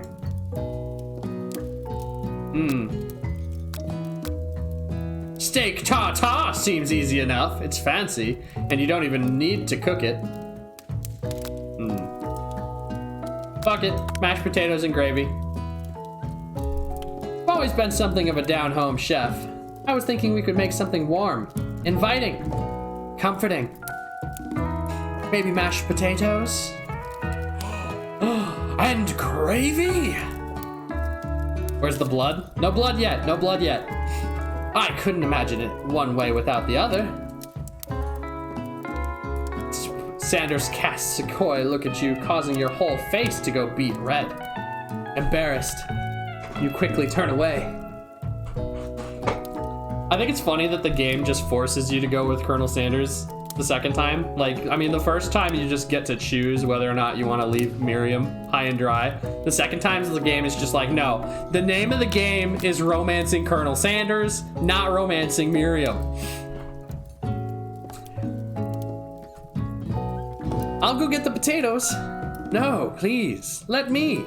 Picking perfect produce is a passion of mine. It looks like things are getting pretty fresh around here. Does someone have a crush on Colonel Sanders? We're just cooking partners. Mind your own business. Well, Sanders' heart is my business. And you'd better keep your fingers off my man. Did someone call for me? No, geez, Van. While I'm over here crushing Lucy's dreams, you're supposed to be taking care of our classwork. That's the deal, remember? Colonel Sanders returns. Yeah, Colonel Sanders remembers. Bro, this music is so hype! Bro, what the fuck? This is so hype! Colonel Sanders returns, arm full of peeled potatoes, tosses them into boiling water and turns his attention to you and your old friends. Oh, howdy there, Ashley. Van. Are we working in a quartet instead of a duet now? Actually, no. It looked like Lucy was struggling, so we offered to give them a hand. You know how it is. These young amateur chefs need a lot of mentoring. I was gonna say, Colonel Sanders, maybe I could also teach you a thing or two about fancy food. Maybe one day you might be able to get up to my level. Doubt it. Don't be rude, Van. Personally, I have no doubts whatsoever about Colonel Sanders' ability to concoct creations worthy of admiration. After all, your fried chicken was quite spectacular. But Colonel, if you ask me, it might make a better partner. I might make a better partner for you than this thing that has possessioned itself at your station. Can we just take a moment and appreciate the thigh right here?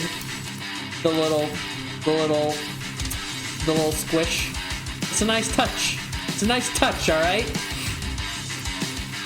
Don't you feel deep down that we cast complementary shadows? We fit together. Like a thigh and a drumstick. It just makes sense.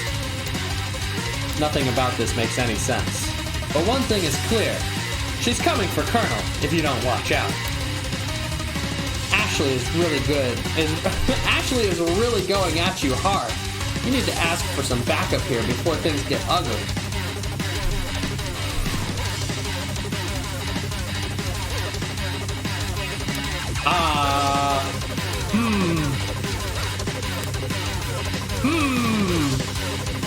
Do we turn to Miriam, our forever bestie? Or do we turn to the man of the hour, Colonel Sanders himself? Talking about someone's thighs as the character says thighs. Miriam respect simulator. You know what?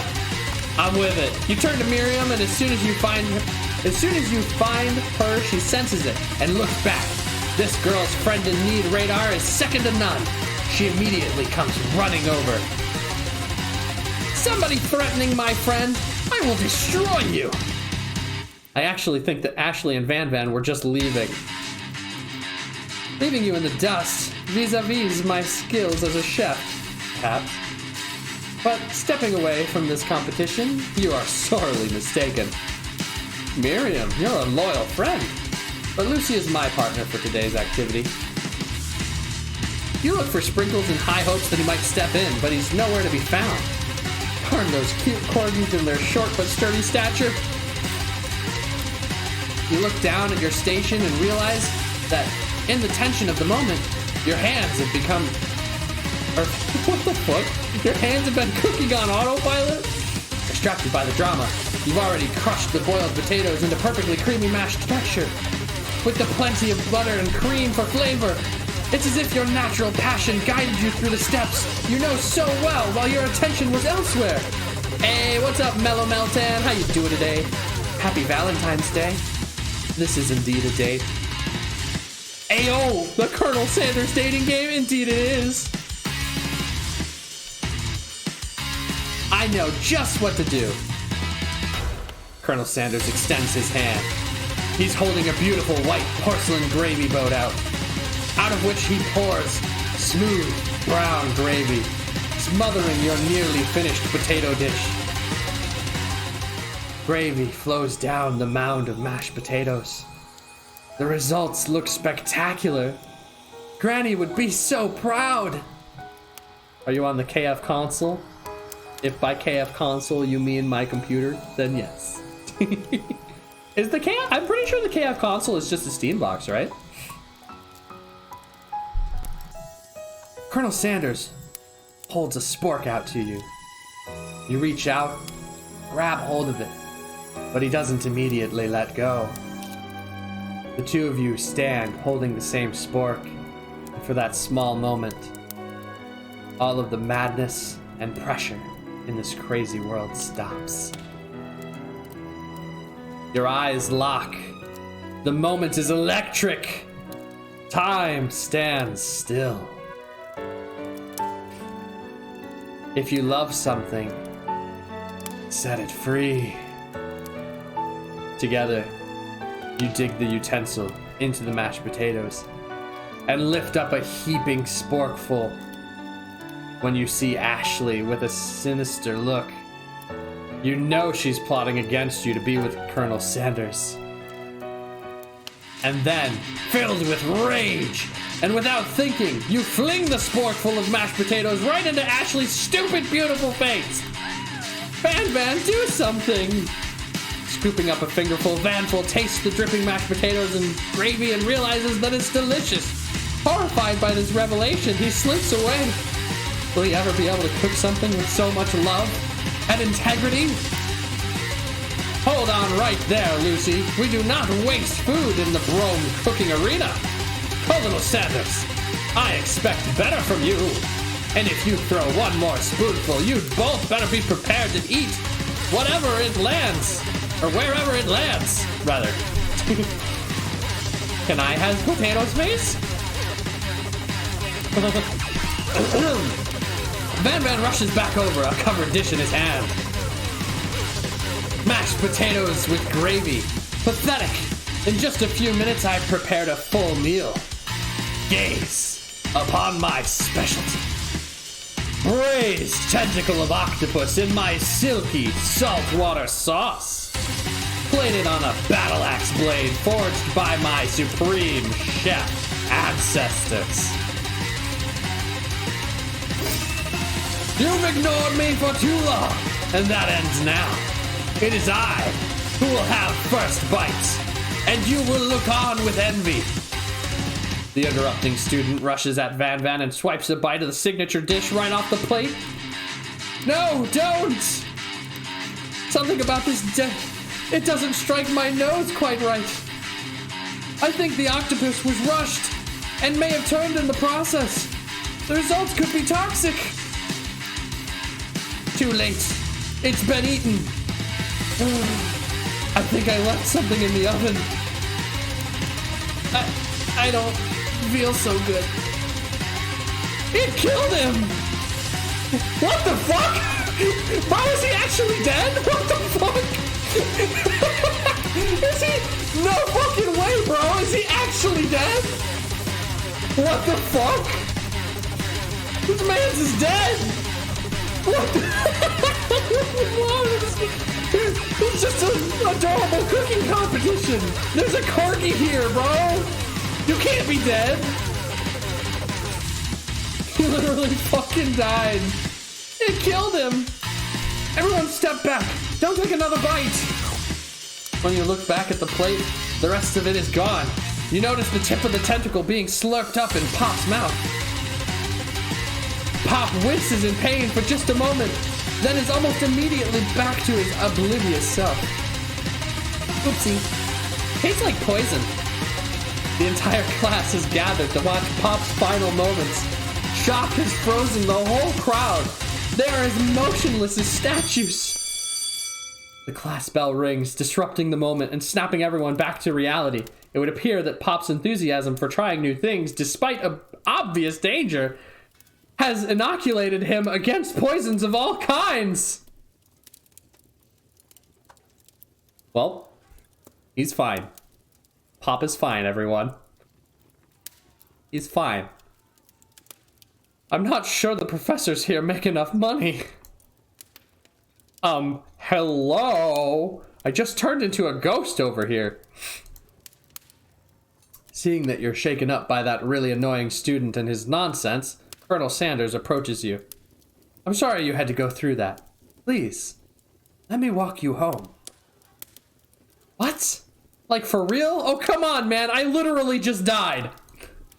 You follow Colonel Sanders out of the room, completely ignoring the dead student. At night, the school building has taken on another vibe entirely. It's dark, and more than a little spooky. Colonel Sanders stands in the quad's neon glow and speaks softly. Those mashed potatoes you made in class today. Before you go on, I want you to know, they're not a great representation of my skills. I didn't even realize I was making them. They were amazing, Lucy. Tasting them, it reminded me why I became so passionate about food to begin with. Poor little Sanders is getting choked up. Cooking is obviously important to him, in a way that you find inspiring. Now might be the perfect time to tell him you're developing feelings for him. Colonel Sanders? Yes, Lucy? There's something I need to tell you. Hold it right there! Something I need to tell you first. Oh, jeez. You see, when I was just a boy, I had a dream that one day I would be the greatest chef in the world. And every day since then, I've been working towards that dream, day and night, never stopping, never resting. And also, lifting a lot of weights. Like so many weights, bro. We should follow our dreams with all of our hearts that our souls may grant them like wishes floating on a shooting star. Hey, no, you, shut up. I'm the one that's supposed to say inspirational stuff here. Are we forgetting that your cooking literally killed a guy? You can't prove that. I also saw you kill that guy. What was his name? Somewhere in the distance you hear a long sad sigh. Bro, this poor guy. Oh my god. Forget him. We're talking about me. Me. I'm the hero. I am the Spork Monster. What the fuck? The Spork Monster is here to fight a hero. What the actual fuck is going on right now? Student did indeed people leave. I think I left the fridge door open. Later, nerds. How dare you threaten me as I was letting my guard down and connecting with another chef on an emotional level? Be afraid. Be very afraid of me, because I'm a monster. See? Is he rhyming on purpose, or is that just a coincidence? But before you can discuss syntax any further, it's a turn-based fight sequence. What will you do? Attack! It's always the best. Which attack will you use? Cook with love. Does 1 damage. It just got real. The attack really upsets Spork Monster. Spork Monster goes on the attack. They spit hot gravy at you. Ew, that's gross. Bro, what the fuck? You take 1 damage. What is defend? You decide to defend. Trepidation? You continue to stay back and endure whatever comes your way. Seems like a pretty weird strategy, but okay, sure, you do you. Spork Monster focuses on their mashed mind and draws energy from Mother Earth itself. They grow larger and more intimidating. How will you respond? Attack! Cook with love. 1 damage, bro. Spork Monster is no quitter, buffed up and ready to rumble. They go on the attack once more. Ah, 2 damage. This is bullshit. Utilitensile. If you take any more damage, you're not gonna survive the battle. Attack.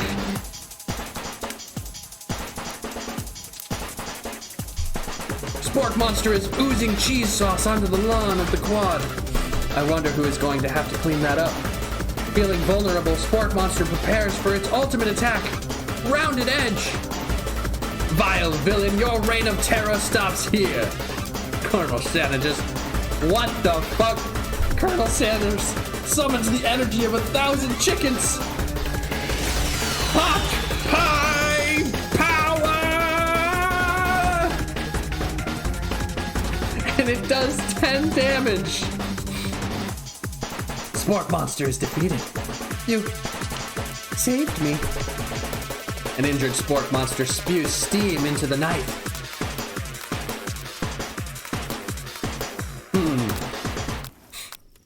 Mercy? Or finish him? What say we? What say we, chat?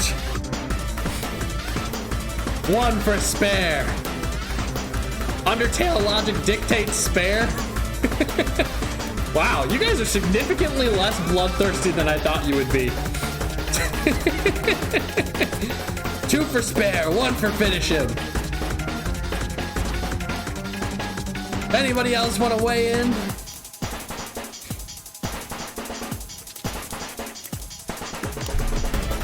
Strike first, strike hard, no mercy.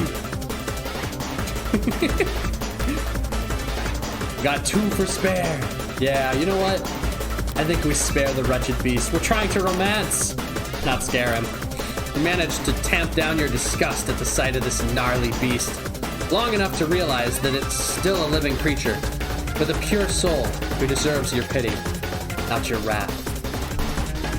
Be gone, beast! And don't you dare come back for a follow-up encounter tomorrow. I won't forget this, and I certainly won't be back. Like you said. Spork monster scuttles off into the night. The defeated monster left behind a special item. It appears at first to be a cookbook, but upon closer inspection, it's so much more. It's a magic book of spells!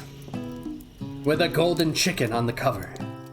You open the cover and find a library card tucked inside. The last name to have signed it is Orko. Orko. That name sounds strangely familiar. Your blood is pumping as you stand in the quiet of the night, holding the mysterious book in your hands. Orko equals student. I'm gonna go out on a limb here and say that he equals dog. As you come down from your battle buzz, you realize that your final attack has left you completely depleted. The world around you begins to fade away. Without any energy to keep your eyes open, darkness overtakes you. The image of what the fuck? Oh, okay, I thought he was in my room, bro. I was just like, okay, we're going a little too fast here. Step the fuck off. I don't like this. I'm out. Anywho, the image of Colonel Sanders flashes before your eyes as you fall asleep. He must have helped you get home. In your tired state, you don't know if you could have made it without him. What a guy. You wanted to thank him, but you didn't have the strength to utter a single word. You feel your covers being pulled. Ew, get out of my room, bro. That'd be fucking weird. In your dream, you're together with Colonel Sanders. For some reason, Sprinkles is also there, instructing your love. Dreams are weird. In your dream, you're okay. All right. This is what we're doing. This is what we're doing now. Okay, we're doing that. Zzz. You awake on day 2 and attempt to process the wild visions you had. Were they memories or premonitions? You lie in bed and stare at the ceiling, thinking about the secret you discovered while tasting Colonel Sanders' cooking yesterday. You can't believe he really used MSG! And there was that secret ingredient that Colonel Sanders went ahead and told you outright. Not much of a secret, huh? Whoops. Can we go back? I actually clicked twice. My bad. Well, whatever that said. Sure. That makes sense. We'll go with that. You meet up with your bestie in front of the school. Before you can tell her about the encounter with the Spork monster, she launches into a story of her own. Okay, I know this might sound a little strange, but I think I might be, I think I like Clank. like. I know, it sounded like it's moving a little fast, but there's something about him. I think I really like him. We got to talking after class, and he's actually a totally sweet guy. Not only that, but he's really smart. He told me all kinds of stories about Colonel Sanders. Did you know that Colonel Sanders was the most popular kid in his high school? No, but it does make complete sense. Yeah, I mean, this is an entire game based around him. Yeah, but he was so popular that he was voted prom king at a school he didn't even go to. And he was also the convertible that he himself rode in at the front of the homecoming parade. Wait, what? Also, wait, I'm so confused. He is the convertible? Did he just... So he became a car? And now we become a car. I'm thinking maybe something got lost in pressure cooker language translation there. Either way, maybe it'd be best if, you know, you took it slow with this new boy. Like I am with, okay, alright, so we are going steady now, alright. You and Colonel Sanders, the coolest guy in school?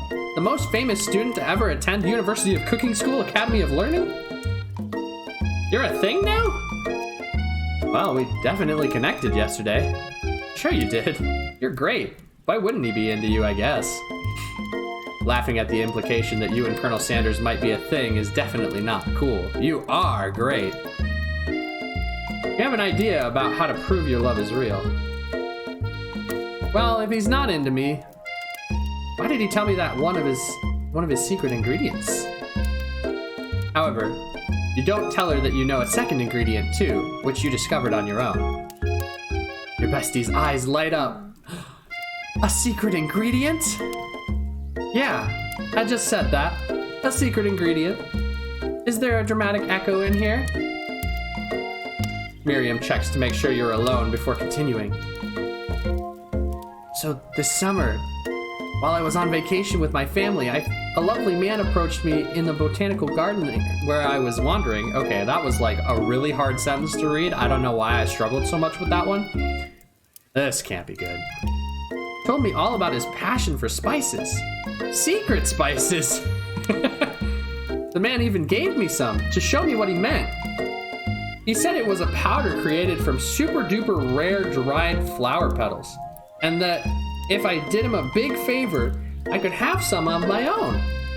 Please, Miriam, don't tell me. So I filled my suitcase with them and brought them home. Oh no. He was so nice. He even met me at the gate when I arrived.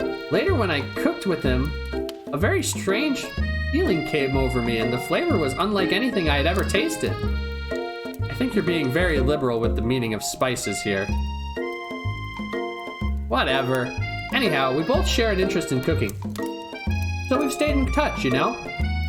Like pen pals. I bet he would love to know more about the new spices. Well, I'm definitely not supposed to share Colonel Sanders' secret recipe, and besides, I only know the one ingredient. So I doubt it'd be much use to anyone. Please, please, please, please. It would mean the world to me. No one is to know.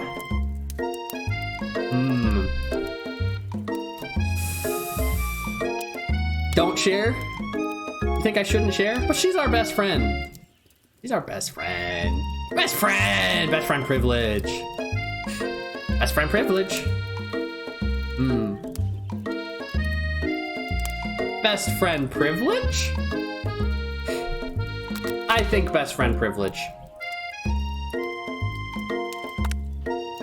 Okay, I'll tell you, but it has to stay a secret.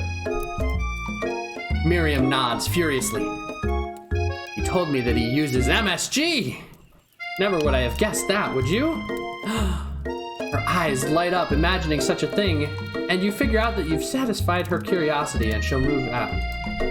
However, she immediately turns around and does some thumb typing on her phone that you can't quite see. That's probably not good. Before you can ask her to confirm what she's definitely not texting secrets to other people, you're interrupted. A wind rushes in. Oh, look at the cherry blossom! Hell yeah! Cherry blossom petals fill the air. It's Colonel Sanders, arriving at school, on horseback no less. Shall we run to him?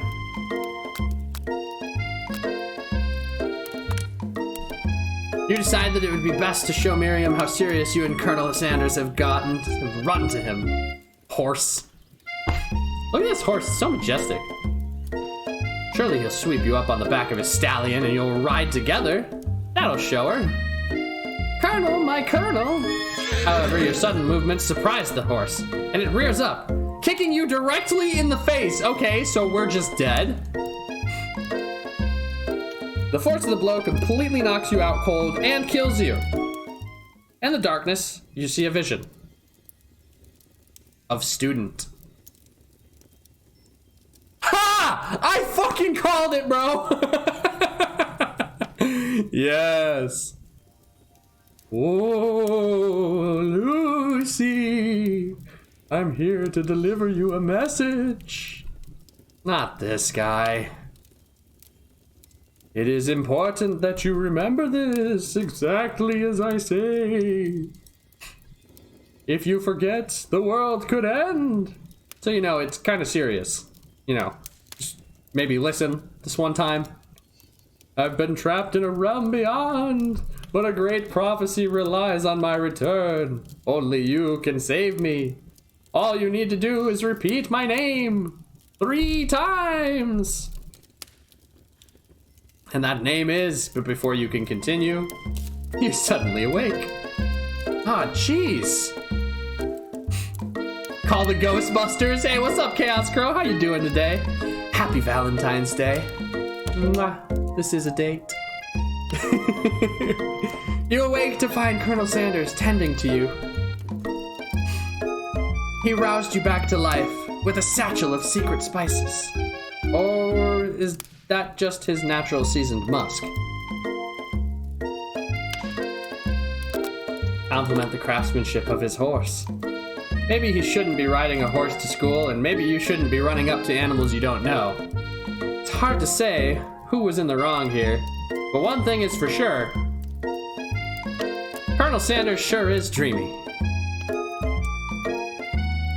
The greatest thing is going on outside. What's that? That horse has beautiful shoes.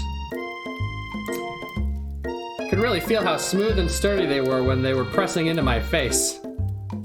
That's nice to hear. No one truly appreciates good craftsmanship anymore. And with that, Colonel Sanders disappears into the school, leaving you and Miriam to follow. When you enter the classroom, you can see your 2 rivals, Ashley and Van Van, are doing something bad. By the way they're hiding, you know that it must be really bad. Like counterfeiting recipes bad. Experimenting with restricted ingredients bad. Summoning a demon bad? Oh, it's raining? Ah, I see. The rain is quite nice. But it's cozy in here by the fire. There's cheese. Should you desire any. Perhaps some wine.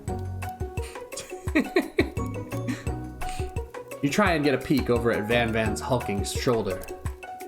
But he sees you coming. Whoa there, little one. I'm not sure you're ready to handle this. Why don't you make like a bee and mind your own wax, honey?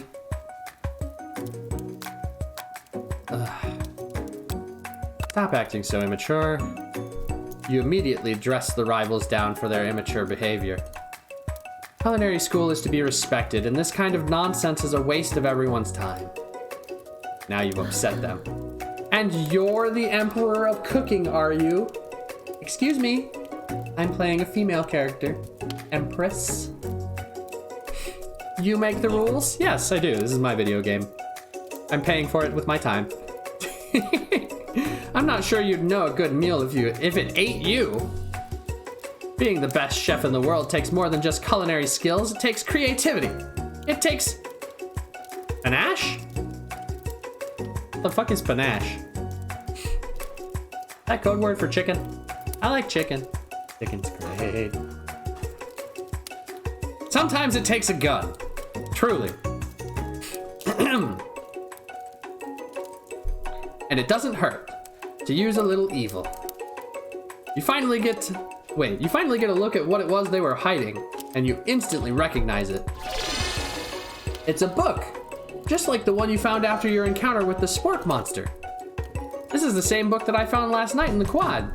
Ashley immediately elbows Van Van, who hides the book behind his back. And I don't know what you're talking about. That book is a family heirloom and its contents are secret. You notice that they haven't just been studying the book. They've got Pop pinned to the wall, and they're tossing potato skins at him as he tries to catch them in his mouth. That sounds like where I want to be. Also, why is there a JoJo's character in this game? Bro, we don't know. They didn't explain it. Colonel Sanders also just rode to school on a horse. No explanation needed, I suppose. We're playing. Before you can dig in any farther, you're interrupted by the arrival of more students. It's almost time for class. Beep. Clank must be running late. He's in such a hurry that he rolls right over Van Van's meaty foot. Hey, watch it, you bucket of bolts! You watch how you talk to him. He didn't do anything. Zwamp. Who do you think you're talking to? I've never heard such language, not even from a stand mixer. Womp womp. No, your mother was a stand mixer. Van Van jumps to attack Clank, but Clank shocks Van Van, sending him flying across the room. Protect me, Colonel Sanders. These crazed men are about to come to blows. I think it must be over me, but I'm not interested in either of them. Ashley's tone is completely changed in an instant. She bats her eyelashes at Colonel Sanders. Surely you must know that this is a ruse, right? Gentlemen, get a hold of yourselves. Save it for the arena, or at least... Wait, save it for the arena at least. Or don't, honestly, what do I care? I've got lofty career aspirations to focus on. Maybe I can help you with your business plan? Just then, Sprinkles arrives to signal the true start of the class today. He's panting, which doesn't seem that abnormal. He's a professor, but he's also a dog. Students, please, take your seats. I apologize for my late arrival. I spent the morning chasing a car all around town, and my tiny legs are very, very tired. But here I am now, and I hope you're ready to learn. Rub his furry dog belly, he loves it. Sprinkles stops in his tracks and sniffs the air around you. Something has him in a trance. The scent left on you from Colonel Sanders. Sprinkles jumps on you and licks your face. Down, boy! Auftoppen? Does this motherfucker really just throw in German to our little... Okay. Auftoppen! That command shouted by Colonel Sanders has snapped Sprinkles out of his trance. I wonder what was up with that. Sorry, I got a little carried away. After he catches his breath, Sprinkles regains control of the classroom. Without further ado, we'll review the global history of my favorite fowl, the chicken. You'll want to pay close attention to the lesson. Truly, you do. Which is why, in 1776, at the signing of the Declaration of Independence, it was a chicken who first signed their name. But you can't help but daydream about Colonel Sanders, and you miss most of the important parts. Must have some anise on you? Maybe. When you come to, Sprinkles is holding a tray of food in front of you. Well, Lucy? Naturally, this appears to you to be a sample platter. Which item do you wish to sample? Let's go with the pepper. A brightly colored pepper stands out from the other items. It sparkles in the most eye-catching way. So naturally, you reach out, grab it, and eat it right away. Spicy! However, your body is not prepared for the heat. What the fuck? We get knocked out a lot. Just throwing that out there. Like, I don't know why. Uh-oh. Oh boy. Now I've done it. Oh god. Wait. I can fix this. No, I can't. Why is it not working? Well, OBS is fucked. That's okay. I know that it's still working and I can still see chat, so I'm all right with this. The pepper has triggered an intense spice hallucination. It feels like forever as you trip through the universe. My friend. Whoa. This guy again? I'm here to give you an important message. You must avenge me.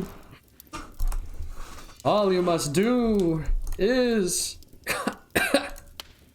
I was saying to fulfill your destiny, all you must do is...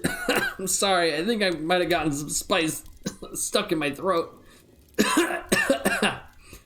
It's fine, I'll work through. To fulfill... the prophecy... you must... Feel yourself begin to regain consciousness. Oh man.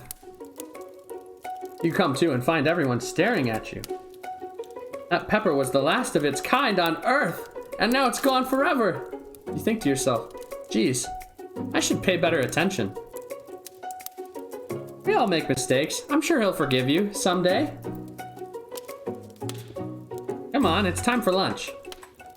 Before anything can relax, the cafeteria lights dim, and your rivals enter to make a dramatic announcement. The experimental weed pepper. Makes sense. Today's lunch will be prepared via timed competitive cook-off. The level of theatrics with these two is off the charts. Sure, you're on. A bit of lunchtime competition, eh? Count me in. I have to wipe the tables with you fools before I set my lunch down on it, and so be it. I'm not the fool, you're the fool, fool. Good one, Van Van. I like your gumption, Lucy. I'll be watching your performance. Just as things reach a boiling point, Sprinkles steps in. Surely he'll put a stop to this madness. Now, students, please, settle down. This is a lunchroom, not a sportsing court. Finally, a little sense. You breathe a sigh of relief. At least, not until we turn on the timer! Timer ready. Just then, a huge light blasts you in the face. The words timer ready. That's what I'm talking about. Aroo! I stand corrected. The hard way builds solidly a foundation of confidence that cannot be swept away. 60-second ramen, hell yeah. And the original quote by me, in case anyone was wondering, I hope its message lifts you to victory. Like a diamond, I was formed under pressure, and now is my chance to shine. Bro, these fucking thigh highs though. Like, she's a bitch, but she got me weak.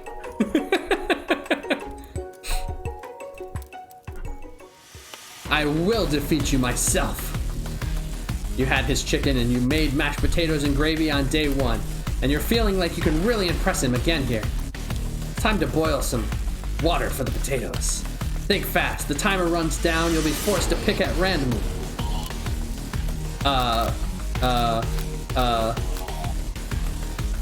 Wait, what? Oh, water boil at? 100C, obviously. That's right! But how would you have even gotten into this school without knowing that? Winner gets to rub my furry belly. Let that enticing offer motivate you. You're going to need to season this chicken before you cook it. You don't know Colonel Sanders' recipe exactly, but you have an idea. 11! That's right. You might not know all of the ingredients yet, but at least you're headed in the right direction. Tail wagging intensifies. Now that you've got some basic steps going, it's time to elevate your craft. What state of mind offers the most flavor? Gratitude? That's right. You must never take this opportunity for granted if you hope to succeed. Your classmates are rooting for you, but Ashley is simply stronger and faster than you. You'd better pick up the pace if you want to survive. When you were a child, your father told you to never forget where you came from. Every day you meditate on his advice and draw energy from that place. Now, what would be the great time to harness that energy? Where does it come from? Oh, that's right! This is your shot, and you're not gonna miss it.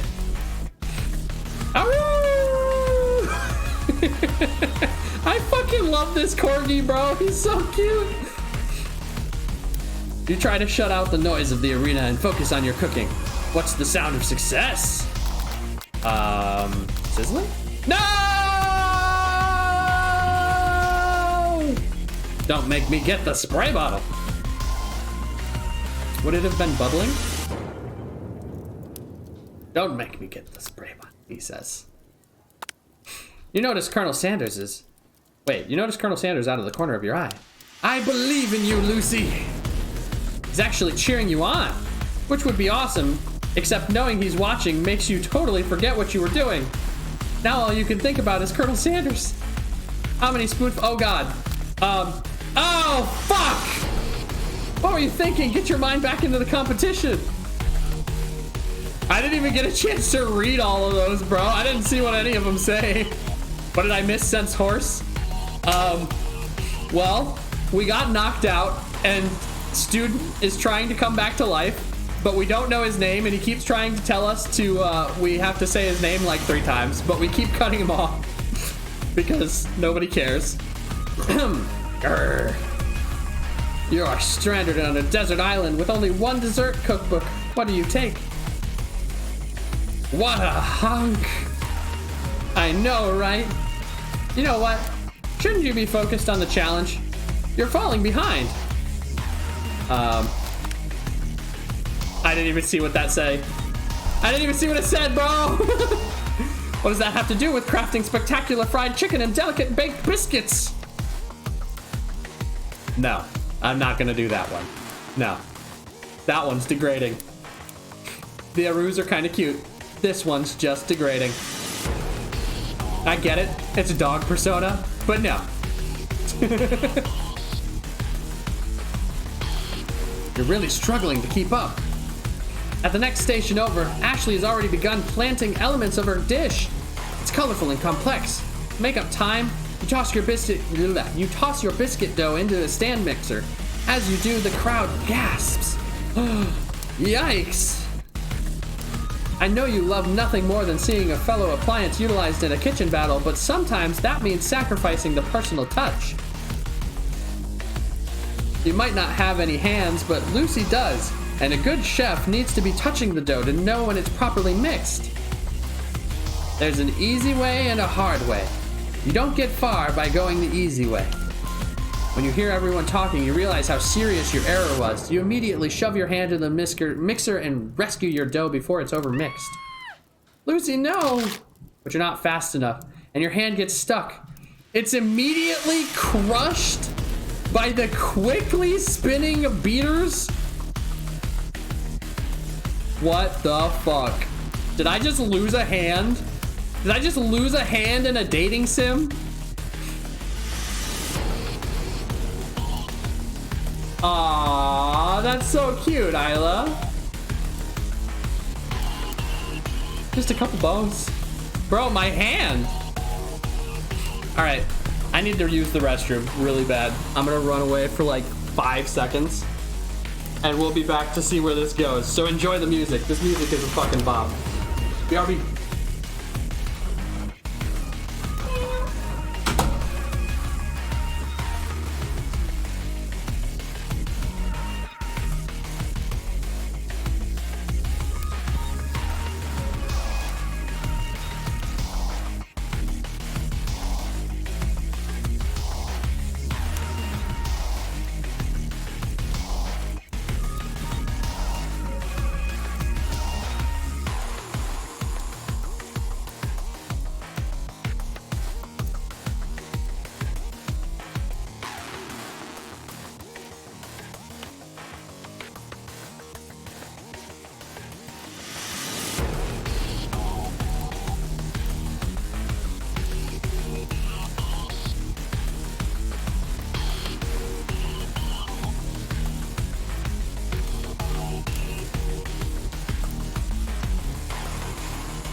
You gonna play the cooking simulator with me?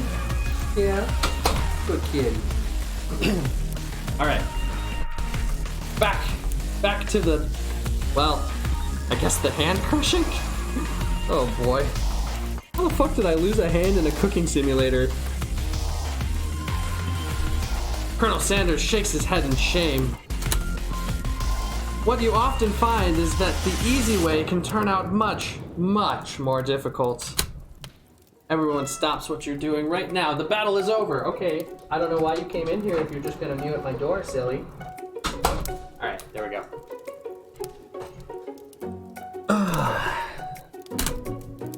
It can't be. I was so close to finishing my dish. Sweetheart, look at your hand. You simply can't go on. It's kitty cat, yeah. Aw, that's too bad. And here I am with a completed dish, ready to serve. Surely makes me the winner by default, right? No. It wouldn't be fair to compare the two on account of Lucy's injury. You see, it's Sprinkles begins to... Wait. You see Sprinkles begin to lick his doggy chops as he locks onto the dish. But I suppose you should at least tell us what you prepared. Well, because I am the sweetest, I skipped straight to dessert. Under the white chocolate dome, you'll find a wide array of delights, taking you on a journey of flavor that tastes good and tells a story. Of excellence, of course. I was going to ask Lucy to do the honor, but since you're injured, I'm afraid that pouring this creamier of delicate hot chocolate sauce might be a little too difficult. Colonel Sanders, if you wouldn't mind lending me your strong, sturdy hands. Colonel Sanders pours the hot chocolate sauce on top of the dome, causing it to melt away, revealing the ingredients hidden within. Inside, you find a delicate fried cheese croquet atop a slice of honeycomb, ice cream 2 ways, tender nougat, and pearls of blueberry gelée. Whatever the fuck that is. Oh no, they can't feed it to Sprinkles now. Well, you know what? He's a talking dog. Maybe they have different allergies.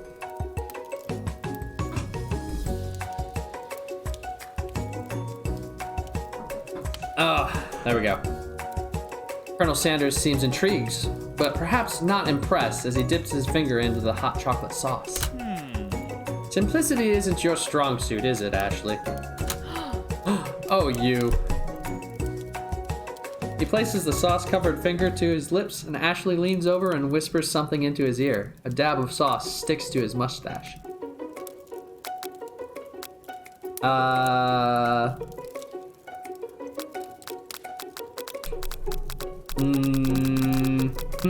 Do we fight her? No, wait, I'm injured. Fuck! I'm injured! I can't fight her!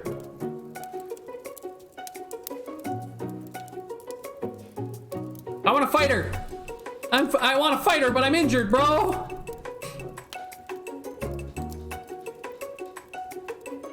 Okay. We'll internalize for now. Your rage burns so intensely within your eyes that they burst into flames. The flames cause your eyebrows to catch fire and turn to ash. And they fall off and... What the fuck, dude? Which means people will have a hard time understanding your emotions for the rest of the semester, perhaps forever. Embarrassed and ashamed by your poor performance, not to mention your crispy fried eyebrows, you run for the quad to be alone. The beautiful weather feels like an insult. Inside of you, a storm rages. It's Colonel Sanders. He's probably here to tell you that he and Ashley are in love and he's decided to get married. And he won't even ask you to cater his wedding because you're a terrible chef and an awful person. Try to hide from him, but he approaches you directly. I know you're hurting right now. Not from the devastating loss, but from that run-in with the mixer and that small fire. We should get that checked out. Wow, bro! I did not expect to come out here and get roasted even further. I'm fine. Can't you just leave me alone? I'm a loser. I'm not fit to fill your fryer. Okay. Alright, game. Perhaps we're being a little direct now. Failure is part of life. Not just for you, but for all of us. Do you think I've never failed at anything before? That's exactly what I think. Well, then think again. I wasn't always the man you see before you. Enrolled in culinary school, incredibly handsome, successful, motivated. Well, handsome, sure, but I was born that way. But I've walked other paths and arrived at dead ends. I was passionate about life, but I failed as an obstetrician. I was passionate about justice, but I failed as a lawyer. I was passionate about livestock, but I even failed as a mule handler. That one was especially humiliating. Mules can be so cruel. I lost my business partner to a gunfight, I didn't know. People see my delicate ribbon tie and my well-kept beard and assume that I've got it all together. Which is true now, but it hasn't always been. Sounds like this guy could really use a hug. I resolved then that I was going to amount to something. No amount of hours or labor or money would deter me from giving the best I had to give. Colonel Sanders changes focus. You can see something ignite inside of him. Burning passion. One has to remember that every failure can be a stepping stone to something better. My new dream is pure. It's honest. It's something that a humble man in a crisp white suit can be proud of. I will create a new chain of chicken restaurants that will bring joy to the entire world and make up for my past misdeeds. Yay! Shut up, Pop! Just as your moment grows intimate, you're interrupted by a threatening, shadowy presence. Battle-scarred from the night before, you prepare for the worst. It's the Spork Monster. This music, though, bro. Borko! It is I know I said I wouldn't be back, and after the whole fight to the death thing, maybe you don't really want to see me anymore, but I just wanted to say I was wrong to attack you, and I apologize. I know what it's like having to always look over your shoulder and, monster problems, am I right? Anyways, thanks, Borko. I'm glad there's no hard feelings. Getting jumped by a giant creature in the dark of night can really rile a person up. I also wanted to apologize for the way I switched right into attack mode. I know that you're strong, and cooking school can put a person under a lot of stress. I actually used to go to this school. I wasn't always a spork monster, you see. I don't believe it. You were human once? Well, no, I was a golden retriever, but I was still a student. Until one day some mean kids with a magic spellbook cast a dark enchantment on me, and I was forever transformed. Magic spellbook? Precisely. I had procured a copy for myself, but somewhere along the way I lost it. If you find such a book, I beg of you, respect it. You're a powerful chef and shouldn't rely on such dark and evil magic. No, you should be protecting the innocent from those who would cheat them through sorcery and guile. If you need me, don't fear. I'll be there. Sounds like there are some bad cooks in the kitchen of life. Lucy, together, I am sure we can defeat them. Come back to my hideaway, and we can discuss. A personal invite! You can't imagine what Colonel Sanders' home must be like, but it sounds like you're about to find out. Stepping inside Sanders' home, surrounded by his things, you start to feel a special bond with him. Looks like you live such an exciting life, Colonel. Every day can be an adventure if you approach it with the right attitude. Long ago, I made the decision to never stop searching, never stop working, never stop imagining. Have you been working on any new recipes of your own lately? I'm always excited to talk about food with another ambitious chef. Well, there is this one thing. It's just a side dish that I've been tinkering with, trying to find the right balance of flavors and textures. I'm not sure I've nailed it yet, but I feel like I'm close. Colonel Sanders' eyes perk up as he starts to wonder what dish you might be describing. It's meant to pair with something spicy, something crispy. Both, perhaps? Now you've got him right where you want him. Should you reveal your new creation to him? Or keep it a secret, just for you? Well, he told us one of his secrets. Secret for secret. You decide that you're as ready as you'll ever be to share your original cooking with Colonel Sanders. Yeah. Before you can talk yourself out of it, you decide to dive in head first. Reach into your lunch bag for a special dish that you've been keeping on ice all day. I present to you my original coleslaw. The shredded cabbage dish glistens in the light of Colonel Sanders' Lux Hideaway. Magnificent. Together you chow down on the creamy slaw until just a spoonful remains in the bowl. Yo, coleslaw? Actually pretty good. It tastes absolutely nothing like it looks. I did not expect it to be a sweet dish.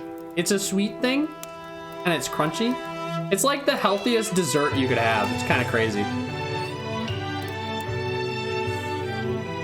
Is it just me, or does this song sound like something straight out of an anime? I feel like I've heard this song before. Do you mind if I hold on to that last bite? I'd like to have it around so that I can admire its tastes later and think back on this moment. What does this even do? You could offer to make him more, but he seems like a very sentimental kind of guy. Sure. Why not? Please, make yourself comfortable. I'll be back in just a moment. You realize that now would be the perfect time to do some snooping. Coleslaw made me barf. Oof. I hated it for a rule. That's okay. You don't have to like everything. It's okay to dislike things. Around the room are various items that you can look closer at. Each item seems to radiate memories and emotions. Tap on an item to discover more about the Colonel. Is that? Oh, okay, that's a candle. Must be where he keeps his secret recipe. You think for a moment. What number is important to Colonel Sanders? Then it dawns on you. As soon as you turn the dial to 111111, the safe opens. And inside it, you find a single note. Can chicken be prepared sashimi style? Tap on the item to discover more. Let's go with the candle. A scented candle. You pick it up and try to identify the smell. It's gravy. Power tool? Freshly starched collar? Piece of wood floating in a lake? Summer of 69? No. It's one of the secret recipe ingredients. It's fuck you, game! A lock of silver hair is woven through the teeth of this comb. Upon further inspection, you realize that the hair therein isn't just silvery in color. It's actually made of spun silver. Could you please check the chicken in the far right? Yes. You notice a very realistic stuffed chicken sitting on the corner table. When you pick it up, you realize it isn't just realistic. It's real. Taxidermy?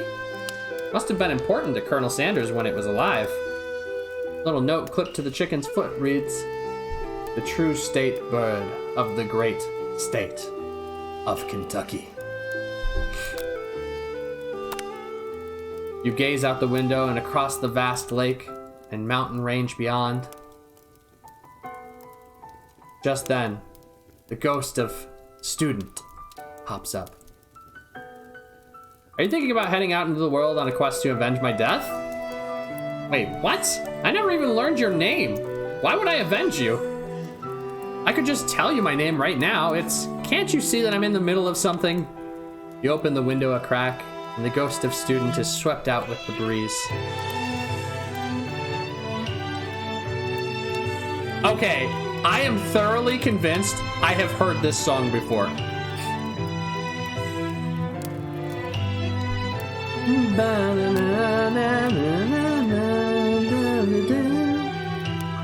I know this fucking song.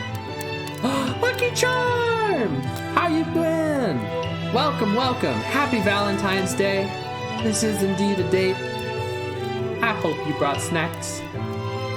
If you didn't, there's cheese and wine and whatever the hell this thing is to my right. Let's go ahead and we'll check this one. One of the framed photos shows an old man who looks a bit like Colonel Sanders, standing with a friend. They hold fried chicken drumsticks and appear to be cheersing them. You look closely and see that there's a short inscription. I wonder who my friend Pete is.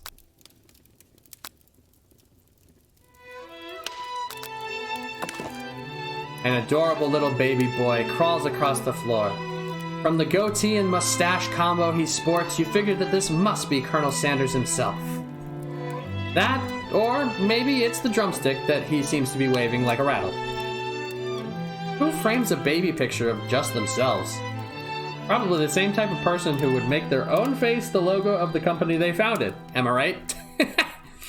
I'm gonna cry. Music, man. Music is powerful. Use it to your advantage. Sometimes the best way to make yourself feel better on a sad day is to listen to happy music. Take a closer look at the urn sitting on a nearby pedestal. There's a plaque on it. It's dusty, but when you wipe it off, you can read the inscription. It says, "Here lie the ashes of all my past careers and business failures." Poor guy. Well, only 2 more. The photo appears to be Colonel Sanders, except he's an old man visiting the pyramids of Egypt? Maybe this is where he discovered one of his secret herbs and spices. Maybe one of the secret herbs and spices is bits of King Tut's remains.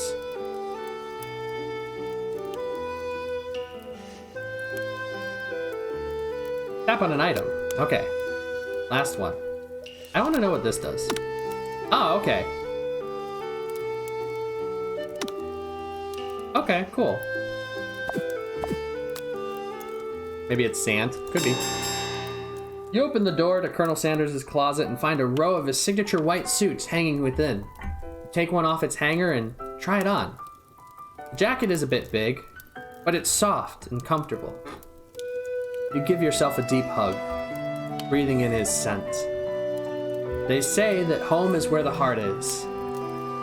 Is this what they meant? Before you can look any further, you hear Colonel Sanders returning. He has a new dish that he's been working on, and he wants you to taste it. You try to act casual until he asks you why you're wearing his jacket. Keep forgetting the mascot of this channel is an Arcanine. I know, right? Isn't it cute? I gave him a little rose for today. Isn't it cute? That's a breach of privacy? I mean, it's not ID.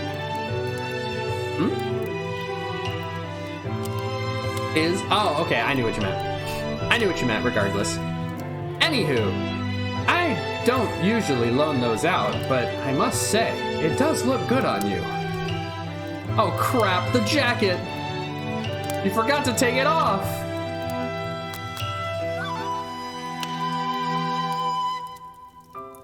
I was just a little cold. Colonel Sanders smiles and scoots close to the fireplace. It's warm by the fire.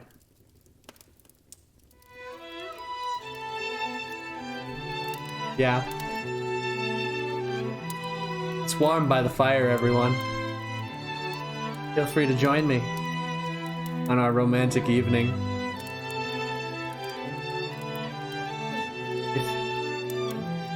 Don't shove me into the fire. I did all this for you.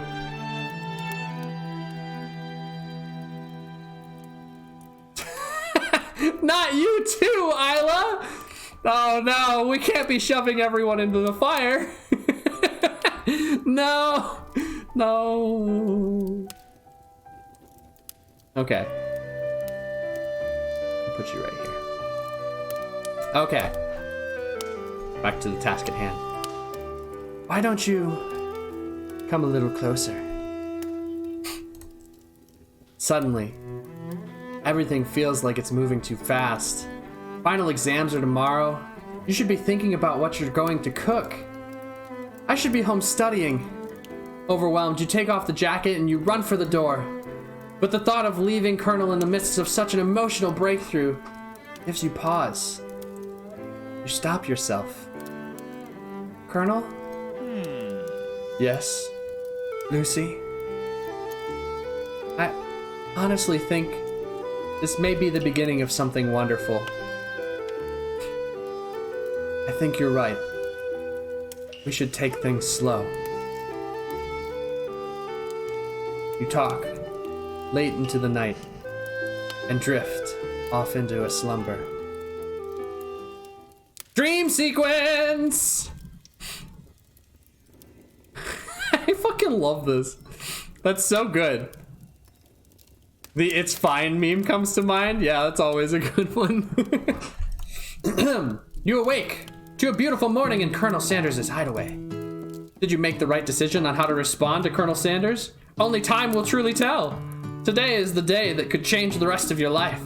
You think about the new secret ingredient you just learned about.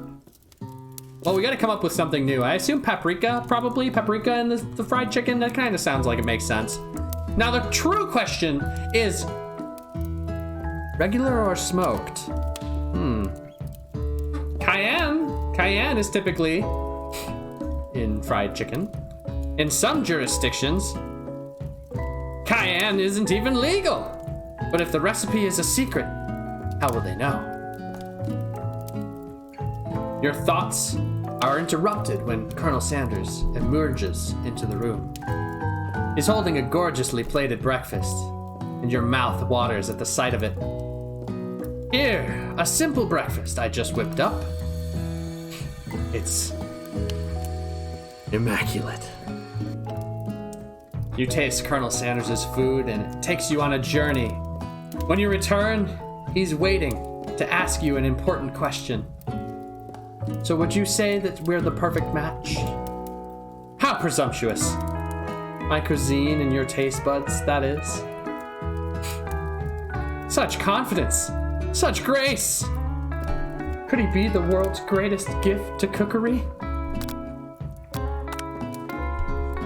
You know, I think we might make a great team. A single tear begins to pool in the corner of his manly gaze as he stares out the window. And with the right business partner, I know I can't fail. Business partner? Could he be talking to you? It's all happening so quickly. Overcome with emotion and confused by your feelings, you're on the verge of tears, unable to speak. The only answer you can find is to run out the door and get home. There's still one more day of school after all. The University of Cooking School, Academia for Learning, waits for no one. Bro, I'm such a fucking weeb.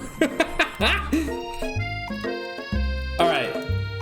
You get home to find something very surprising. Your best friend is there waiting for you. Where have you been? Because I had one heck of a night. I've been desperate to talk to you about it, but I couldn't find you. I got worried that something had happened to you. It's okay, I was just... But it turns out you're fine. I can finally get you up to speed on the saga of Miriam. Sure, but you will not believe what happened to me after school yesterday. I went on a date. I think I can believe it. Since I'd been partnered up with Clank, he asked me to go out with him. Of course I told him, you'd better keep your dials turned to polite and respectful. I'm not that kind of girl. But he was just interested in spending some one-on-one time together and getting to know me. So I said, yeah, sure, I can get to know the little metallic guy. Yes, we did win, Mario. We won the last one, and now we're hoping to win this game. Long story short, he took me skydiving with his friends, but things quickly spiraled out of control. Did she just say skydiving? As if that's a typical first date to go on with a talking pressure cooker? Due to the fact I can't drink wine, I brought soda. I hope you don't mind. That's perfectly okay. Feel free to bring your own beverages. And now, I'm not really sure where we stand. You don't give Miriam time to tell her whole story. However, bottling up the details of your own night is just too much to bear. And I went on a date too. Back to Colonel Sanders' house, where I spent the night with him. You what? I Nothing happened, but the emotional connection, you know, wowzers. Together with your bestie, you feel like you can do anything. Miriam 2 defenestration? No, why are we throwing Miriam out a window? What happened to the Miriam respect? When you arrive at school, you encounter your rivals in the quad. You can tell from the distance that they are picking on Pop, though he himself might not quasp. He might not quasp the fact. But, you know, because he's Pop. What's a swirly? Sounds delicious. Oh, it's great. I'll order you one up right away. I'll have my swirly with Sprinkles. Sprinkles is a dog and a treat. You can get your swirly dipped, too. Why don't you pick on someone your own size? Because I am literally the biggest person at the school. There is that horse Colonel Sanders rides to school, but who would dare pick on such a gentle and beautiful creature? Oh my god, she does have feelings. You've got some nerve, Lucy. Suggesting I pick on a defenseless horse. Now you're twisting my words, and I won't have it. You clench your fists, but the injury from yesterday's mixer accident makes you wince with pain. Doesn't look like you can go on cooking like that. Might as well just give up. I'll never give up. Ever. Colonel Sanders arrives just as things appear to heat up. A naturally intuitive person, you sense that something has been going on. Is everyone excited for the final day of school? Lucy, how's that hand feeling? I'm sure you'll be back in fighting form by this afternoon. Are you concerned about my hands, Colonel? Yesterday I almost broke a nail, winning so hard. Technically, I don't believe a winner was decided, but your presentation was quite impressive. What is he doing complimenting her? But what about the flavor of my delicate, warm, gooey chocolate sauce? Ew. Why do you gotta describe it like that, bro? Why you gotta say it like that, bro? Bruh, like, dial it down. Anywho, it was clear that you're passionate about how your food is received. It's a lot of words to say it was bland. Oh, damn. Fucking roasted. Excuse me, Lucy. I am more than capable enough to speak for myself. Maybe you could tell me more of your thoughts as we walk into class, Colonel. I'm always interested in discussing the fine art of fine foods. See you inside, Lucy. Annoyed by Colonel Sanders' inability to see Ashley for who you know she really is, you walk across the quad to get some distance.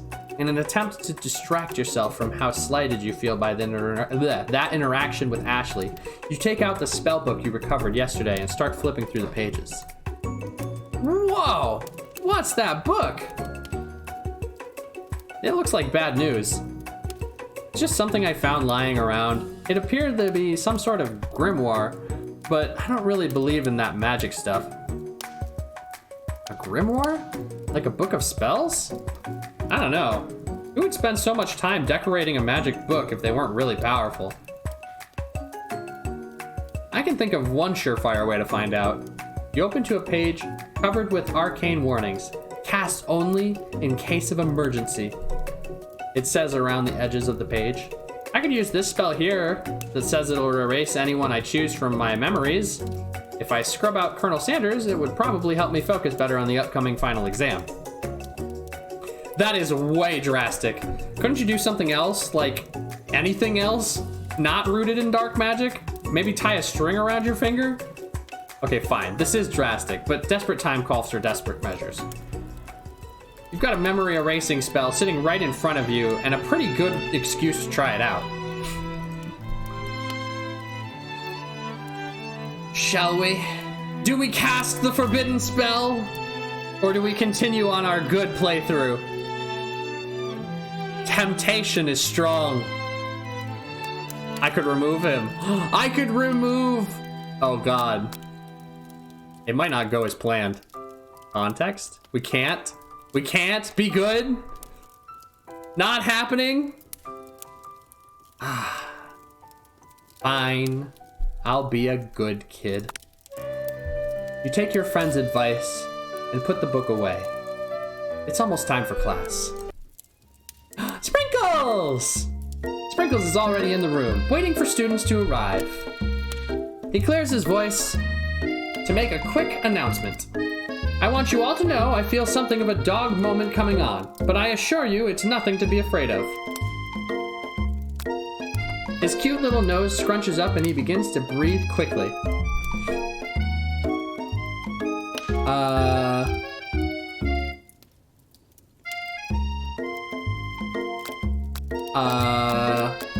I will give him some homework. You reach into your backpack and give him some homework from last semester that you forgot to turn in. Sprinkles immediately goes for it and gobbles the sheet of paper like it's a piece of fresh chicken rawhide. Ahem! I apologize for the outburst. I know it seems cliche, but not much in this world satisfies like undergrad work. My, Lucy. Were you studying? Something with cinnamon. I've been sitting on this lecture series around the art of cake baking. How insightful. This actually brings up an important point. Thank you, Lucy, for reminding me to dole out this indispensable bit of wisdom. You see. But before you can go any further, Miriam's love drama spills over into the class. Sprinkles is interrupted by whirs and sparks coming from the back of the room. I told you to save it for after class.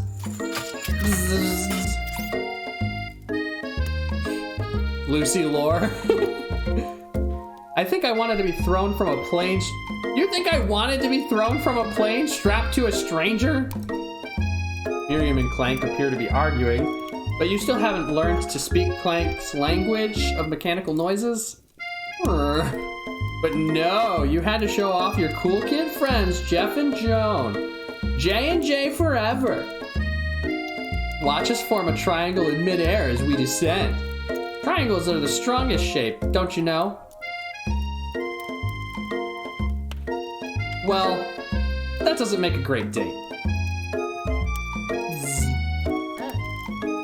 Then take Jeff and Joan with you. You can all hold hands as you pedal down the mountain, or off a cliff for all I care. Sad beep. Oh, look at his face. Clank begins to shudder. Steam pours out the gaps in his panel, and then a loud ding stops him in his tracks. Beep. No amount of seasoning is going to make me want to eat that, Clank. Clank burps out completely deep-fried... a completely deep-fried sneaker. Considering that he himself has wheels, not feet, it is not entirely clear where it came from.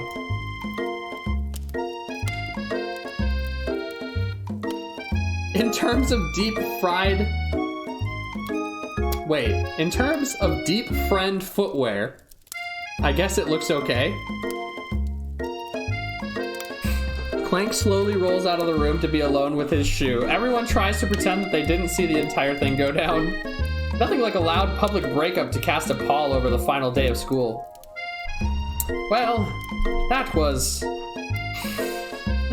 unfortunate. But we mustn't be distracted from what lies ahead.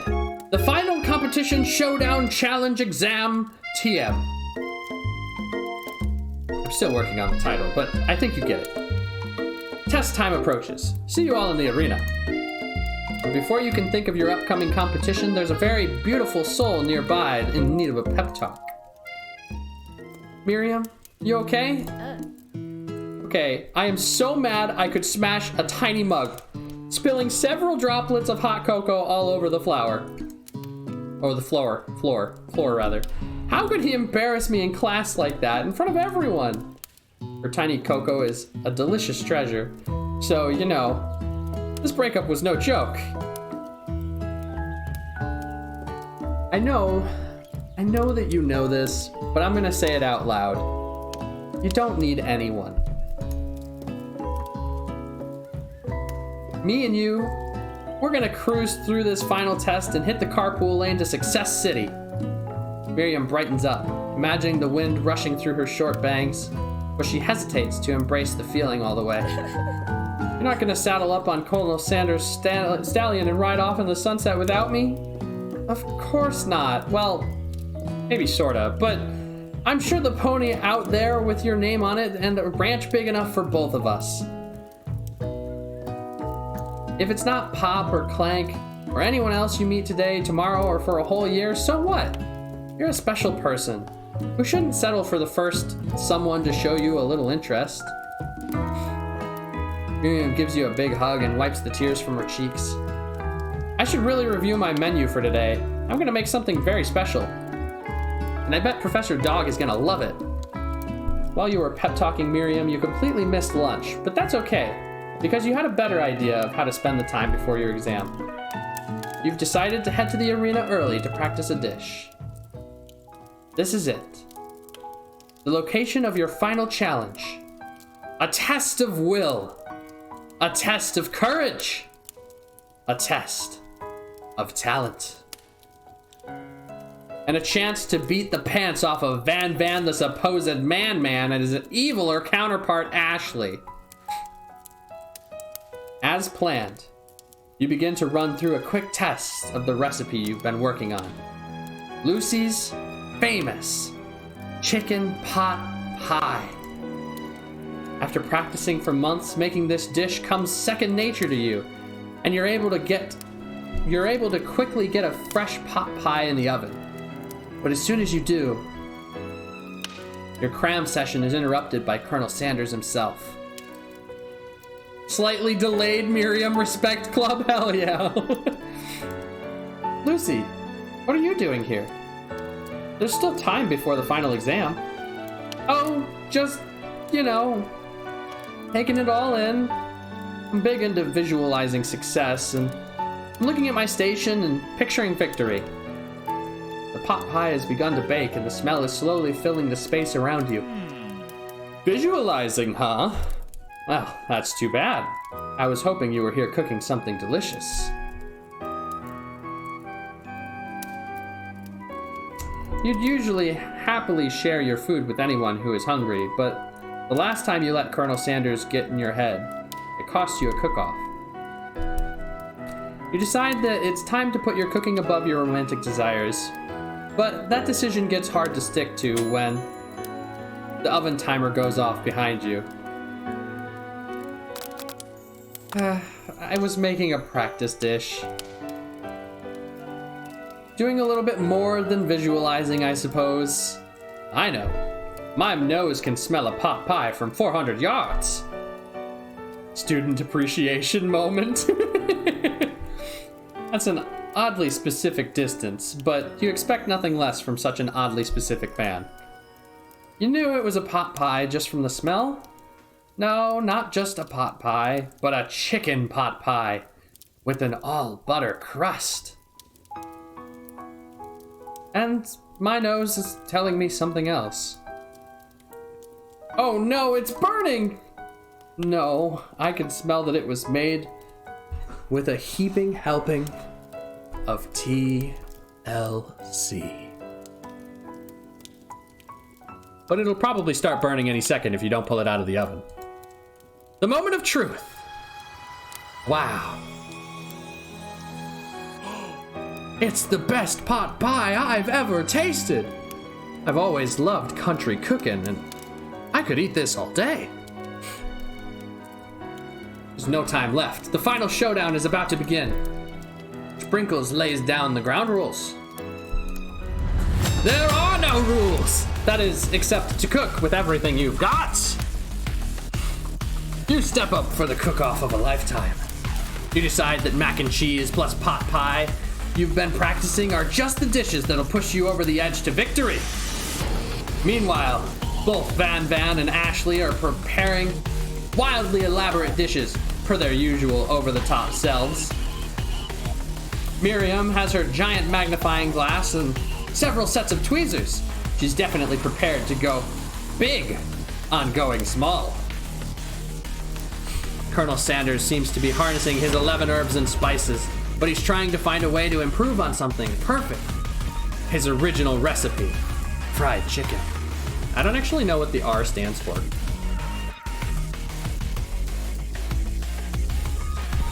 The intensity in the room starts at a full 10 out of 10, with a frenzy of action. Everyone is calling out really cool and special cooking moves as they prepare their food. Wow, this is getting serious. Colonel Sanders batters his chicken as he levitates through the air. Egg wash! He said wash. TK fire? Yeah, TK fire. Miriam furiously injects ingredient into an itty bitty pot of broth. Best friend batter blaster! Van flexes his pectorals as he chops open a sea urchin. Let's rock and roll. Ashley scoops her pastries off the tray with lightning speed. Ow, I think I cut myself somewhere. Really? Ow. There's the blood. I'm kidding. I'm not actually bleeding. Anywho. Shallow personality spatula. What the fuck, bro? Even Clank gets in on the action. 5-dial pressure point chicken cooking technique. Wait, when did Clank learn to speak English? It's the singularity as was foretold.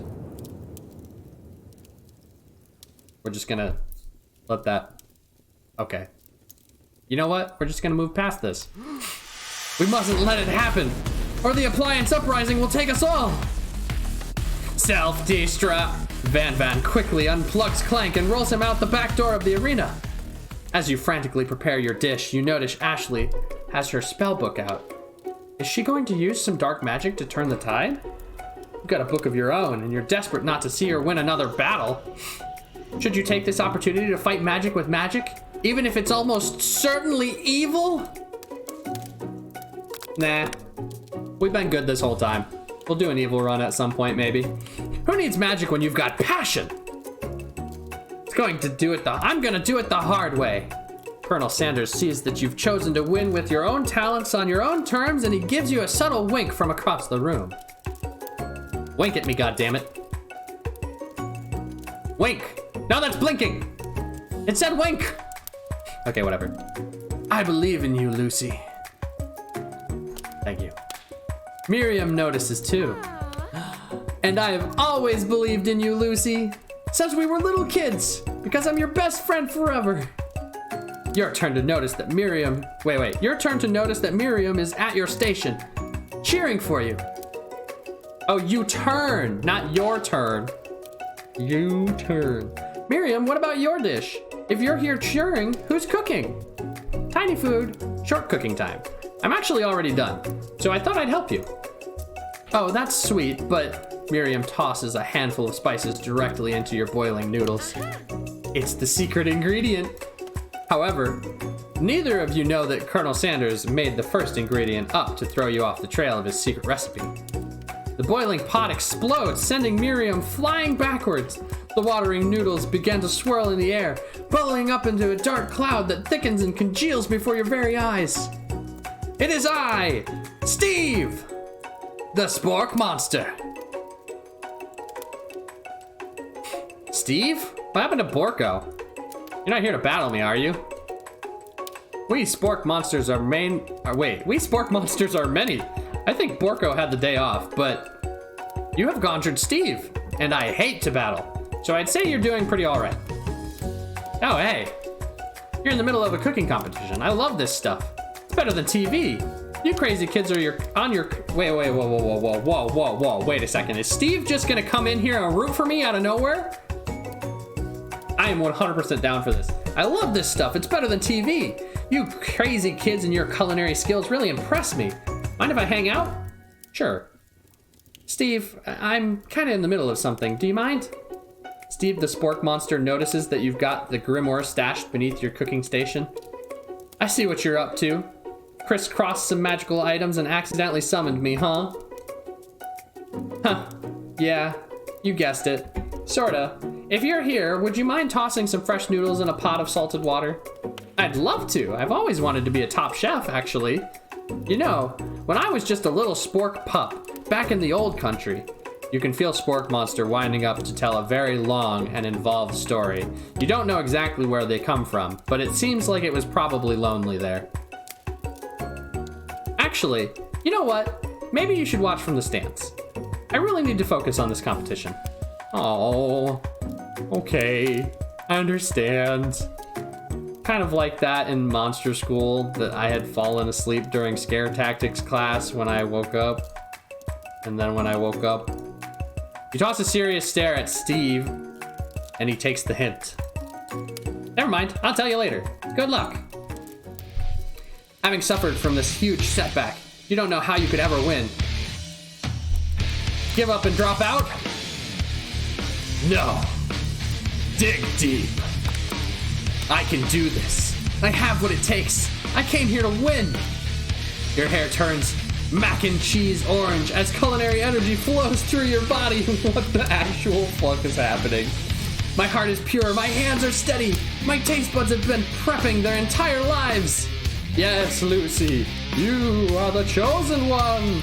Avenge me. The power you've been summoning immediately fades back out. You interrupted my inspiring monologue. Sorry.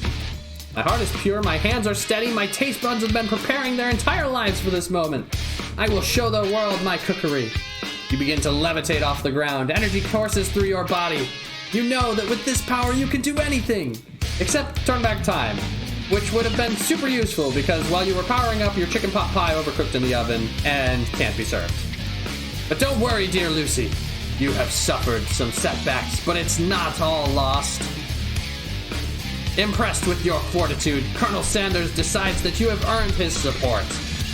I've been watching you today, and I must say, I'm truly impressed.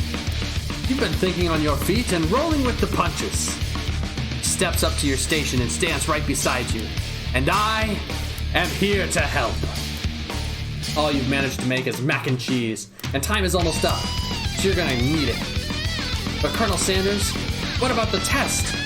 What will happen to you? What about the rules? Following the rules has never really been my thing. I follow my heart.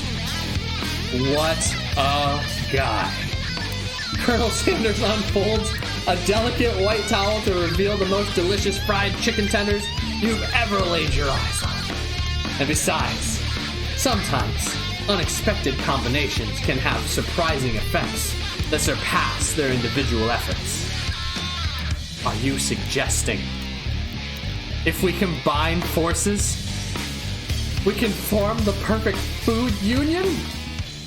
Time is up, students. With time expired, it's the moment everyone has been waiting for. We must now prepare to present our dishes.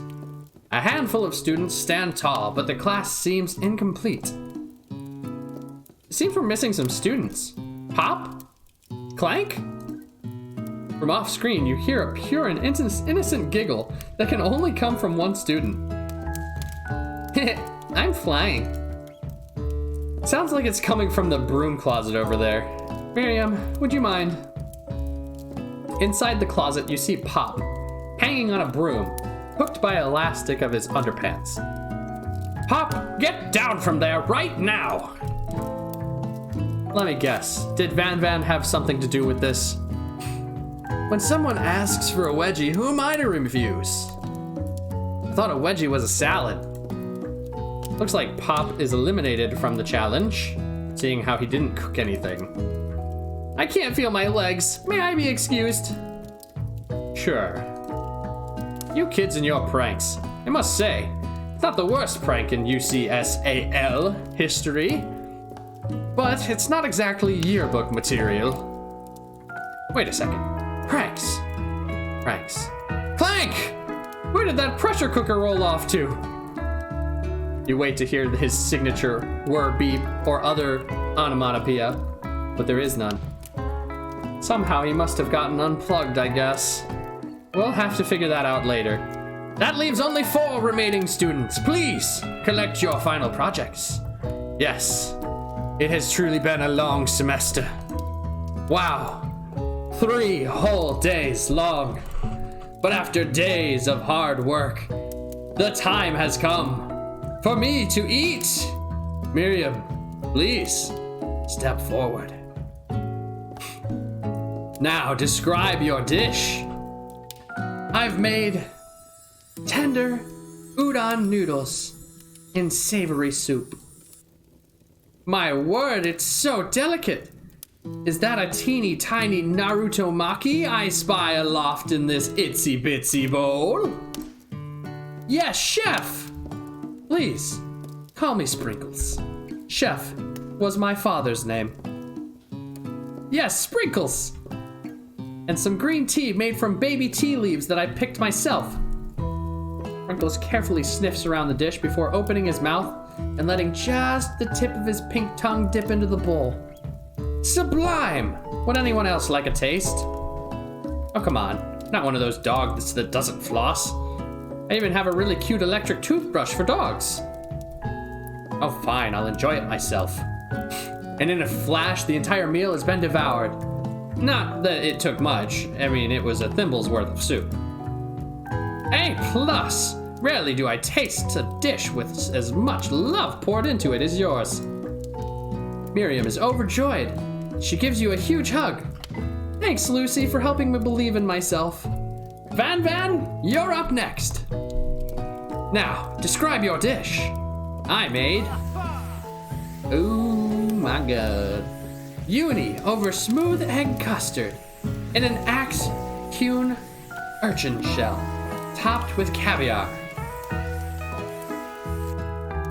Did you skewer one type of urchin with spines from a second?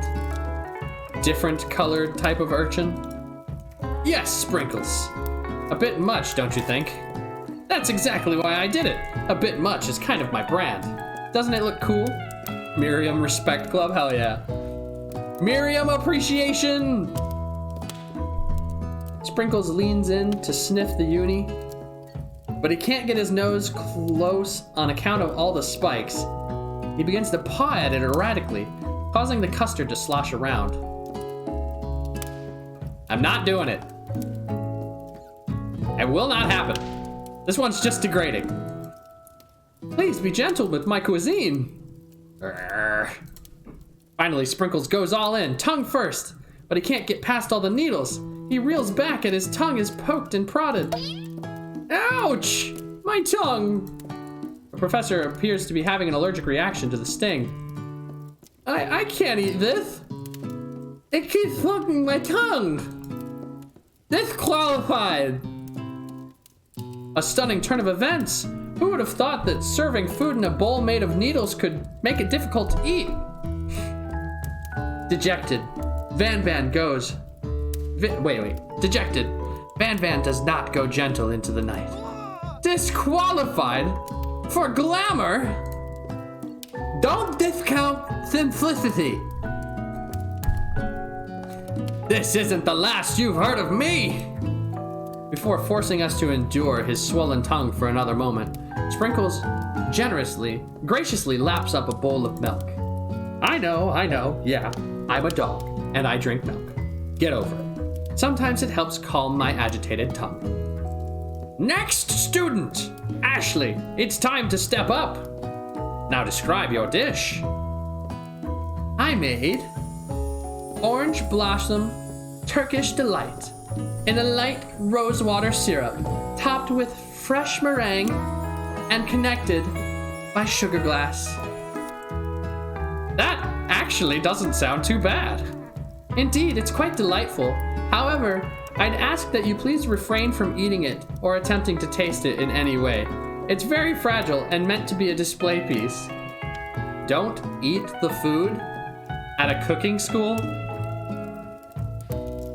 Got toast in your ears or something, Lucy? I told you it's a display piece. Ashley, I must say, it is beautiful. However, this is a cooking competition at a cooking school. Yeah, which is why I cooked it and did an extremely good job cooking it too.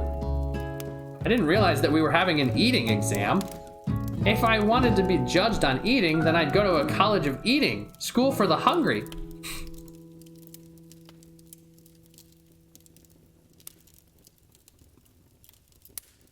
I suppose you could smell it. If you absolutely insisted. Don't breathe too hard, you might disrupt the sugar spiral. If the food cannot be eaten, I cannot judge it. You are disqualified. Rage overtakes Ashley, and she finally cannot keep her two-faced routine up. You wouldn't know high-end cuisine if it cooked you. And with that, Ashley storms off to rededicate herself to being the best. But this time without being shackled by trying to be fake and nice like everyone. This isn't the last you've heard of me either. Man, if this class gets much smaller, I'll be teaching myself.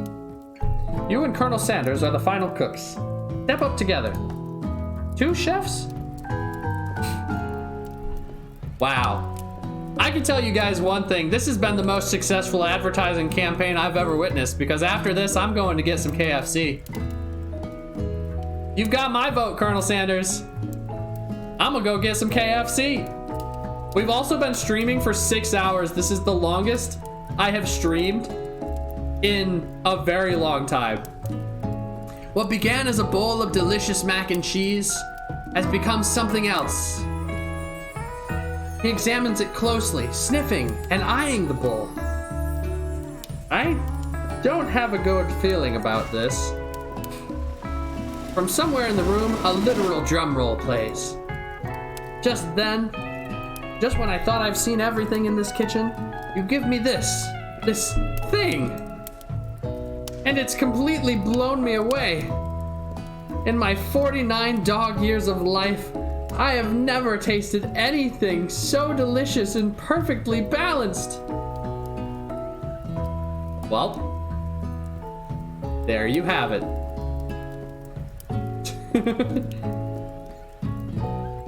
So he's what, 7 years old then? I'm bad at math. I'm not gonna sit here and pretend I'm good at math.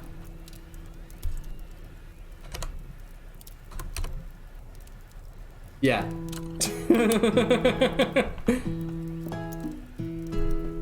Okay. It's so delicious, in fact, that everyone passes the class. You pass, and you pass, you get a pass. Everyone gathers around and partakes in the mac and cheese bowl, and they all seem to transcend this reality into another dimension. You win! Together, you and Colonel Sanders have made a new menu item. The new menu item is so impressive that even Van and Ashley are drawn back into its magnetic fragrance. When they gaze upon your mac and cheese bowl, they admit that you are indeed an excellent chef. Sprinkles declares that you have passed. Everyone has passed. There were supposed to be more battles, but come on, how could they be better than this one? Now that the school year is complete and everyone has graduated, the students return for one last assignment to get their groove on. The cafeteria has been completely redecorated in order to serve as the site of the school's graduation dance.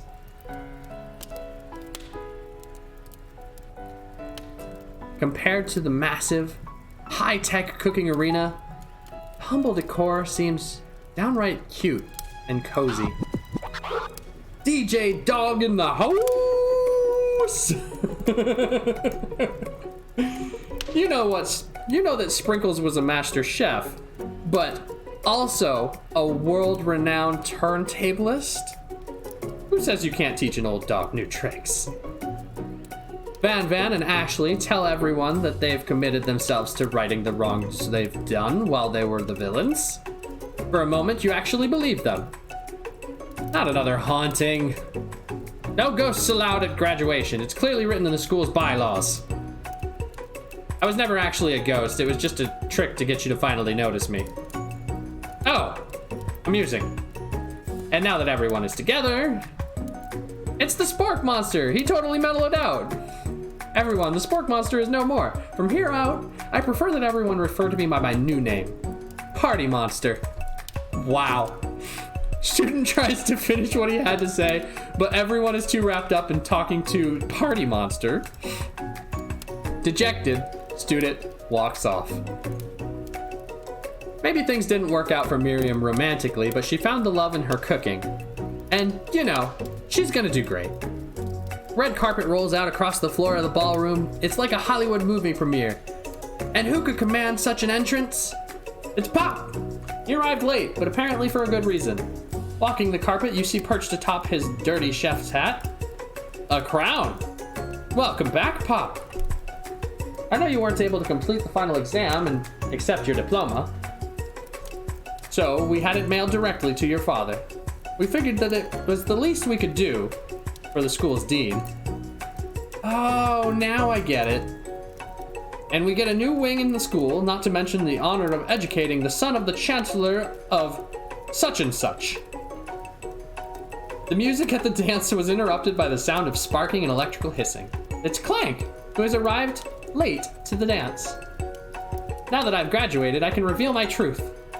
He's still doing the talking thing.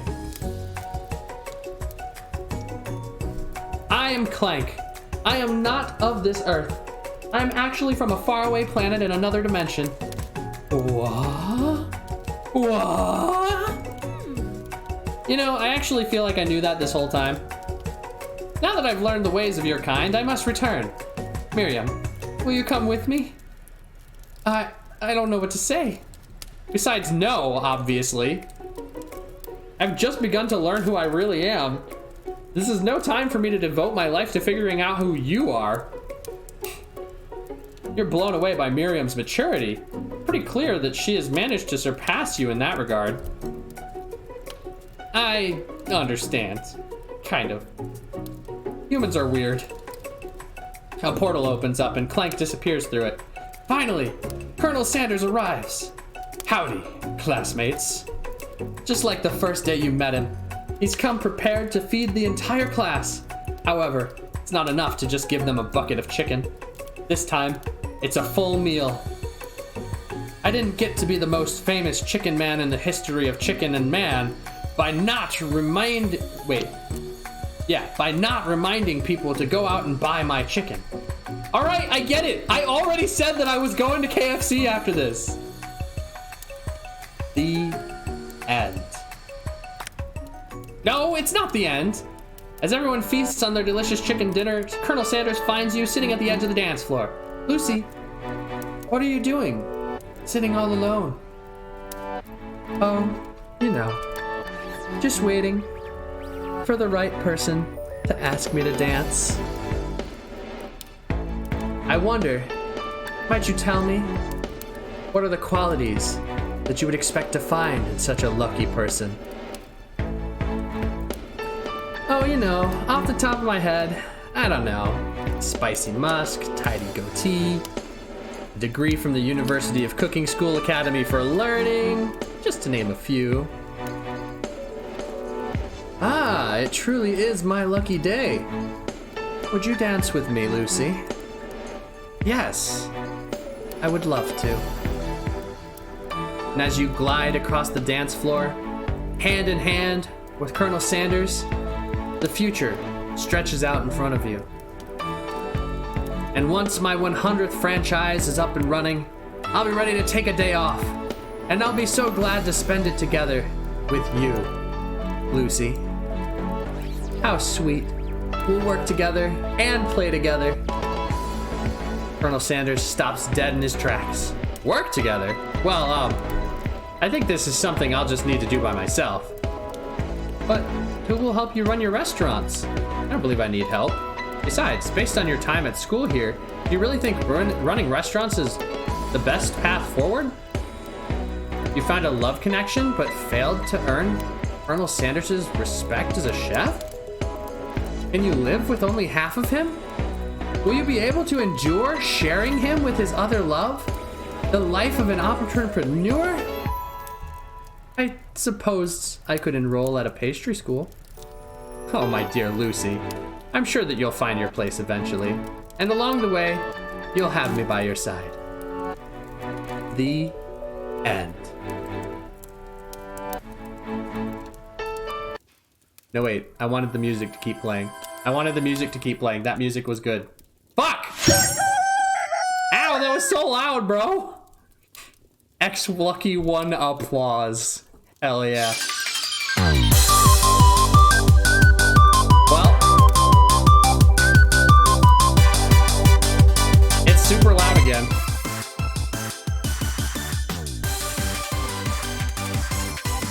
Sorry for the ridiculously loud ending song. Regardless.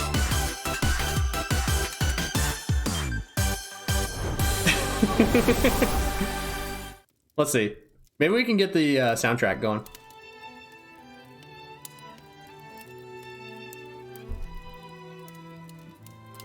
There we go. All right. We will use this song as our end credit.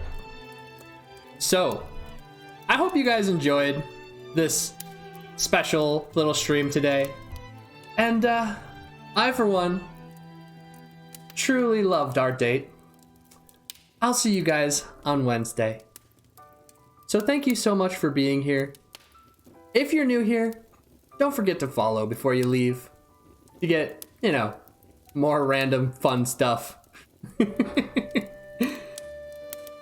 So, yeah, that's it for me today. Thank you so much for watching, everybody. I'll see you on Wednesday. Bye.